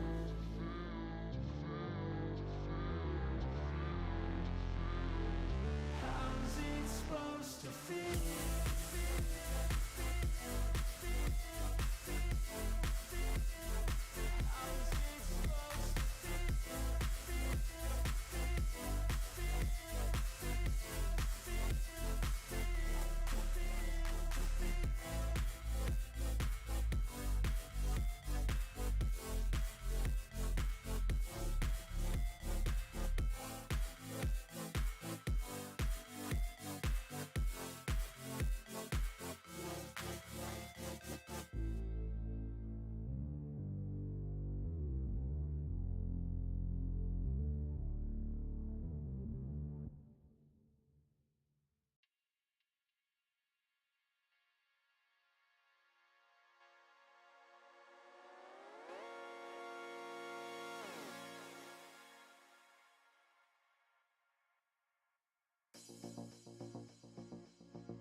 Welcome back, everyone. It is time for map number 3 here, Billion. Well, we've got a tied series on our hand. Nothing matters. Now it's a 1-2.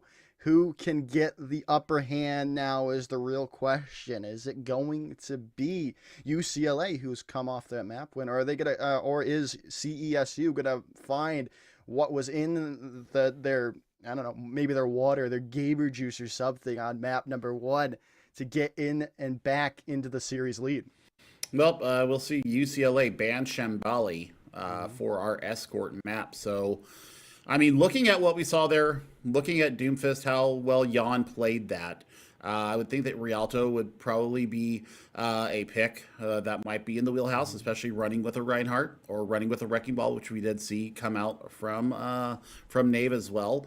So, I mean, we also saw the Winston. So, I mean, those are all good maps. Dorado, also a pretty good map. Doomfist doesn't work as well on Dorado.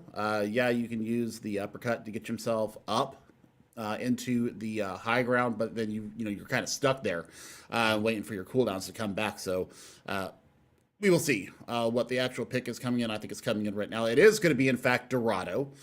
So, yeah, they're trying to kind of let Jan can get done on this Doomfist. And I think that this will also play into the Winston probability coming out from Knave and company. So we'll see how this is going to play itself out, Joshua. I really think they just wanted to be with you, Billy. They were looking at stream, saw your background, and was like, hey, let's go to Dorado. I like it. But, yeah, I'm excited to see this Dorado pick coming out. Maybe some more snipers coming in from these two teams. You know, all about the Widowmaker plays that we've seen on Dorado, in Owl and other places as well. But other than that, I'm interested to see if there is always a possibility of that close hold near those doors.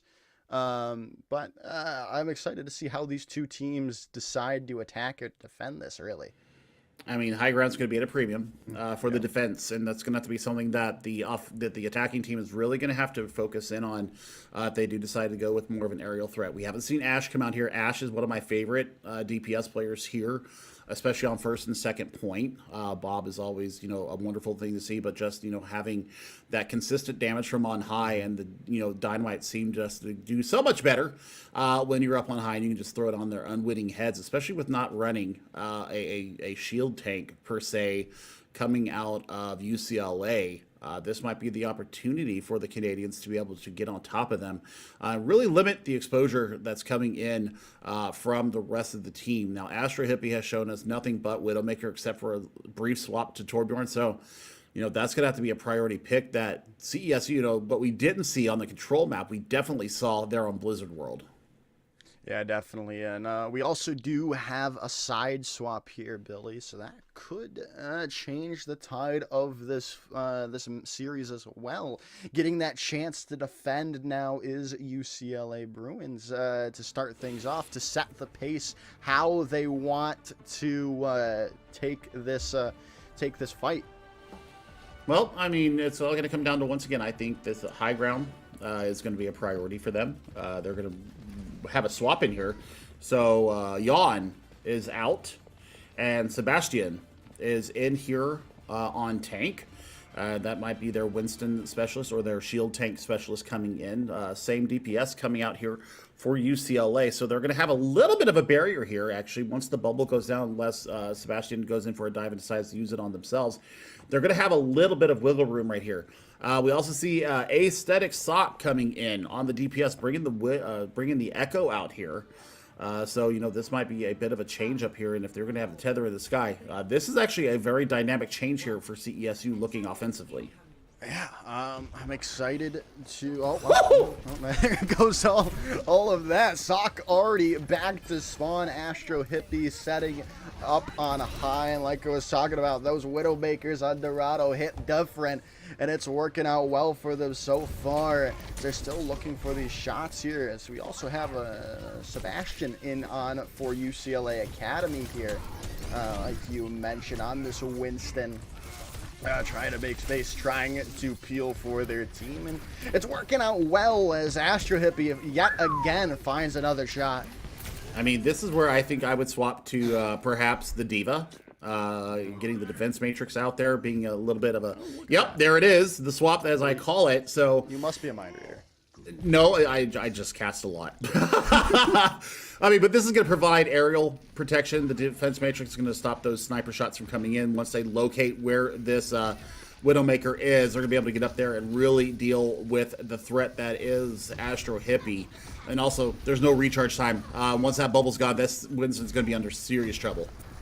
Yeah, I mean, we're seeing Sebastian play well, but finally finding that sight line onto Astro Hippie. It's quickly rezzed up, and they can make the space now, get into places, but maybe not, because, well, Chinggis is going to find a couple, one with a Deadeye and a nice shot to the dome as well, as UCLA are just holding on strong right now. I mean, Aesthetic Sock actually getting some cart progress there, which they did not realize. I don't know if they realized that Sock has got over to this change here onto the Tracer. So, I mean, there's going to be lots of abilities here. And there goes the Nano out. Nano boost on to Makers could be huge, but well, the sleep is there, so you're getting it away nice and scot-free without really having to deal with that Nano Diva. So they're still trying to make this space, but in the meantime, their Ana Sock is alone and found out by Chinggis. Again, this DPS duo, I don't know what it was on map number 1. They found a new life and are continuing to look good for this UCLA squad. But now this overclock's available and things could change with 1 or 2 shots. But they're not able to line it up in time. But it still looks like CESU have the upper hand, and they do indeed, continuing to move this cart. That was a baby pilot for Diva that killed. That made the kill there. So we got the remech there. We've got the recontest here. We've got Pulse Bomb. Chinggis is out.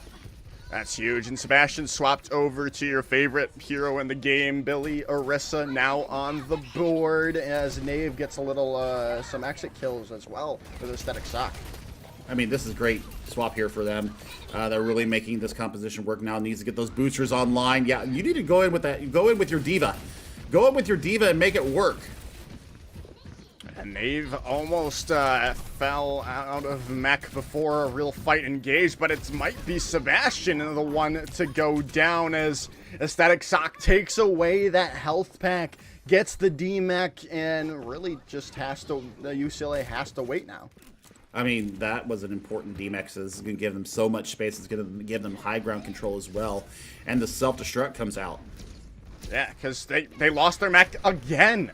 They got it back, then they lost it, and now it's gone again as they've lost their lost the pilot form as well as CESU off the back of Fi and Nave get that team kill. I mean, that's great swaps once again. I mean, Fi just decided that they were going to swap off the Sojourn, bring the Echo. So you got the aerial threat back out once again. Now into this next fight, you're going to have both support ultimates ready to go. There's a last second contest. This is unfortunate. Yet again, Sebastian is the first one taken out for UCLA as they're going to be able to get that cart to point number 2 off the back of it as Nave is going to chase down these stragglers with the help of Fi on this Echo.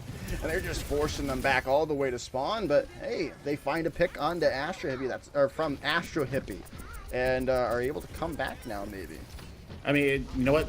Them pulling out the Kitsune Rush was a huge boon for them. Pulse Bomb is ready to go for Aesthetic Sock, so looking for this DM to come out. They know it's probably on the board. Yeah, as they're going to get that nano boost as well. Both of the Divas getting nanoed, but Mackers is down and out early on thanks to Aesthetic Sock's Pulse Bomb. The self-destruct is there. The remake is denied by Astro Hippie, but it's still looking good for CESU to continue pushing forward as the Echo copy comes through and takes down Astro Hippie. The Deadeye already online, finds one, continuing Fi, just defying the logic of everything, continuing to just dominate right now. Spudrug definitely making up for what happened there. Points A and B and also on Blizzard World. Really coming out strong here. Yeah, Nave getting that blow up to the face, taking Astro Hippie out of the fight. This is all but over. They're just straggling to try to even touch, but that's not going to even happen as CESU come in on with a 2-minute 18 time break, which is pretty good considering where they were at point 1.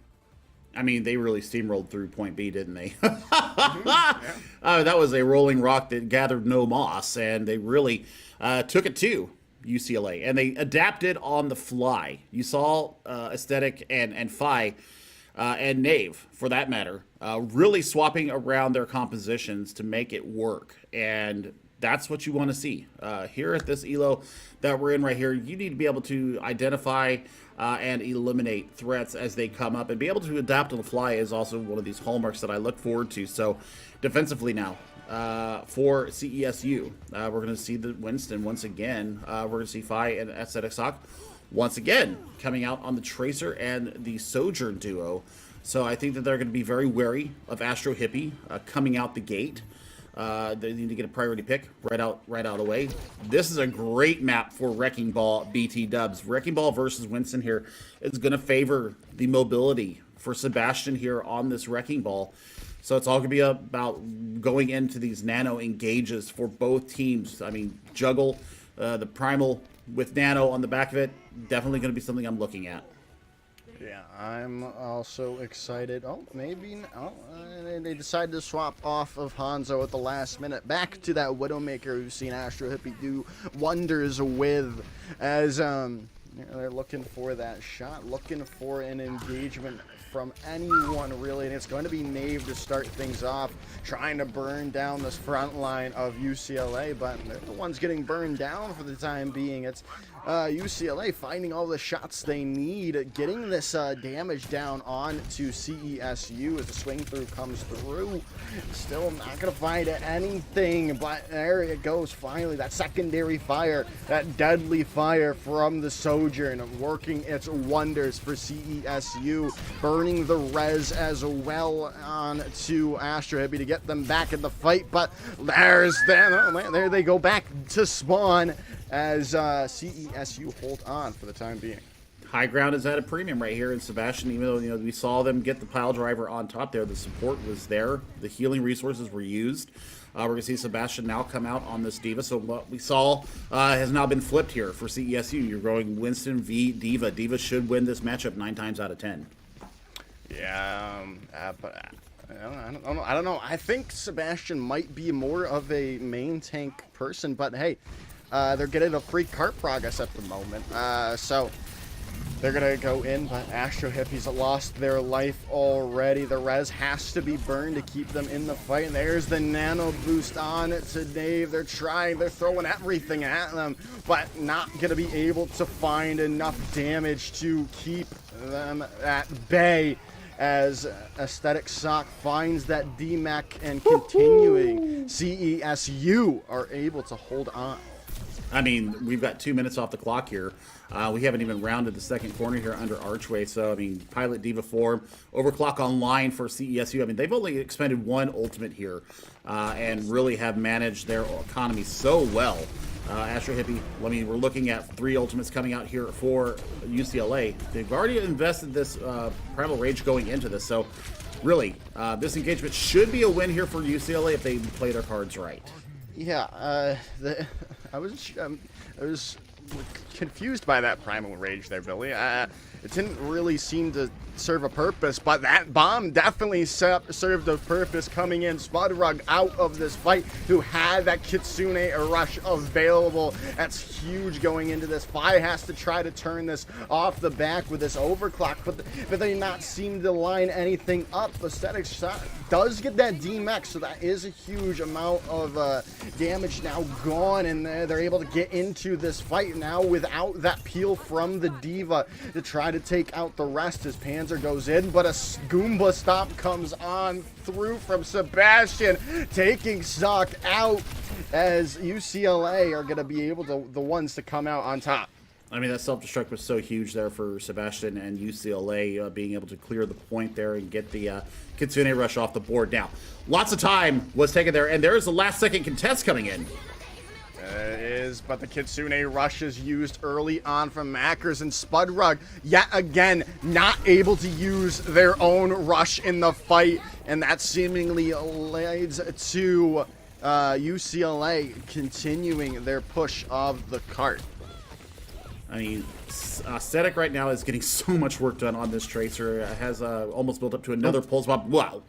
That's a nice flick there from Hippie, but I mean, looking at this next engagement, the entirety of the ult bank was really expended there from UCLA. So 2:36 on the clock to get through Streets phase. Nave coming up somewhat close on another Primal Rage, and they have control of this high ground. And they need to keep a control of this, as we're seeing UCLA. Oh my God! What? Oh my goodness! They rolled right into it, I think, Billy, as that is going to be CESU coming out off the back of the Aesthetic Sock's 2K Pulse Bomb. I mean, look at Nave there getting the work done too. Yeah. Really nice engagement there from Nave. That pulse bomb, though, really set the fight up. They get it about halfway through here. Point B, 153 left on the clock. Self-destruct ready. That's a priority pick coming out. Fly out them fight. Ooh, that's a nice sleep dart, though, in response from Sock, taking Astro Hippie out of that. But again, they have this Mercy, so that ability to get them back in the fight is huge. And, well, they're already doing work, taking Nave out of this fight and continuing UCLA's march through second point for the time being. I think that once this Primal Rage is gone, I think you go to an Orisa, or you go to a Reinhardt to deal with the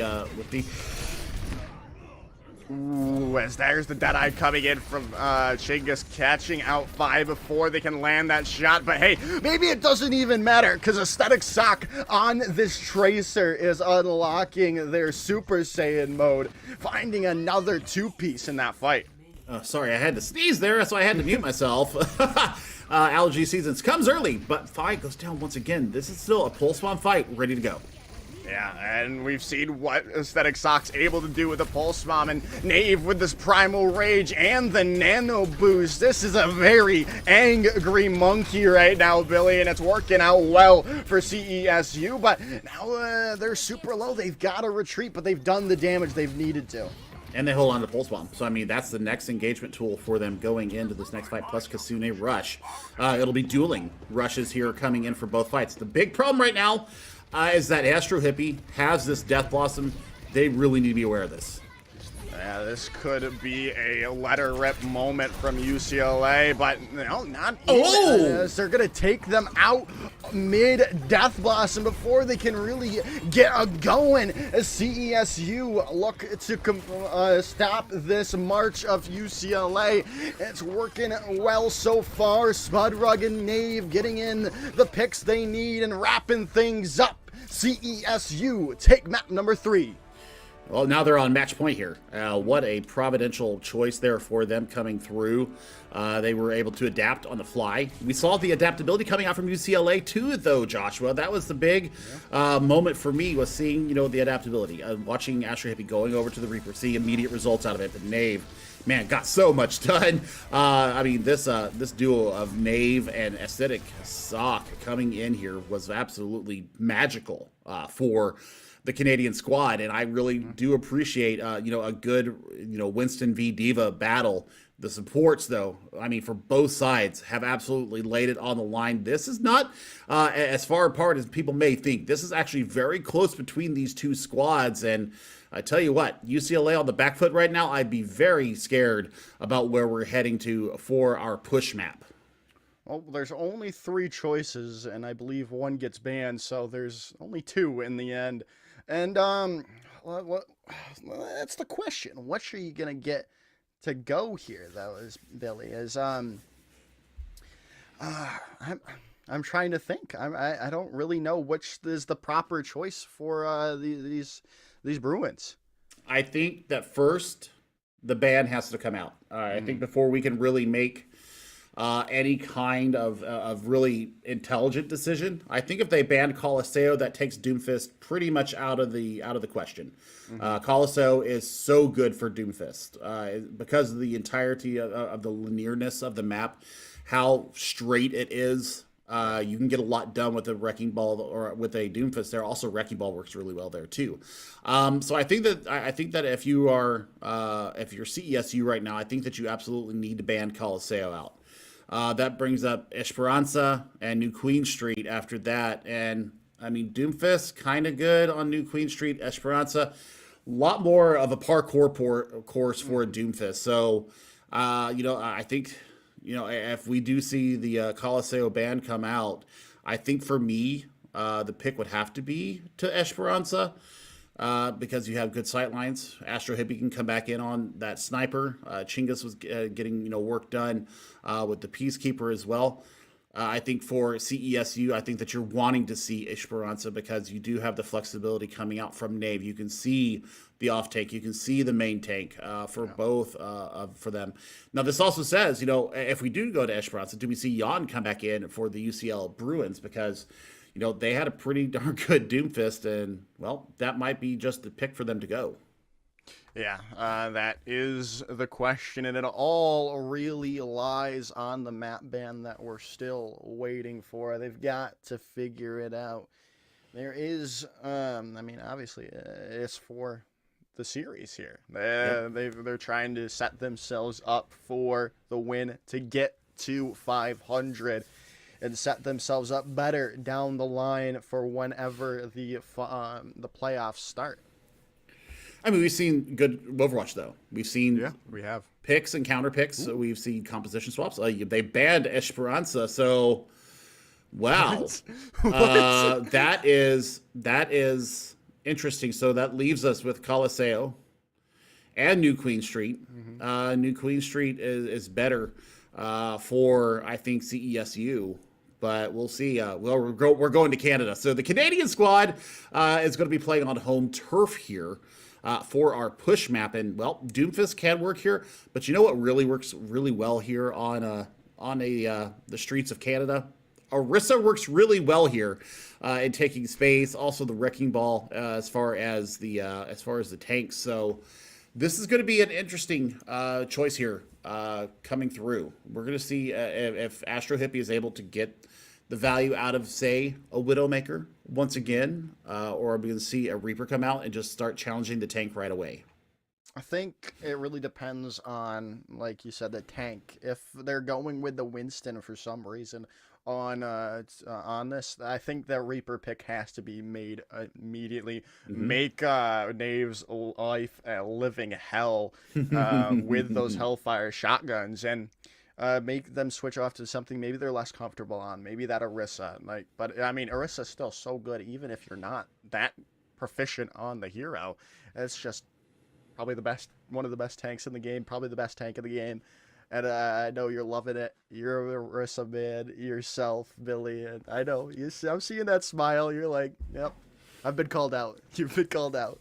I mean, I am a donkey horse main, and I do love my love my battle cattle. I mean, she is in such a good spot right now.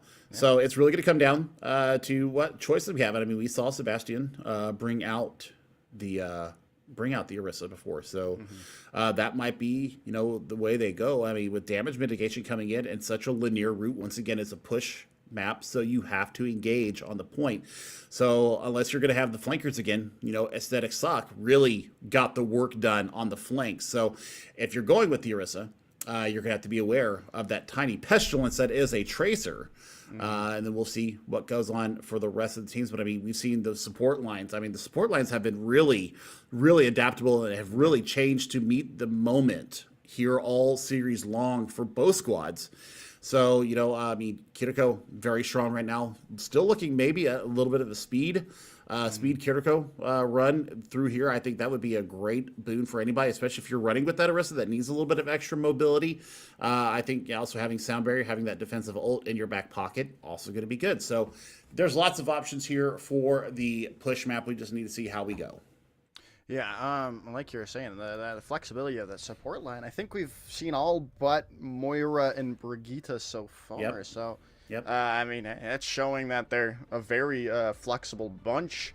And you love to see that, especially in Overwatch 2, where the lines are a bit more blurred than Overwatch 1. Having that flexibility in your back pocket is huge for these two teams. Yeah, it's I mean, this is going to be the map here for them. This is going to be where it all comes down here. Are we heading to a map 5? Are we going to close out the series here 3-1 for the Canadian squad? They're fighting on home soil here. Looks like Sebastian is going to come out on that wrecking ball, which I think gets a lot of work done here. It's also going to deal with some of that side pressure coming from a tracer. So, I mean, it's going to force out recall. That is going to be the main focus here for the Sebastian of the wrecking ball. That's going to be their focus, is taking care of that threat. We're looking at Astro Hippie is on a journey. I don't. Are they walking 500 miles? Or are they going to walk 500 more? Maybe not. But they're going to get mapped by Aesthetic Sock, and Aesthetic Sock's going to come out on that duel. I mean, and Tracer versus a Widowmaker at a close quarters. gotta give that Tracer the benefit of the doubt every time. And CESU are going to be able to get this bot under their control for the time being. Obviously, they're still going to be contested out, but they've got themselves set up for the good time for the moment. But Knave's at a kind of a sticky situation with the rest of UCLA right on them, but they're continuing to push this forward at the moment as the swap over to the Torbjorn is there as well. But still, it's not making the strides that you might have liked to as CESU continue to find these picks. Yep, I mean, that's a great first couple engagement and a half, if you will. Coming out from CESU, they've got the Pulse Bomb already online. The Zenyatta right now, I don't think is a very good choice other than trying to chunk down Nave, but I mean, the support, I mean, the burst there from them is too good. So right now, Nano engage here for Nave, going into nothing for UCLA. There's going to have to be some good rollbacks or knock-throughs and roll-throughs coming from them. So we'll see how this comes out, but that's a big priority pick. That is huge. Nave goes down, and now they can change the motion of the ocean. The bot going back into their favor now for the time being, and they beat it before they get those forward spawns. Well, the good thing is that Acidic didn't invest their full spawn into this fight, so I mean they're going to have opportunities to go through, but that is a Suzu out. And Aesthetic Sock comes through yet again with the Pulse Bomb pick. And now things go back towards that CESU side of things with that Nano boosted Winston getting that pick there. You almost said Winton. You almost said Winton, and mines are out. Mines come out here early on from Sebastian, trying to make this this point a minefield, and it's not seemingly working right now as Nave comes in here with these juggles who've just been incredible, but they fall down in the midst of trying to take away that Torbjorn turret, but it's still finding Pex for CESU and continuing this bot progress for them. I mean, there's still somebody contesting on the point, but they should go ahead and clear that out here nice and fast. So, I mean, Transcendence fight coming in here. If they can get a touch before you get to the butt scratch moment, this will be absolutely magnificent for them. But, I mean, 3 meters and counting, and they're afraid to go in.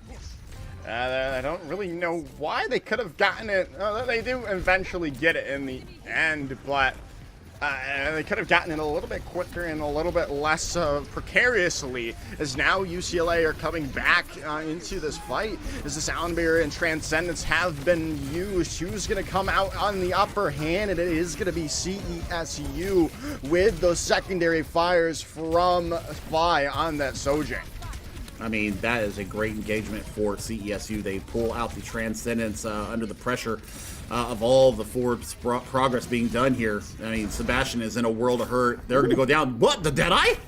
The Deadeye comes in, but they're going to lose Makers there. But the swap over to the Reaper is there as well to find the pick onto that. And a nice javelin throw coming in as UCLA are able to turn that fight on its head. And they don't get the point. They don't get the forward spawns either. They still did not get up to the 62-ish meters that it takes to get to forward spawn point. So, I mean, Terra Surge now online. The Sound Barrier is out, so that is completely off the table here for them. This is not a good look here. But that's a nice engagement coming in from Fi and Nav there. As they take away Chinggis early on, but the Terra Surge is there, comes out, but they're going to be deleted midst animation as CESU continue to get the bot back in their favor. Oh, man. I mean, yeah, bye-bye, Astro Hippie. Wow. I mean, that was a great engagement there from CESU, and they do it on the back of a singular pick and then just proceed to annihilate the Bruins. No ultimate fight there coming out from CESU. I'm sorry, they did invest the overclock there, but already 40% up to their next one. That's how much work Fi is getting done right now. The Kitsune rushes out, but it's not gonna find the value you would have liked to at all, as Dave goes in with that nano boost, takes them down, and then Fi just cleans the rest of them all up as CESU continue to push forward. Pulse Bomb, Sound Barrier, and the Primal all coming up in this fight for CESU. They should get to about 90 meters. They bring the Brigade out, so now we've just not seen Moira all night long, and this is actually going to be great for Aesthetic Sock. They're going to be looking for that Pulse Bomb comes out. Yeah, as they're looking, they get that Pulse Bomb. Not going to find anything as UCLA take the bot into their favor for a bit of time now, and they're going to try to get some good progress make. It's down to 4 minutes, Billy. I mean, 4 minutes and a almost 70 meter difference. This is going to come down to a difference of who gets what done when. Well, and that's going to be something getting done for CESU as both ultimates find picks for them as they're able to get the bot quickly back in their favor and are going to be able to get some more progress on this barrier. Oh, no. I mean, the good thing here for UCLA is that they've got not only the Death Blossom, but they also got the Nano. So I think that's going to have to be their engagement coming in here. And then clean up what you can on the back of it. But you've got a sleep. So Sock is going to have to be holding that. They have to know that Death Blossom's online. Yeah, as, they're going to look for that early on, but Nave is taking Makers out early on. That's not what she wanted. She had that nano boost available, but that's not going to happen. The team kills there. They're probably going to get a touch here, Billy, but it's going to be close. It is going to be close. There's the Nano. There's the Death Blossom out. There's the 1 kill down. And everybody else just backs away from it. So, I mean, you know, you invest 2 ultimates there. And You really invest the Deadeye, too. Oh, what? They invested the Deadeye, Billy. They found nothing. Oh, no. Okay. They Investment. stock. But, I mean, it wasn't with the Deadeye. It was just a regular shot with the Peacekeeper. So, coming into this fight, it's going to be Nano versus Rally. And Fi and Nave are just ready to go. And we've seen Nave do wonders when they get this extra health, but a nice sleep dart comes through, but they're awoken immediately before they even touch the ground. As the Terra Surge is out, finding Spud Rug, and things are looking good up for UCLA. As Sebastian on this Orisa finding the picks they need to continue the bot moving forward for them. They're brawling now, and they're starting to find their stride here, and I think that's very important for UCLA because they have really been stymied out of any kind of really decent push coming through here. Now it's 123 meters to 30, and I mean, you're looking to overclock. Once again for 5, we've seen how much work they've gotten done with this. How did Chinga stay alive before Dave goes down? Fi gets that pick with the overclock. Another one bites the dust as well as CESU have this upper hand here, but they're still not giving up. They can't give up, but Sock with the anti-nade's gonna really solidify this fight for CESU. I mean, there will be Sebastian going down. Now we're at a minute on the clock here. You've got 3 ultimates ready to go here for CESU. Sock has been absolutely providential for this Canadian squad being able to deal with the pressures coming in. And now UCLA, they're on their back foot. They've got DPS ultimates coming up. They've got the Nano once again coming up online. And they've got to figure something out here, Billy. It's down to 40 seconds on the clock. They're going to have to pretty much win everything out from here if they want to have a chance. But the Pulse Bomb really is going to come in early on, and I think that might be it as Nave and Aesthetic Sock, the dynamic duo, comes through for CESU. I mean, it's 123 meters to 45, so I mean, you're looking at 78-ish meters in 15 seconds. This is pretty much done and dusted, especially with the sound barrier engagement. Yeah, they're going to have to be perfect if they want any chance to continue this series, but losing Astro Hippie early on, the sound barrier catching all 5. That's going to be huge for CESU. Now the overclock available with that Primal Rage from Nave as well. Wrapping things up by the Death Blossom. Finds 2, though. That's huge. They may be able to know. They find Astro Hippie to sock. It's just the Ana left on point as the overtime bar ticks away as CESU are your match champions. I mean, that's a 3-1 victory and very well played for them, other than what we saw on Blizzard World. They really shut down the Widowmaker play of Astro Hippie, forcing them off of their comfort pick there. Also looking at Fi. Fi stepped up so big here for them. And you know what? I really like that Sedek Sock, the substitute coming in.